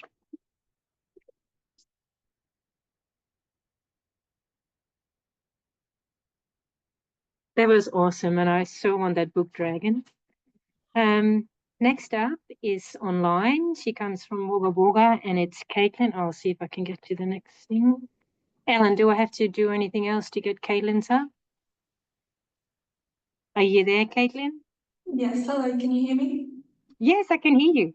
Am I supposed to see you? Oh, no, I have your presentation here, so just let me know when I have to go to the next one, please. So Caitlin is from Wagga Wagga, and she's going to tell us about diverse selections for book groups and summer reading. Over to you, Caitlin. Hello everyone, I hope you're all having a great day. I'm talking to you now from Wiradjuri country. My name is Caitlin Tunstall and I'm the Collections Officer here at Wagga Wagga City Library. Today, as mentioned, my talk is going to be focused on diverse selections for programming centred around books and how we achieve that here at Wagga. This summer, the Collections and the Programs team collaborated on a new edition of an old favourite, the Summer Reading Program.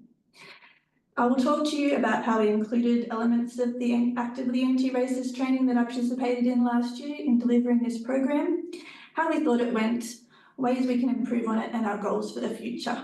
Next slide, please. I am paying attention. For our summer reading program, we purchased multiple copies of books, which we called Summer Reads, that we could promote to our junior and youth members across the summer holidays, with the aim of them all being Australian authors and all being newly published at the end of 2024.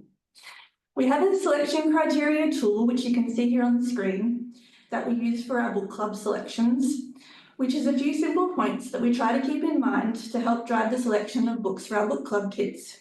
It's good to have this lens as a visual reminder for what we are aiming for.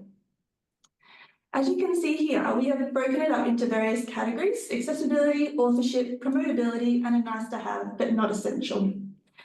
For our book clubs, we like to keep the page numbers around the 300 mark, but for our summer reads, we could say adjust it to like 200 pages, for example. As I mentioned earlier, Australian authorship was really important to us, as was accessibility. Wherever possible, we tried to make sure that the books were available digitally as either ebooks or e-audio, which allows customers of various abilities to access these titles and see the diversity of titles that we offer. Slide 3, please. Through the summer reading program, it was especially important to reach as many children as possible in this program by highlighting the diverse range of stories. As Amy mentioned earlier, reading stories related to your own experiences can be a really important step in discovering more about yourself or your peers, whether this be a medical diagnosis, cultural difference, or an aspect of life the child is exploring. It could be grief, gender diversity, or friendships. So you can see what we're looking at is providing a broadly diverse range of stories. The selection can be daunting. Will the kids even pick up these books? But it's exciting also, and taking on the opportunity to do the training, such as the actively anti-racist training, helps to develop these skills of selection. The program we ran this past summer focused on 5 different titles: 2 junior books, mostly aimed at upper primary, and 3 youth books. And you can see on the screen there the junior titles that we chose. In the future, I hope we will be able to diversify the reading levels even more. But sometimes you've got to just jump in, or as Yasmin said earlier, just start before you're ready. And then we see what the program can teach us. I won't talk too much about the specifics. You can see there on the screen the differences in the books. We have very different styles of book, one historical and one contemporary, each with a different focus. And if we go back to the selection criteria that we mentioned earlier, they are both Australian authors, they discuss different topics, and they're available in some kind of digital format on our e-library platforms. Next slide, please. So here in our youth category, we selected 3 different books across a range of genres and hitting different topics and potential appeal characteristics for our youth readers.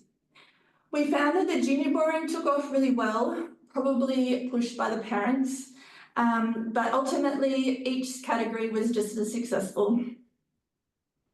So you can see here also, all these books are written by Australian authors and all recently published. We managed to get a range of different stories into the hands of our younger readers. And as an after-event bonus, we realised that almost all the titles we selected were eventually nominated as CBCA Notables too. Slide 5, please.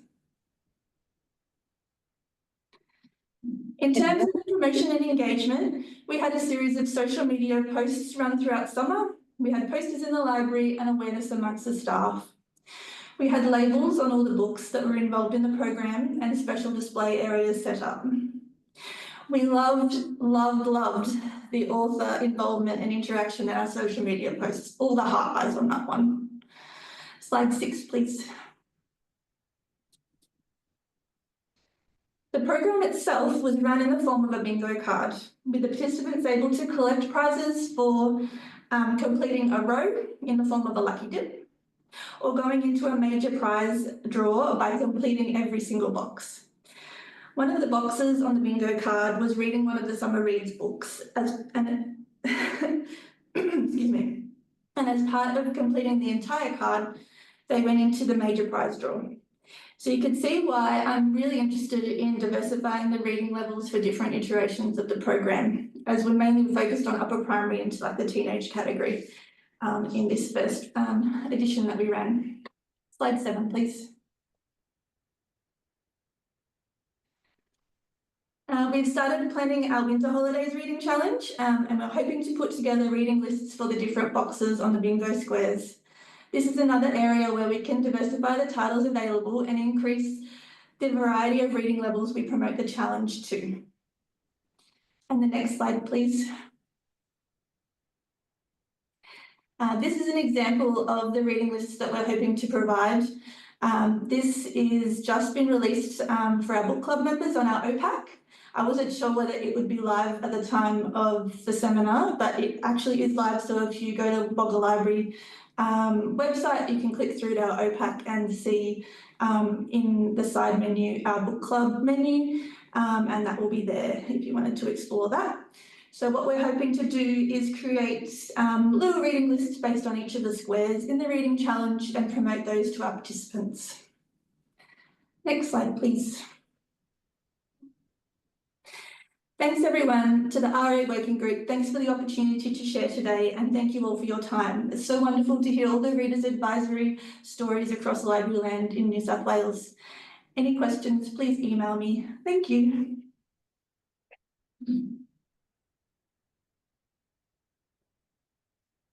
Thank you so much, Caitlin. That was wonderful. Now, our next session is about training and resources, and we have a lot of 5-minute talks. So hopefully everybody's sitting close to the front that's coming up.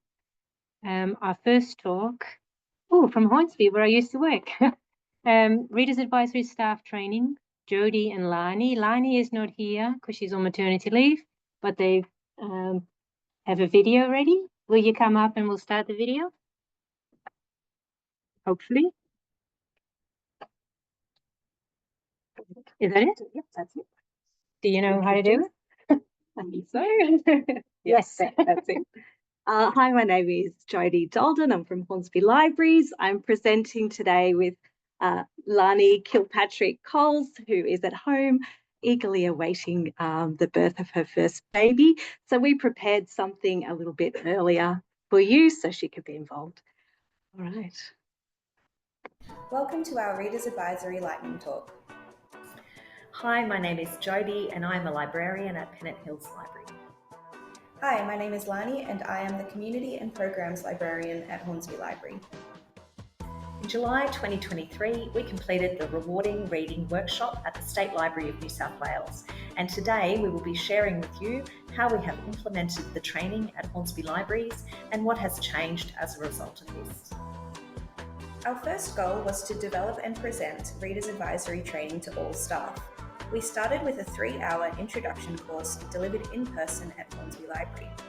We ran 2 sessions to capture staff that had not previously attended RA training, each session having between 6 and 8 participants.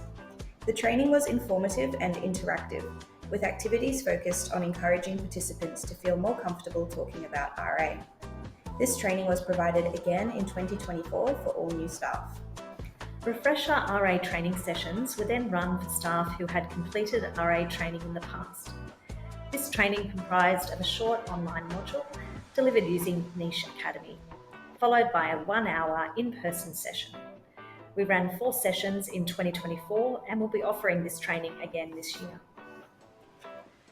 The refresher training provided an opportunity for staff to practice their RA skills through interview scenarios and resource activities, including a game of book bingo using Novelist Plus. iPads preloaded with RA tools were provided. The activities were a fun way to practice skills, with some bookish prizes providing extra incentive. Not only was this training great for focusing on RA, but it also created a wonderful team building experience, learning while getting to know each other. We collected feedback from participants using an online survey so that we could evaluate and improve the training for next time. The feedback was very positive. Alongside training delivery, Lani and I re-established an RA working group, comprising of a representative from each library team and branch. The group meets bi-monthly and has been involved in several RA projects. We have supported customer service team members Mary and Kathy as they took on the task of refreshing the Staff Picks collection. We have contributed to monthly book display planning, providing input into the development of genre bookmarks. Our CYS rep, Kath, worked on improving staff accessibility to RA resources by setting up shortcut folders on all our circulation desk PCs. Technology rep, Pete, and customer service rep, Sharon, took on the task of weeding the adult graphic novel collection and improving face-out display. Pete researched titles to suggest for purchase, looking at collection statistics and broader RA websites. Recently, there has been an increased focus on improving the visual appeal of our library collections by creating more face-out book display space. A big part of that process has been increased attention to weeding across all branches. As part of our RA role, Lani and I created a short online training video to accompany a newly revised weeding guide. We delivered the video using Niche Academy. The training was centred around basic weeding procedures, and all staff were encouraged to refresh their knowledge. The junior non-fiction area at Hornsby Library has recently undergone transformation. This project was led by our CYS coordinator Penny and RA representative Kath. A combination of effective weeding and new versatile shelving has significantly improved the appeal and accessibility of this collection. Here you can see an example of a monthly book display, including a poster and bookmarks. The bookmarks feature the name of the display on one side and a list of suggested titles and authors on the other. A saved list of titles is collated and reserved prior. Branch reps Taryn and Barbara incorporate these displays at our smaller branches, creating continuity, as well as having their own individual displays. The monthly display book list is also added to our library app and our OPAC, and is promoted on social media. The RA group were tasked with encouraging staff across Hornsby Libraries to suggest new staff pick titles so that the whole collection could be refreshed. New spine labels were created so that these titles could be easily identified on the shelf. Regular social media posts are produced by the community and programs team to promote the Staff Picks collection. Our Info Services representative, Wendy, extended the Staff Picks project to include the Chinese and Korean collections, creating spine label stickers and bookmarks in these languages. Lani led the development of new genre bookmarks, engaging the RA group in the selection of genres to be represented and the authors and titles to be featured. This is an ongoing project with bookmarks due to be available to library customers soon. Thank you for listening.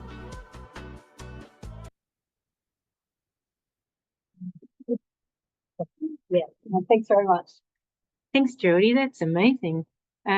All the questions for the 5-minute talks we'll do at the end when we've all had them, seeing how we're going for time. Welcome So- to our Readers Advisory Lightning Talk. Oops. You let you go. We're now going online to Gabrielle from Blacktown, who's going, oh, we're not going online. You're here. And I know you were here. Gabrielle's going to talk about literary mocktails. Thank you. Welcome, Gabrielle. Thank you. Hi, everyone. So, yes, I'm going to talk about our summer program that I ran using the Literary Mocktails as a reader's advisory tool. So our program for the summer was called Sips and Stories. And yeah, so my idea around it was to use the mocktails as the promotional tool.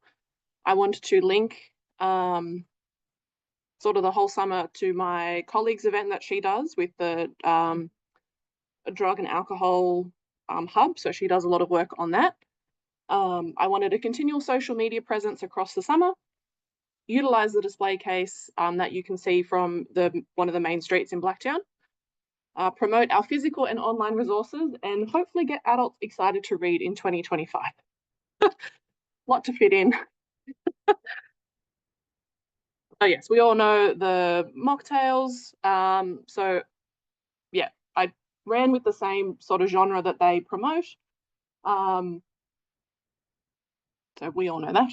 I do have a list of all the titles that I chose for each mocktail at the end, but I didn't want to include it. But it's all in the slides. And then, yeah, so I picked these 6 to focus on. Yeah. So the cross promotion, so Tracy, who runs, she's in community learning, and she does a lot of work around Christmas time and around summer special events. She does pop-ups for the literary mocktails.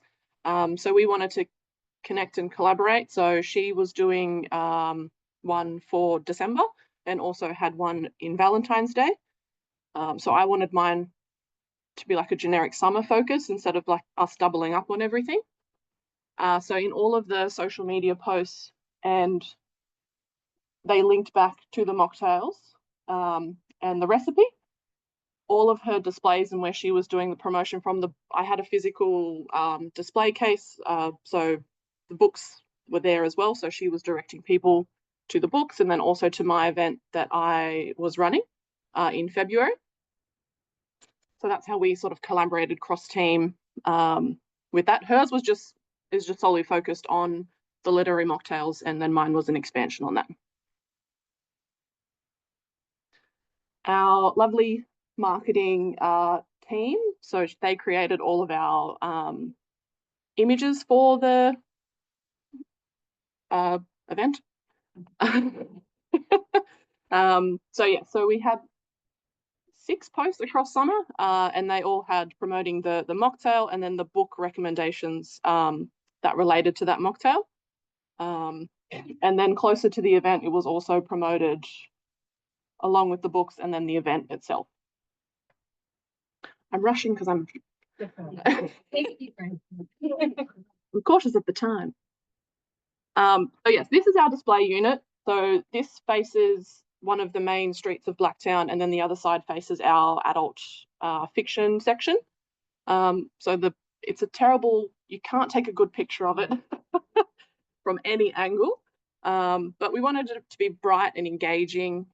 Every 2 weeks, I changed over what mocktail was facing the street and the book recommendations. And then on the other display, on the far side, I had a link to one of our e-platforms. So I was using Hoopla for our summer promotion. And then I had the exact same on the other side, which faces inwards. So yeah, bit better. And that garland is just a tablecloth, just a plastic tablecloth, and you just cut it up. So I did create OPAC lists. So I just used the books that I had already selected for each mocktail, and I put them in a list. So yes, it was one of our featured lists. And if we use spiders, we all know what they look like. So there's that. And then yes, I've been doing a lot of work on our Libby, so I created a summer fun list. I did do some purchasing for it, but I wanted to use the resources that I already had on Libby. And I've been sort of refining down our Libby list. I don't want there to be like 40 or 50 items in each list. So I was really happy with the way that this one turned out. I only had about 25 titles on the list. New releases, old releases. If it had the word summer, I was like, that can go in it. And after 3 weeks, all but 3 of them had been borrowed. So I was really happy with that. And then sort of all of this promotion led up to my event that I did the week of Valentine's Day. So we had 2 events. I had one at the middle of the day and one at evening time. And this is part of our adult fiction sort of section. And what I did is I just stockpiled all of the new books that we got that weren't on reserve, because obviously all of them are very highly popular and they go out straight away. So I used the ones that hadn't had a reserve on them and I promoted that. Do I have another? Yeah. So yeah, the idea was for us to come chat about what we have read, promote some new titles. It was the first time we've done an event like this in this way, so I was interested to see what people wanted and how they responded. The middle of the day crowd was better. My after work crowd, the only 2 people came, but that was fine. We had a great chat anyway. But yes, the idea was that everyone left with something and they all borrowed something, which was great. And there was one lady who had never been to a public library event before, and she came to this one and really enjoyed it. So yes. And yeah, my wrap-up thoughts. We did have limited attendance. Again, only 2 people came to the nighttime one, but our adult programming is we're working out, you know, what the community wants, what we can offer them, and then go from there. But it was a success from last year. We did blind date with a book, so it was improved on that one. So yeah. Customers liked that my event was like just solely focused on the books. You know, like all libraries, we run a whole heap of programs for a whole lot of things, but I think our books sometimes get left behind. So they really appreciated that. Yeah, everybody borrowed something. It gave my displays and promotion a focus. So each sort of season, I've picked a different theme for the month, and then the 3 months, and then that makes sort of what I'm putting out more focused and targeted instead of just trying to pick a random thing every couple of weeks and go with that. Yeah, finding the right target audience will be a continual process, but it's something that we'll work on and that we'll grow on. And I think the more we do sort of adult reading events, the more momentum you get, and then hopefully should work out.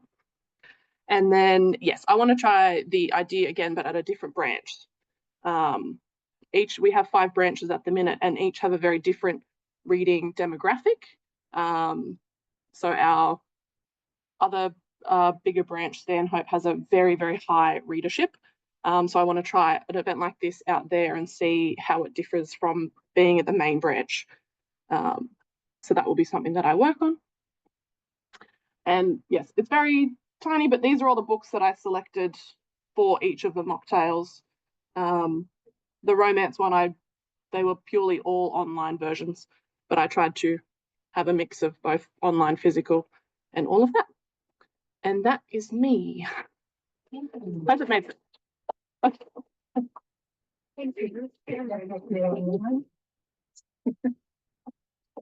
Thank you, Gabby, for actually coming to the State Library and telling us that. The next one is really online. Let's go. It's Joanna Fuchs from Clarence Regional Library coming to us from Grafton. Okay. Ellen will do tech for me.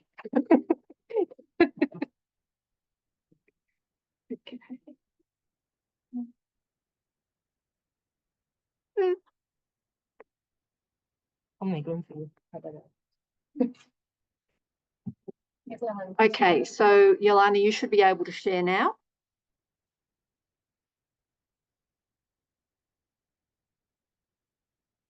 And we can't hear you. You're currently muted.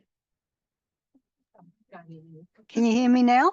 Yes. Yeah, all right. Sorry, I'm just a bit new with this sort of stuff, so I'm trying to work out where my whiteboard is. And I can't find it. Okay, we can't help you with that one. I'm sorry. No, sorry. It's help just with that slide. Yeah, it's just Okay. one. It was just a picture, yeah. All right. So thanks very much for having me there. And yeah, I just wanted to talk about our 2024 multicultural bulk loan display that we did, and how a little thing like that can make such a difference. And so as a bit of a background, most of our multicultural bulk loan requests come from inquiries at the circulation desk. We also offer the service on our website and regularly promote it on social media. And we also encourage our libraries to put their bulk loans out on open shelves so that anybody can borrow them, not just the person that requested them. So we've also recently started adding signs in the language of the request and English. So we're using the translator on the State Library website, which is really handy. So for example, we've got French books for children written in French or English. Now, before our LOTE display, we were averaging about 14 bulk loans a year. So that's about just over one a month. So we thought that was pretty satisfying and showing that it's a valuable service, but we wanted to encourage more because we thought maybe words were just not enough. So we decided we wanted to give the borrowers a chance to physically browse and touch and discover what is available in a multicultural bulk loan rather than just telling them about it.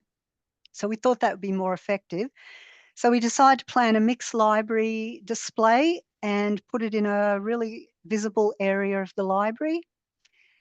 So we decided too that it would be a non-lending display because we wanted to encourage borrowers to come to the circulation desk, maybe have a chat and submit a request at the desk. So the results of our display, which went for 8 months, has been very encouraging.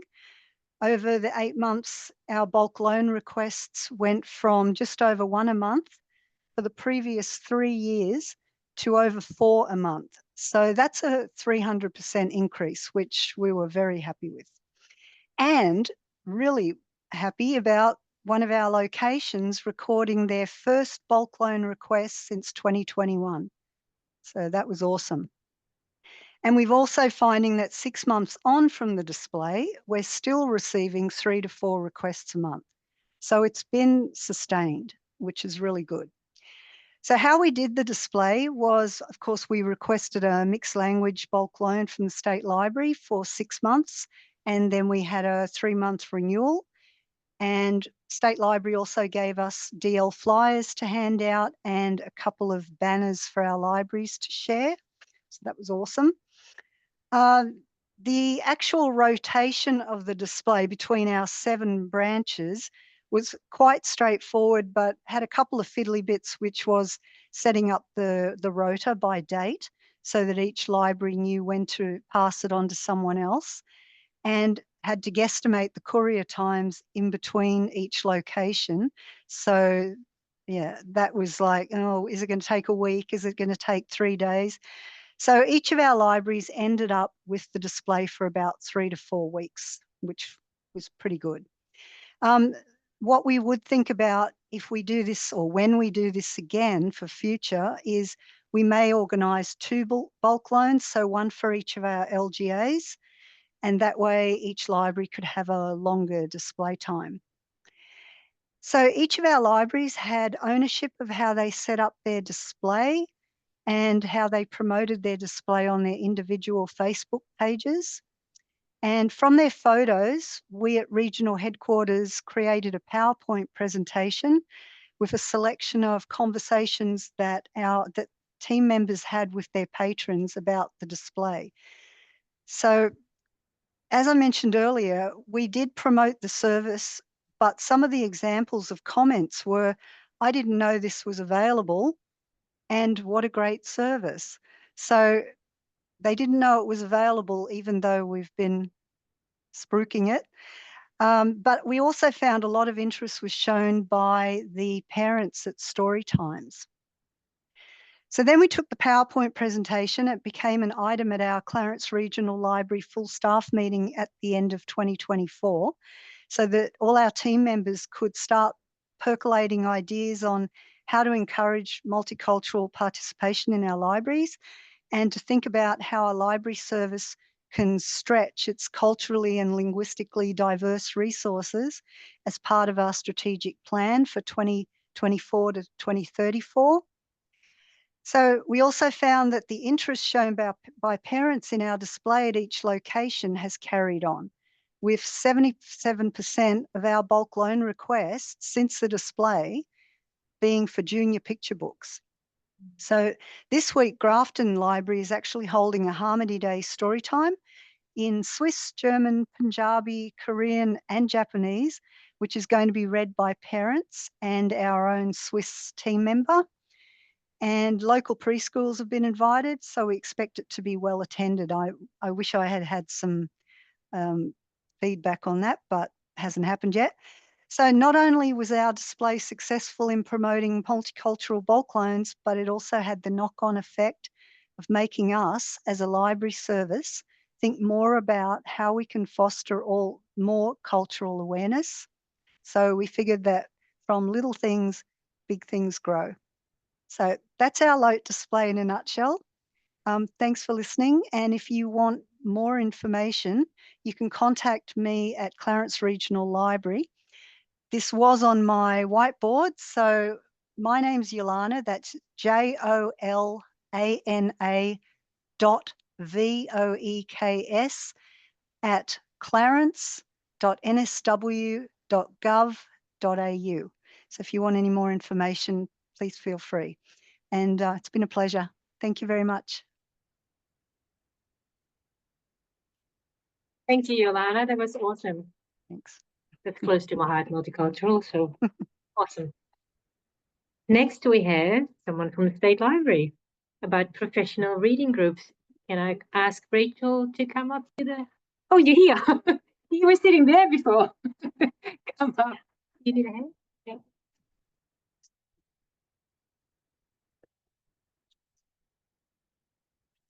They can work on that. Yeah, it's good again. Kind of got to tell it the first time and then, yeah. Thank you. Every laptop is different. I've discovered this. Good afternoon. I begin by acknowledging that I live, work and write on the land of the Gadigal people. And I would also like to thank the organisers for including an overview of the new reading group for fellows at the State Library of New South Wales in today's seminar. This reading group is an initiative for 2025, designed and facilitated by me and Lewis Fisher, a qualified librarian and a volunteer here at the library. For some context, library fellowships are awarded each year after a competitive selection process, with all fellows focusing their research on the unique collections held by the State Library. There are honorary fellowships, but most of them do come with funding that ranges from $1,000 through to $110,000. Everyone receives exclusive access to the Donald and Mafanui Horn room. That's like a miniature reading room. It is a much loved space, in addition to specialist support services and now also a tailored professional development program. In return, our fellows do a little bit of obligatory paperwork as well as share their research outputs, which range from contributing to the library's public programming event series through to conference papers and full-length publications, because we all love a book. 2024 saw a significant expansion in the library's fellowships, going from 8 people on the books through to 34, and I now have 58 people using the room. So that's a lot of serious researcher wrangling to do. One of the responses to this was the building of a formal professional development program with a variety of activities that you can see some of the main ones here. There are formal lectures, there are tours, there's lots of reading and writing stuff. So the main goals behind this idea were to build the skills of our fellows, to build camaraderie actually within the cohort, and to also build their connection to the library with such a large group. I was very worried some of my research lambs might wander off and get lost. So in response to a specific request for some informal gatherings, a themed reading group was begun this year, inspired by the Read, Watch, Play Twitter reading group, which was led by the Readers Advisory Working Group across 2013 to 2018. So the themes offer flexibility to members, and participation doesn't feel like it is quite so much work. There's no trying to fit in another set reading in a writing and researching program that already has a lot of stuff to read. So Lewis and I worked on the themes, which include some traditional genre topics such as the environment and a little bit of whimsy. So, for example, on April Fool's Day, we'll be looking at frauds and hoaxes. The group meets on the first Tuesday of the month on site and online with about 60 minutes allocated, but an option to go for 90 minutes if people are having an enjoyable time and want to keep chatting. The first meeting, A Book You Love, to coincide with Valentine's Day, I'm not normally quite so romantic, but there we go, was actually a ridiculous amount of fun, with reading suggestions from the group coming from a range of genres in different formats and across 3 languages, all reading the discussion. More of a jam session than a meeting with a fixed agenda, the rule of let everyone have their turn is clear and non-negotiable. Lewis also produces and distributes minutes, each with their own level of whimsy, after each meeting, so those who are unable to attend are still able to benefit, and will consolidate all the titles that were suggested across the year into a bumper Christmas issue. The group is a safe space where contributors can relax and enjoy intellectual and social interactions that allow them to talk about what they know while also learning something new. An unplanned but not unsurprising benefit seen only after a couple of months in is how the conversation continues between meetings. Fellows are suggesting readings on the published themes, on topics that they think might be of general interest to researchers, as well as specific titles for their peers working outside their own fields of research. So it's really interesting how quickly people are feeling comfortable with reading in a safe space and taking a few risks and branching out. For participants and the facilitators, it's a fabulous addition to the program of more formal professional development offerings. And it's a great reminder that we are all naturally curious about the world around us, and we don't have to confine ourselves to our established areas of academic expertise. We can give and we can take suggestions on an infinite number of texts. So the group is, yes, professional development, but it's also an exercise in creativity. And I would suggest that often we're so busy trying to have our patrons have a good time reading that we forget that we also like to read as well and be challenged in our own reading. So potentially there's a place for a professional reading group in your library as well. Thank you.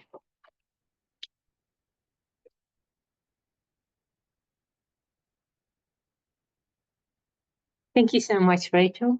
I like how you mentioned curious, because that came up a few times with Yasmin as well. And as librarians, we all need to stay curious. So now we're going from a professional reading group to a young adult book club, and Danielle from Newcastle Libraries will tell us about that. Welcome, Danielle. Oh, yeah. There you go, Danielle. You just go like that. Makes sense. Oh, Makes a lot of sense. yeah, it took me a while. Hi everyone, my name's Danny or Danielle. I work for Newcastle Libraries. Oh, thank you. Story of being short. I've been lucky enough to run our young adult book club now for the last almost 4 years. Next month will be our 4-year anniversary, which is really exciting. So we had our first meeting in April 2021. And I got told, you know, when I wanted to start a YA book club, they're like, yeah, sure, no worries. But just as a heads up, we haven't had a lot of success in this sort of demographic. So don't get discouraged if you don't have anyone show up. And I was like, oh no. So the first meeting we had, there were 5 people. 2 of them were my friends that I begged to come along, so I wasn't sitting in the room by myself as a lonely loser. One of them was from our youth council. One was someone who I had randomly bailed up in another branch earlier that week and said, hey, come along, because, like, you know, glancing in the vicinity of YA books, I was like, I'm in. And another person was someone that I'd actually bailed up about 5 minutes before the meeting as well. We've now grown to having an average of around 15 people kind of per month, which is really cool. The biggest meeting I've had was 23, which was a bit hectic. Our first couple of goes, we did particular books. So City of Bones was the first book that we did. And then we kind of flipped into kind of more theme-based sort of things. August 21, we went into lockdown. So we moved book club as an online option, which was the first program Newcastle Libraries had actually done online as well. And that kind of still goes today. So I have someone that actually moved out of area. They still dial in every month and come along to book club. If people are sick and they can't physically get there, I've had them ask, you know, can I dial in as well, which is pretty cool. So what makes us different from other book clubs? I mentioned before we do themes. So it pains me to say I don't have, you know, multiple copies of the same book to be able to just have one particular title. So we do themes. I don't select the themes, the group does it. And I think it kind of involves more participation. If they've picked the theme, there's something they're going to want to do. And some of the little word cloud ones there are some of the themes that we've had. One of my favorite ones was Gay Witches. Loved it. That was our October theme.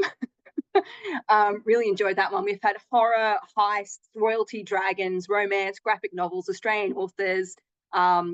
We've had things like flowers. So I had to go and search, like physically go in branch and just look at the shelves to say, okay, what books do I have that have flowers on the cover? This month, the theme is covers with orange, green, and white on it because it's St. Patrick's Day. Next month is an interesting one. It's going to be social issues. So that one's going to take me doing a bit of research to be able to locate the books, not just physically going, there's one, there's one. Yeah, so it gives people a bit of a chance to branch out into something new while still feeling a bit more comfortable. So I've got a couple of people who primarily just want to read graphic novels. So it gives them a chance to, you know, still participate in it, in the themes, but still kind of, I guess, stay within their comfort zone as well. Something else that we do is we play games. So I will come up with some sort of random game to link in with whatever the theme is. Some of the ones that we've done, so trivia, we've done, you know, is this famous person born in Australia or not? You'd be surprised how many people are not born in Australia but are cast as Australian. You know, guess the novel by the first line, random wartime facts as well, which if anyone wants to know why a tank is called a tank, come and ask me later. Sort of known games with a bookish twist. So I've done, you know, books categories, book title hangman. 1 month when we did romance was the theme. I made the little chatterboxes, but it was book boyfriend and girlfriend chatterboxes. That was interesting. We've done some physical games as well. So 1 month we did King Arthur retellings. So I printed off a whole stack of, there were 6 pictures in particular for them to go on their quest for the Holy Grail. And I hid them all through the library. And it was at our Newcastle Library as well. So that's our second biggest branch. All through adult fiction, right up into non-fiction. I was finding them for months later. But yeah, first person to actually draw 6 won the Holy Grail. Another really fun one we did was vegetable hop for historical. So apparently in like the 1800s, it was a fun game to throw vegetables on the ground, stand on one leg, and then try and pick them up. So yeah, went to Kmart, got the plastic food, utter chaos. Yeah. Something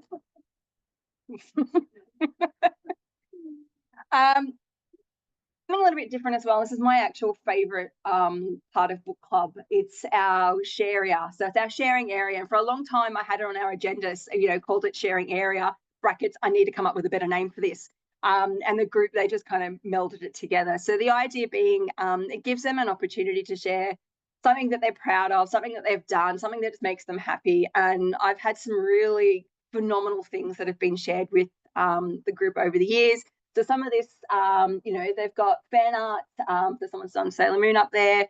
I've got a picture of someone, they recently did a trip to Greece as part of their uni sort of thing, and they sent me a whole set of photos.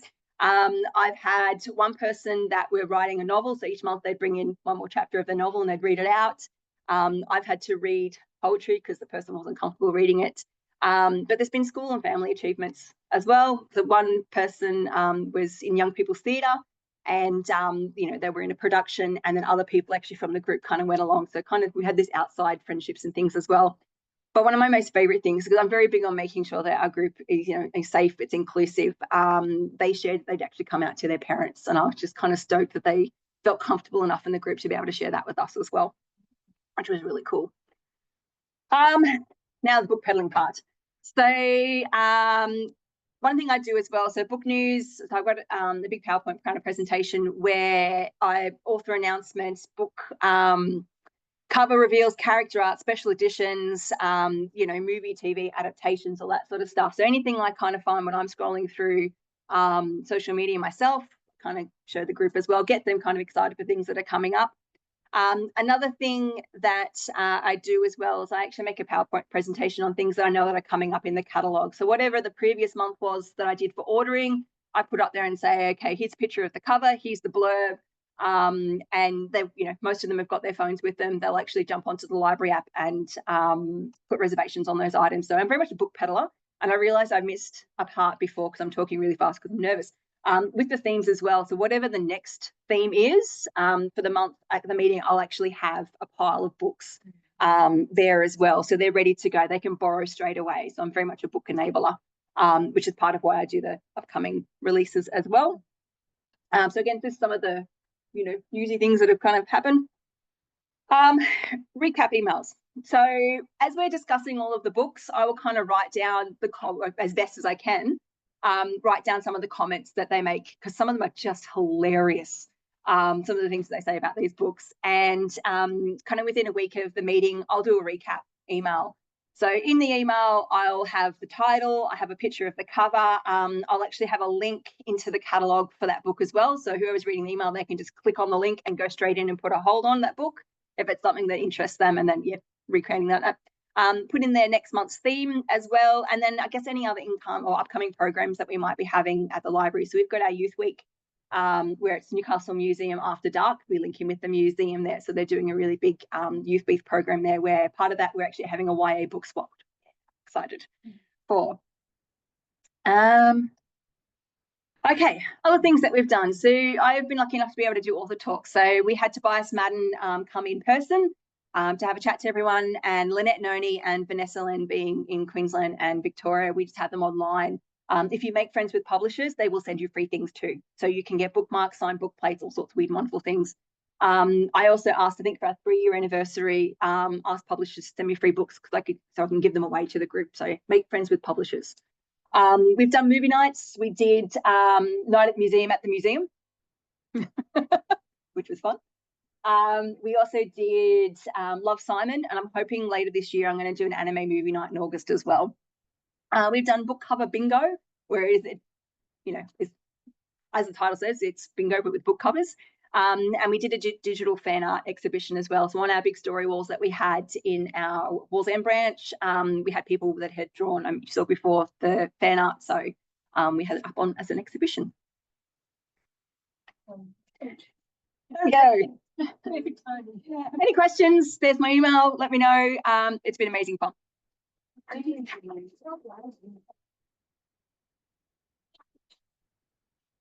Thank you, Danielle. You can talk very quick.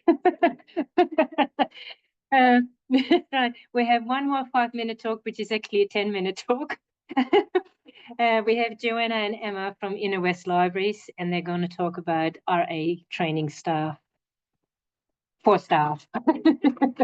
Welcome. Thank you for explaining that it's a 2-minute talk. We were like freaking out. Do we go down that way? I guess. Is that okay? Cool. All right. All good. Okay. Right. Okay, so we'd like to begin by acknowledging the traditional owners of the land on which we meet today. We would also like to pay our respects to elders past and present. So, hello everyone. My name is Joanna and I'm the collections curator for Inner West Libraries. My role sits in the collections team at the librarian level with a focus on readers advisory. All right, we're gonna have to do a lot of switching around. Yeah. And hi, my name is Emma. I previously worked as a graduate librarian at Inner West, and I helped Joanna co-develop our readers advisory training. I'm currently working at Sutherland Library. Oh, we forgot that was our hello slide. Yeah, that's right. Okay. Right. So in August 2023, both Emma and I were selected to go to the rewarding reading RA training developed by Sherry Quinn and Ian McCullum. After the training, we reviewed what we had learned from the program and included it into our day-to-day practice, building on our already existing readers advisory services. So the provision of RA services is included in our performance plans and council goals. Our library training and developing coordinator, Emma, who is another Emma, not this one, also includes RA in all the staff inductions she undertakes. The library leadership team also have a strong focus on staff professional development opportunities, including RA. In fact, we've got a small team over there who are here for that reason. Readers Advisory is a core part of Inner West programming. Every event booking page links to a staff curated list created in our library management system. Here you can see that an after-school event for sculpting a shark or crocodile out of clay comes with a built-in link for resources on sharks and crocodiles, all of which are available through our catalogue to borrow. And our catalogue always displays at least 2 containers of library resources that are themed and relevant to either a general theme such as Valentine's Day, a specific library event, or an event enjoyed by the wider public such as the Children's Book Week. So having identified that staff are often hesitant to make recommendations outside of their reading comfort zones, we worked closely with the collections coordinator and the library training and development coordinator in developing strategies to reach as many of our 80+ staff as possible. So videos were a really effective solution for that. Each video explores a genre, explains its core appeals and frameworks, and then provides information for staff on how to help patrons find relevant items. Oh, I guess it's ignore those ones. That's all good. So the genres we started with were fantasy, romance, science fiction, and horror. So these were identified in the Adult Fiction Stock Quality Health Check report produced by the State Library in 2022 as the genres that were often underrepresented in library collections. One of the most successful aspects of these videos was collaborating with our peers.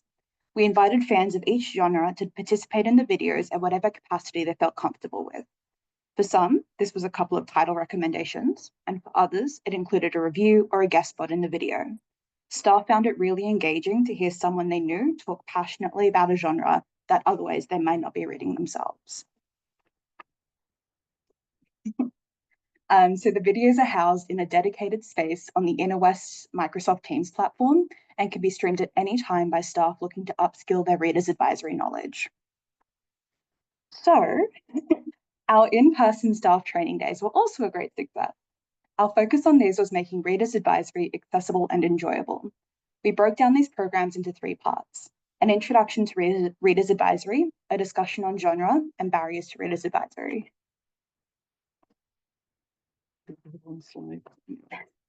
That's correct. Okay. In the first section, we asked staff to record their own definitions of reader's advisory, and then at the end of the presentation, we asked if their perceptions of RA had changed. On the screen are some of the before and after responses. What I find really interesting is that a lot of the before responses focused on very big picture concepts like having a healthy curiosity, whereas almost all of our after responses were focused on more practical activities like cover analysis.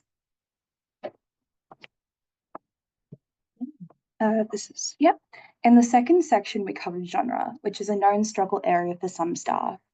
We provided a description, talked about the genre appeal framework from the Reader's Advisory Guide to Genre Fiction, and did an activity that gamified genre identifiers and book covers, which we might get a chance to play if we don't go over time. Staff were also provided with an opportunity to vote for our next genre guide video. So the results provided a lot of really useful data for us regarding what people saw as problem genres. Oh yeah, that's right. Okay. Yes. Yes. Okay. Oh, sorry, I didn't. Yeah, that's okay. The final section was a discussion on barriers to reader advisory, where we asked staff to talk about what prevented or hindered them from participating in RA during day-to-day desk work. The responses can be broken down into three major categories: staff barriers, patron barriers, and library physical space barriers. As we also work on the library floor, we were able to anticipate what some of the common issues would be and came prepared with some possible solutions to discuss so that staff could walk away from the sessions with tangible ideas to try. Other responses received on the day helped shape future training sessions or videos, which we were able to tailor according to staff need. Thank you. So ultimately, we wanted to emphasize to staff that there's more than one way to help a patron. Sometimes you know the answer because it's an area of interest, but other times you'll need to turn to RA resources like the OPAC, Gale Books and Authors, the Good Reading Database, Google, or even just colleagues for help. There's no wrong questions and no wrong resources when it comes to Reader's Advisory. Speaking of which, I think we have time. Who's ready to judge a book by its cover? You have to start. All right. Okay. We're gonna. It's like 2 minutes we can do. You said 2 minutes. We timed this so many times. So the activity is really easy to put together, and we're more than happy to share full game slides with any interested libraries. The idea is simple. We highlight some common genre identifiers that will help staff find specific genres on the shelf. So we did this at the staff training days. We also did this at the public reopening of Balmain Library. So the ground rules is we're going to be showing you some book covers. I'm just going to put that away, and put your hand up when you think you know what the genre is, and I'll just ask you to I'll point to you. Just tell me what the genre is and how you identified it, and I will throw you a Mars bar. As a warning, I've done this before. My aim, not great. So what we're going to be doing is we're going to be really spatially aware. And if you don't want to get like hit in the eye, we're going to try and avoid that so hard. All right, can anyone guess what genre this is? Yeah, in the back. Yeah. Yes. You want to? Yep, I'll do this bit. All right, you ready? I can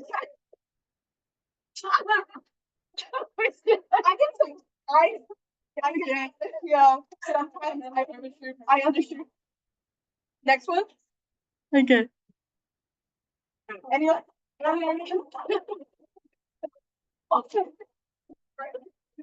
Yeah. That was my bad. I'm 2 for 2. Next one. Okay. Any idea what this is? Yeah. Is it historical? Yeah. Oh my God. Yay. Thank you, Anita. Okay. You go. Any idea what this might be? You're in the back. It is. All right.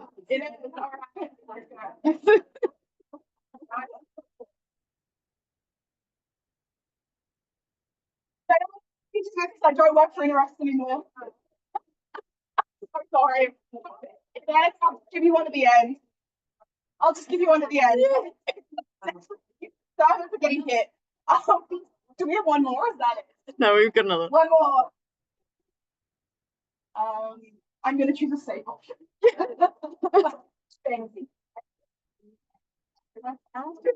Yay! Thank you very much.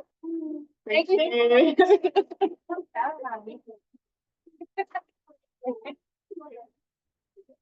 Excellent mistake. Thank you. Now, for the people online, you might have not seen what happened, but chocolates were thrown at people who won. Anyway, I got one too. Now it's very exciting for here. And at home, you can make your own afternoon tea. We're just going to have afternoon tea now. And I guess it's there, Ellen? Is it in the same room? Yes. So where we had lunch before, we're going there now. And then we'll be back in 30 minutes, or how are we going for time? 25 minutes. So we're starting again at 3:10. So maybe be back by, make your way back by 3:05. Yes. Okay, I'll just welcome everybody back. Welcome back, everybody. I hope you enjoyed that wonderful afternoon tea and didn't end up with chocolate on your head like me. But I'm going to hand over to Aaron, who is part of our Readers Advisory Working Group, and he's coming in online. So please welcome Aaron. Hi, everyone. Aaron, let me know if I have to go forward for you. You should be all right as long as the screen is shared. Is it? Or I click it? Okay, I'll do it. Just tell me when. There we go. Is it what you want, Aaron? Yes, thanks. Okay. So yeah, I'm gonna talk about resources. I'm Aaron from Richmond Upper Clarence Regional Library, and we're here on Bundjalung land. So this is just going to be an overview of most resources that I think people use. Hopefully you guys will get something new out of it as well, but I'm sure most libraries already have some resources they're using. So next slide, please. So what makes a good resource? For a resource to be good, in my opinion, it needs to be easy for both the staff and the customer to use. It needs to have complete information with nothing important left out. It needs to be current and needs to be diverse. So that quote there is from the State Library website.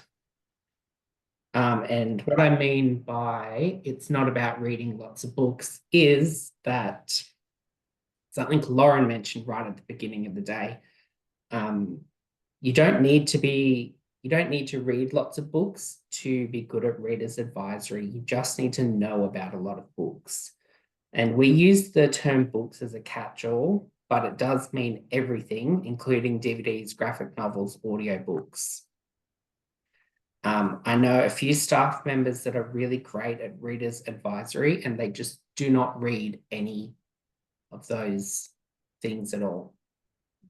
They just really know the collection and the resources available, so that helps them find what people want.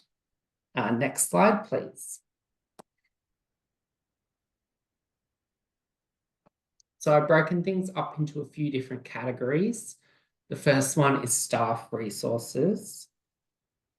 So these are specifically for staff to use in the Reader's Advisory conversation and other areas like collection development and purchasing.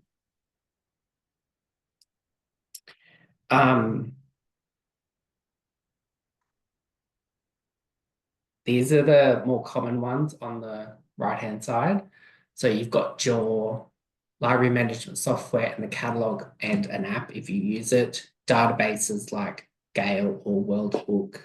Who else writes like and other similar books, and the website.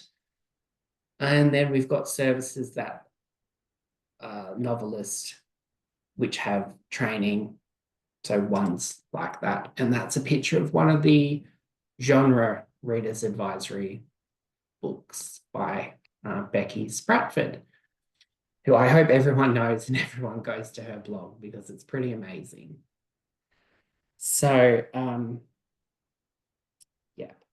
At the end of the presentation, we're going to be collating resources from everyone. So please, when you get the link or the QR code, go on the spreadsheet and tell us your favorite resource. Yeah. Next slide, please.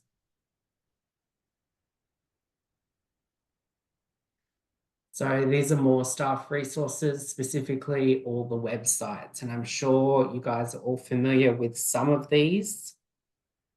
These are ones that staff have access to and that they can use to help with the reader's advisory, and ones they can use to improve their reader's advisory skills.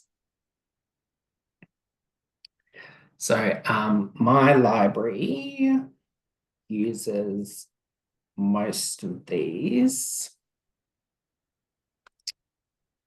We're able to, yeah. Okay, so we've got ones like the author-specific websites, Goodreads, Fantastic Fiction, which my library staff use a lot. Genre-specific websites like RA for All, horror, book lists, bookmarks, book reviews, book riot. There's a few there. Some of them I just found when doing research for this, like Worlds Without End for science fiction, fantasy, and horror. I hadn't come across that before. And the Professional Book Nerd podcast, which Lauren told me about. So we'll just mention that after the results of the Adult Fiction Stock Quality Health Check in 2023, which a few other people have mentioned today as well, that my library decided to work at improving our fantasy, sci-fi, and horror collections.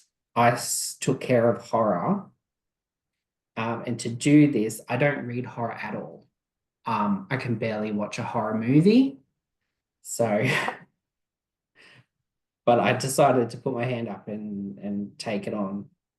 So it's just for a lot of research into the genre. We looked at new popular authors, diverse backgrounds and characters, tried to get all the subgenres in horror.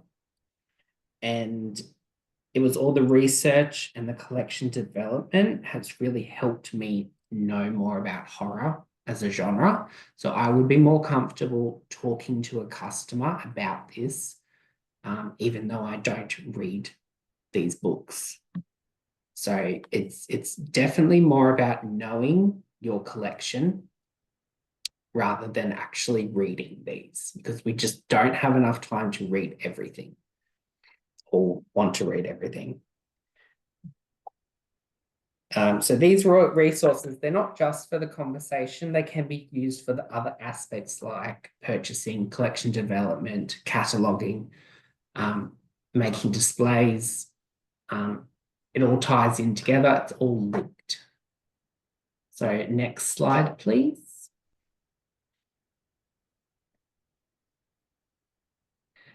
Yes, so this is a really interesting resource that I think sometimes people forget about, and it's other staff knowledge. So we need to be aware of our staff members and what they can help with and what you can help them with. I know it's not an option for everyone, especially if you're working in a small library or the customer doesn't have time to wait for another customer, another staff member. So just being mindful of suggestions from other staff members. If they let you know that they read a good book, just try and keep a list, keep it in the back of your mind. Some people write at the bottom of their email signatures what they're currently reading, which can be a big help. This is also part of staff book reviews or anything similar to that. So it's just being aware of what other staff are reading, what they're putting out as a good book, and remembering when you're in the conversation with people. So we've got people who manage book clubs or libraries that promote book club reviews. Stay aware of. Potentially you can suggest that to customers. I've said, oh, my boss, Nari, has just read this book and she really liked it. It's similar to this one you've just brought back. Give it a go. Yeah. So that's just something to be aware of, especially for those people that are in smaller libraries and they cannot get a staff member to come to the desk to help them. It's just a good resource to have in the background. Next slide, please.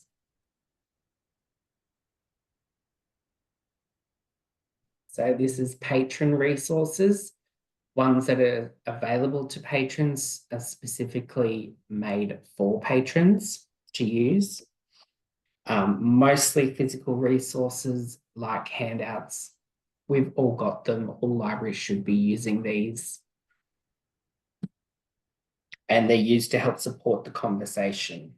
A bookmark or flyer can be taken home by a patron for them to think about further, so they aren't put on the spot to make a decision. It can be used as a prop for a staff member to help the conversation, especially for people who aren't too comfortable one-on-one. Patrons can be directed to displays that might interest them. You give them time to think about it, and then you can process their request a bit more. So, for instance, if someone was coming up to me and they had a very detailed request that I needed to just take a second to think about how to approach, I would say, I'm going to follow this up on the catalogue. Would you like to have a look at our new titles display, which is right next to the front desk, while I do so? And that just gives you a few seconds to remove yourself from being face-to-face and let your brain kick into gear. And it directs your focus away from the staff members, especially ones that will be uncomfortable with one-on-one conversations. So that's the displays, and these other resources listed are great examples of passive readers advisory. They don't require a staff member for the customer to use. They can be accessed at any time at the customer's leisure, but they can also be used by staff members to further the conversation as a help with that. Next slide, please.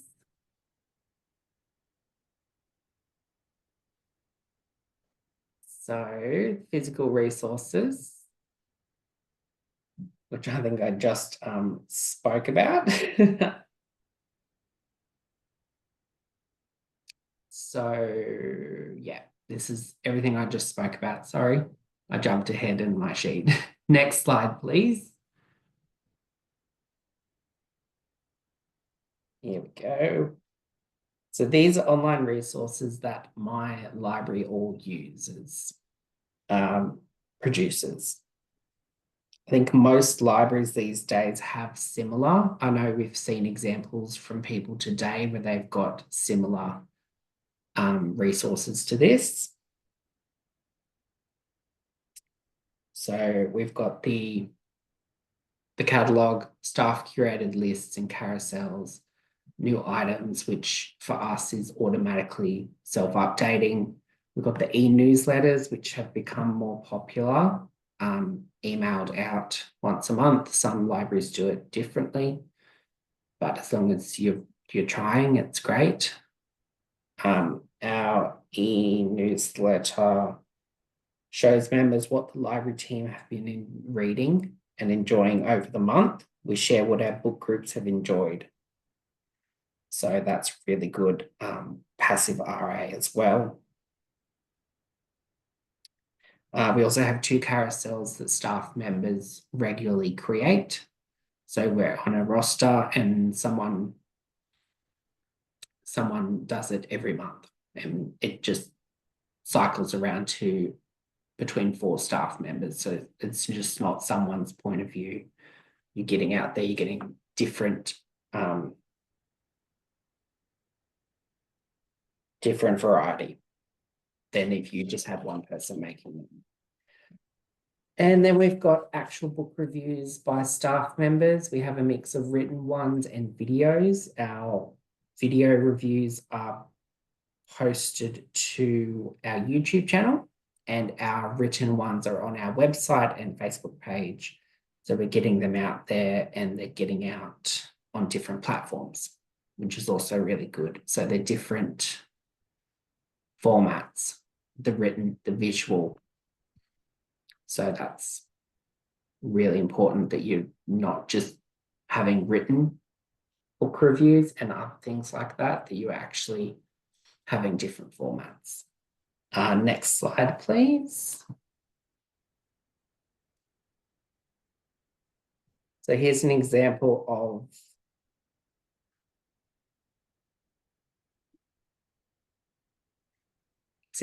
our newsletter with the titles enjoyed by the library team, and then ones from our book groups at Casino, Evans Head and Cuyahoga Library that just all mixed into one spread. Then the 3 different carousels we've got. The top one's automatic, then the next 2 are the staff curated ones. Next slide, please.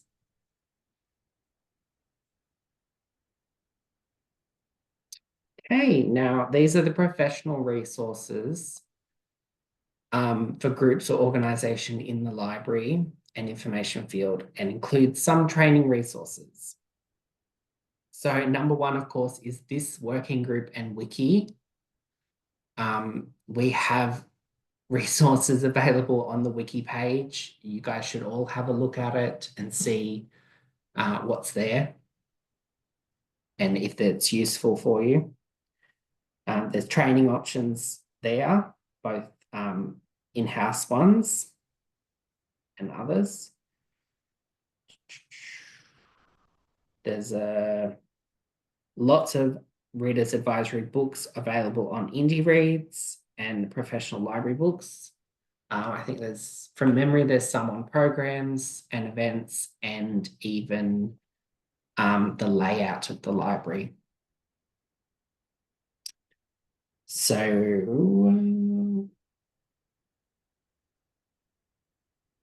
yeah, that, which is listed in the wiki as well. We've specifically got the titles from Indie Reads, put them in the wiki with an explanation of what they are. We've got the training page in the wiki with the different types of training, practical exercises and games that staff have used in-house, and some info on setting up book groups and a few other topics. So really check out the wiki and see if there's anything useful for you there. The RA for All blog and other blogs like it are really good to keep up with emerging trends in the industry. Some new articles on the RA for All blog I really liked were 10 rules of basic RA service. And they've also got some training options on there. So if you're stuck trying to think of how can I improve the professional development of my staff members, and specifically in Readers Advisory, go look at the blog and see what can be used in your library. They can just be, there's some basic option, there's some paid training options as well, I think, that they've mentioned, and just see what works for you. They've got some info on basics, including displays, passive readers, advisory resources. It's really good to brush up on that stuff because we think we've been using them for years, but it does change. It does grow. As Yasmin mentioned in her talk, the diversity push, it's really worth double checking all this stuff. You can get in contact with the professional groups like Alia Graphic, who we had at the last seminar, and they were amazing. I really urge you, if you're thinking of starting a graphic novel collection or you want to improve your graphic novel collection, just get in contact with them and ask them for help, because that's what they're there for. They're there to support the library. The same for Alia Disability Group. There's also the Alia Group for Adult Literacy, Children and Youth, Alia Multicultural, Alia Rainbow, which supports development and resources for LGBTQIA+ library people and allies. There's free training options out there if you pay attention and stay aware. Web Junction has some training available, and there are webinars and other Readers Advisory videos posted to YouTube. All the recent Readers Advisory seminars get posted to YouTube, and they are worth checking out. The information does not go obsolete. I still remember listening to Angela Hirsch speaking about the importance of promoting the collection a couple of years ago, and it's such an important talk that I can still remember it. I think it was 3 or 4 years ago. And it's something that my library took on board and started working towards. Okay. Oh, yes. I have some Readers Advisory training videos saved in a playlist on the Richmond Upper Clarence Regional Library YouTube account. If you guys want to go there, you're free to look at it. They're all just ones that I have found on YouTube, decided to save in a playlist and make it available. Yeah.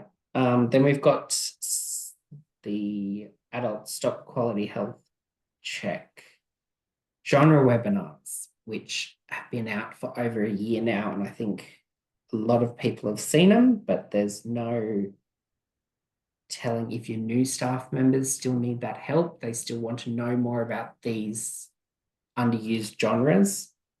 So they've got webinars about horror, fantasy, sci-fi, and romance.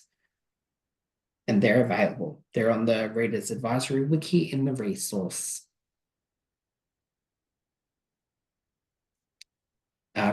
page. So check them out and direct your new staff members to it, especially if it's their first library job and they just need a bit more help.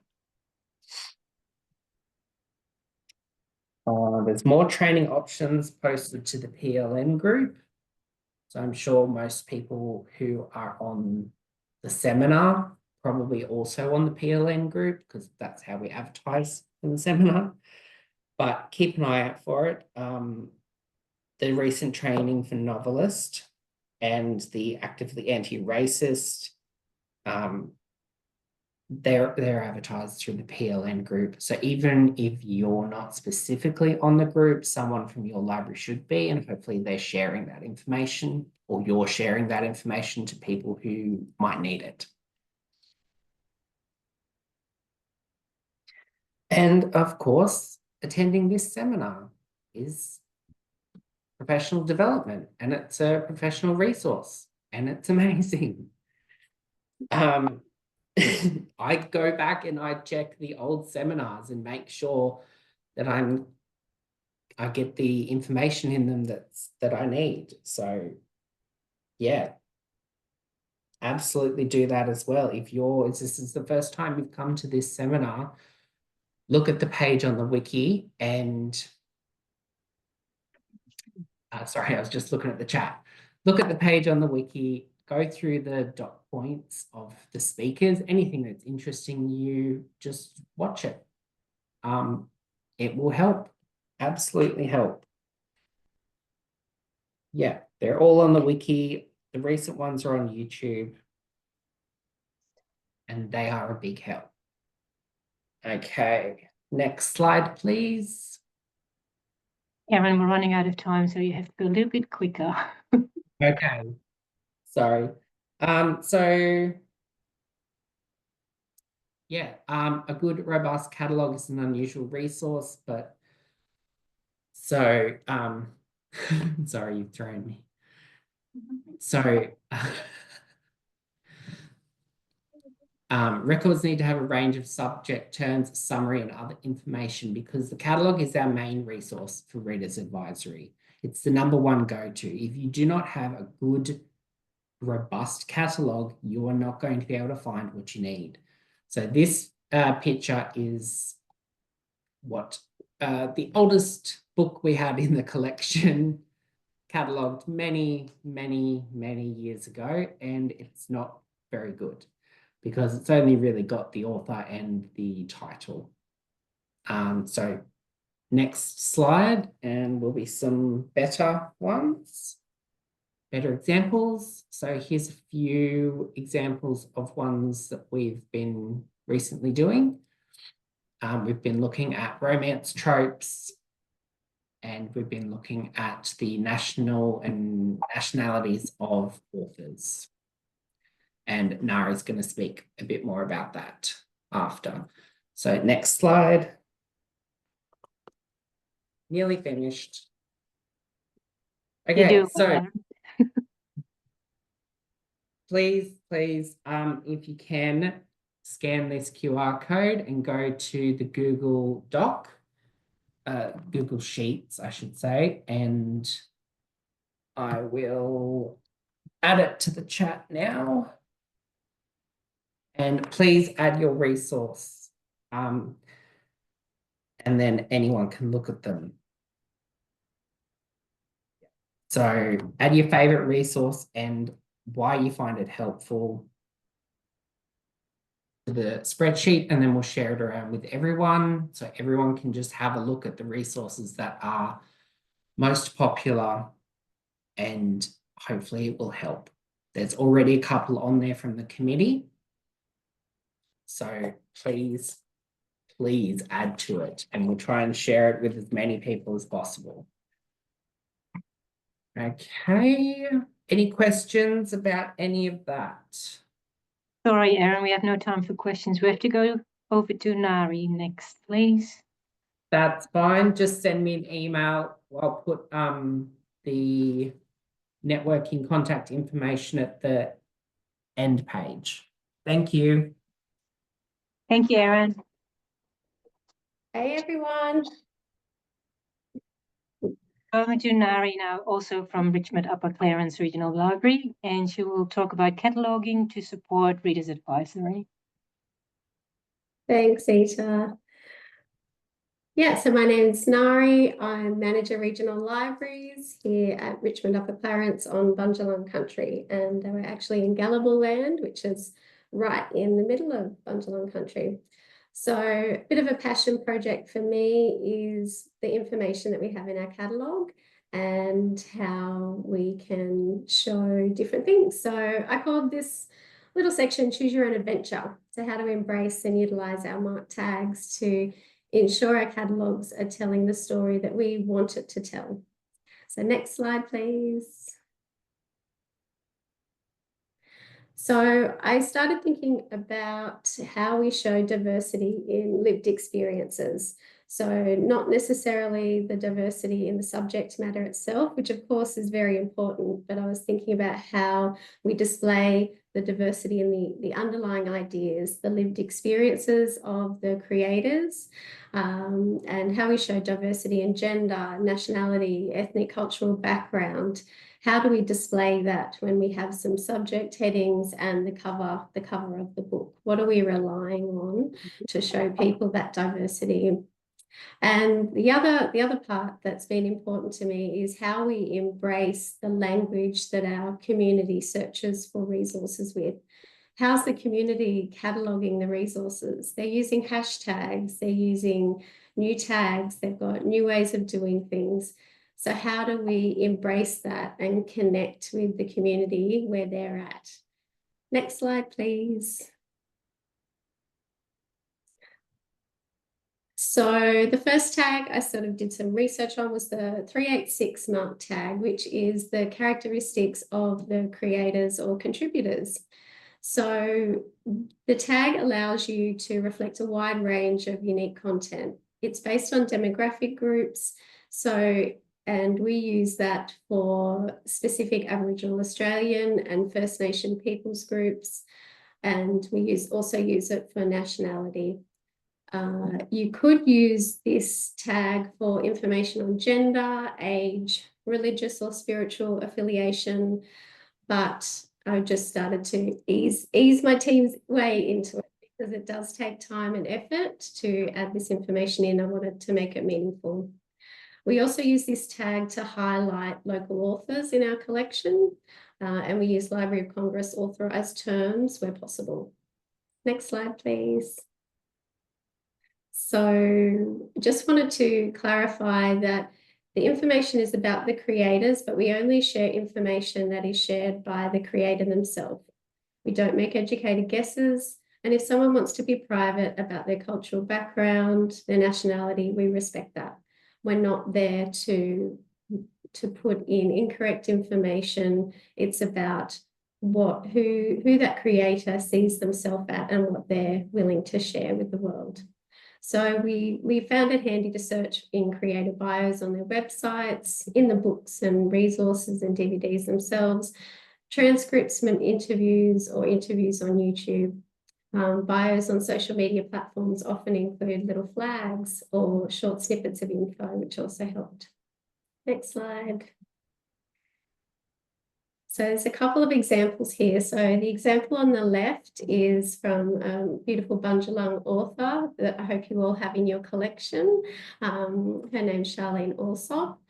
And so you can see we've got the fact that she's part of the Bundjalung people. She's Aboriginal Australian. She's from the Northern Rivers region and she's Australian.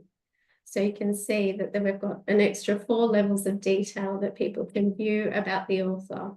There's a lot of subject headings, below that in the record, but you can see that we've added that information people can see about the author, who they are, where they come from.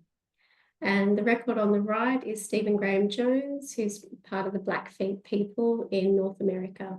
So again, you can see Americans as the nationality and a member of the Blackfeet people as the ethnic cultural group. Next slide. So this is the web OPAC version. I just took a snip of Charlene Alsop's book. So you can see we've got creator contributor information. So you can see when we have people looking in our catalogue, they'll be able to see the title and the author, but they're also able to see that the creator of the work is part of the Bundjalung people, Aboriginal Australian, and from the Northern Rivers region. All things that are meaningful to the people of this region to see. Next slide. The next tag is the 653 tag, which is index term uncontrolled. So a subject term it's not constructed by standard subject headings or thesaurus building conventions. How exciting! We can just take free rein, which I always love. I love flexibility. I love being creative, so it makes me happy. So we utilize this tag when we want to describe something that doesn't have an official Library of Congress term. And there's a lot of words out there that aren't official Library of Congress terms. So within our library, we use the 653 tag for a list of additional genre terms that we've decided on. So you can search in our collection for terms like rural crime fiction, historical romance fiction, we do have rural romance fiction as well. So a lot of terms that are popular within the community, online, in conversations. They might come in and ask for that. They can actually search for that exact term in our collection. And we also use the 653 tag for romance tropes, which I can talk about all day, which E2 will know because I read predominantly romance, very proud romance reader. So we use terms such as you can search for enemies to lovers, grumpy versus sunshine, age gap, Small town romance, we have a list of, I think, 10 to 12 tropes that you can actually search for in our collection. So it means that people don't have to search on blogs and the internet looking for their favorite enemies to lovers books. They can actually search for them within our collection. Next slide.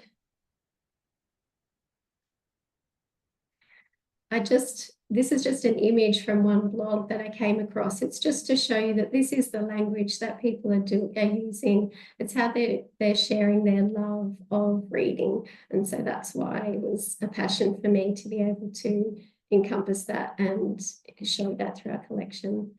Next slide. So here's a couple of examples from our romance collection. We've got Kylie Scott on the left, who's a Brisbane-based author. And so her book Text Appeal. So you can see there the 655 tag, it's a romance fiction.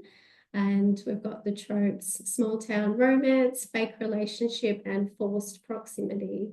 And SM Laviolette on the right there, her book Io the Shrew.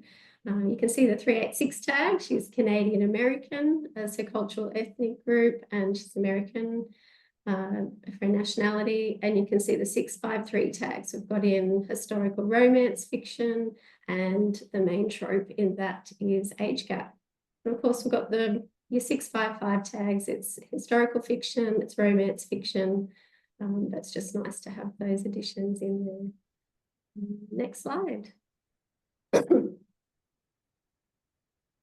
I think that's the end. Yep, that's me. So I put my email address there. I'm happy to talk about this, as long as anyone needs. Happy to send through lists of the different genres and tropes that we use in those tags. If someone would like them to get started, just send me an email and I'm happy to send anything through.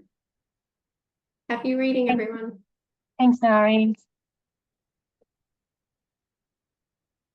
It's now time to hear about training plans from Ellen from the State Library and State Library Resources. And then after that, we have a seminar closing, and I'll hand over to Erin for that if you are still there, Erin, because you're doing a really good job.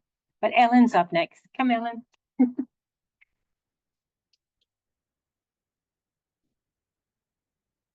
Hello, my name's Ellen. I'm a consultant in public library services. I've been asked to provide an overview of how the State Library can provide you with readers advisory training. And the links are on the wiki. And I do have to do a shout out to those who've been online. There was some very fast typing when the Mars bars were flying through the air. So yay to those online, and sorry you didn't get chocolate. The State Library of New South Wales has actually been providing commissioned readers advisory training to New South Wales public library staff for over 20 years. And we're actually at a time of transition because the trainers, Libraries Alive, who provided the rewarding reading training, they're kind of downsizing a little bit in terms of what they're doing. And the Readers Advisory Group, which organised the seminar today, was started almost 20 years ago by an early participant in the Readers Advisory training who wanted to continue the professional development discussions which started as part of the training. So this seminar wouldn't have happened without training kind of like 20 years ago. So I'm going to skip over some of it, as some people have kindly, because you can use the URL on the screen, you can search for it. There's at least 2 sets of relevant information. As mentioned, adult fiction stock quality health check seminars, and I will say, if you watch them again. They're still good, and you can still continue to learn from them. And there are useful resources linked to these as well. And there's also information about the seminars that you can get to from here.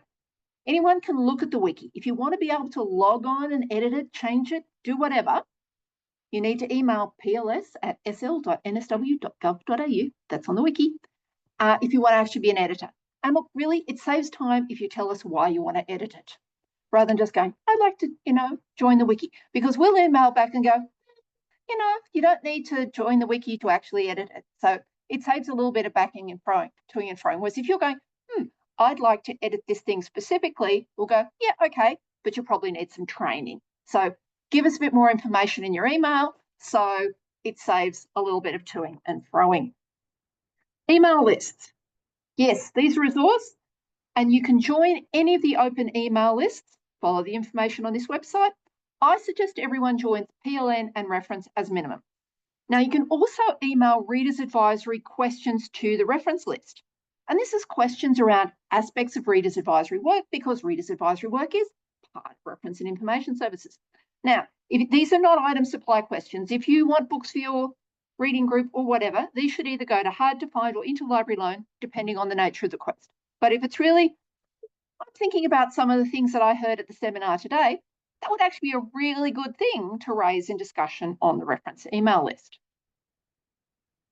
Gale Books and Authors is via New South Wales Net, and you all have access to this. It's through a statewide licence. Check your own library websites, though, for how to access it, and it's a helpful database to refer your readers to. You should know how to search it yourselves, so make sure you visit the Support Hub. And this has a upcoming training and past training available on this, and it's usually mentioned on the PLN email list as well. And so you should update your training every 12 months or so. And if you've never undertaken the Gale training, start tomorrow. Your library has access to this. And also, because your library's got access to the Gale resources for your clients, and if you don't know how to use them and if you don't know how to help the staff, you're not going to be going, the Gale resources might be able to help. Or you're going to feel really awkward. Most of the training sessions are 30 to 60 minutes long. So not a huge part out of your lives. Definitely go back. And if you haven't really, every 6 to 12 months, you should be enjoying this. Now, I know we don't have Novelist as a statewide database, but great news. 96 New South Wales public library staff will be undertaking this training because it is effective Reader's Advisory training. Call for expressions of interest has closed and everyone has been notified, and I've had some joyful emails back. And this is going to be supported by quarterly online structured discussions run by PLS to support this training, because we find that works best, not just pushing online training out there, but actually supporting it with discussions in an informed way. But we have 2026 next year. Abby Dawson, Catherine Bryant, and Michael Adams, here shown out and about at Grafton, note the jacarandas, will be including next year Reader's Advisory in the training they provide. Now, please don't ask some questions today. It's not 2026 yet. And we'll be in contact close to the time about what this training will look like. Abby, Michael, and Catherine have been here through the day. So if you're on site, please say hello to them. And you can always ask me questions or email them or ring them. Now, I'm actually going to take the screen share off at this point, because that way you'll be able to hopefully see Aaron. Oh, no, next slide. Before I move on, Australia Reads report here. Read this crucial information, then I'm going to unshare so you can actually see Aaron talking with you. I just do voiceover. Oh no, we can actually see you now, Aaron. Okay, that's all right.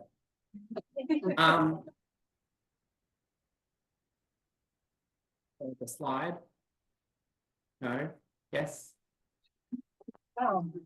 We can see you, or we can see the slide, Aaron. So we're going for seeing you at present. Sorry. No, that's unless all you want right. me to get the slide up. Well, it's got the QR code for people to scan. So conclusion. Sorry. Rather they look at that than me.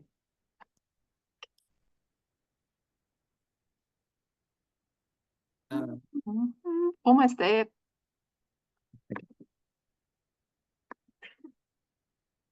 The last two slides. Okay, so do you want the next one?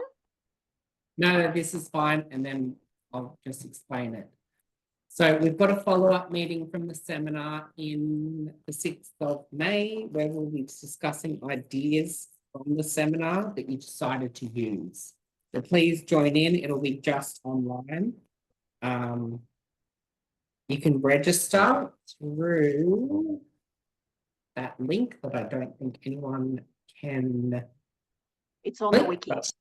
Yeah, it's on the wiki, and I'm putting it in the.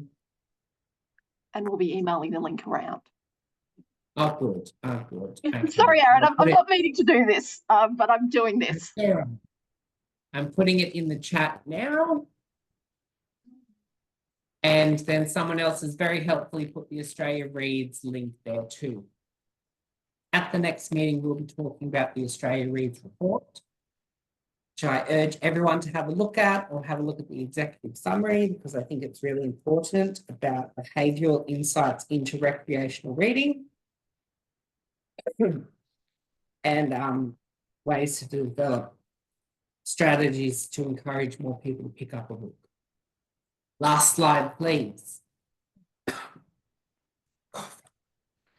So here's our contact info for the committee members. Unfortunately, the lovely Yasmin will be leaving the committee after 3 years. So thank you so much for your help over the last 3 years. We've got myself, Lauren, Ita, as well as Erica from Willoughby Library, Victoria from Bathurst Library, and Lauren from City of Sydney Libraries, who will be joining us on the committee. Their contact info will go on the wiki page with their permission. And I just want to say, please fill out the evaluation for the seminar that comes out. We looked at the results from last year's seminar and decided to go back to basics. So we do evaluate it and we try and get what you guys need. So we'll evaluate this seminar and try and tailor stuff to what is required. Thank you so much, everyone. Rushed and we've got extra 4 minutes. If there's any questions think we want answered now, maybe, or emailed, feel free.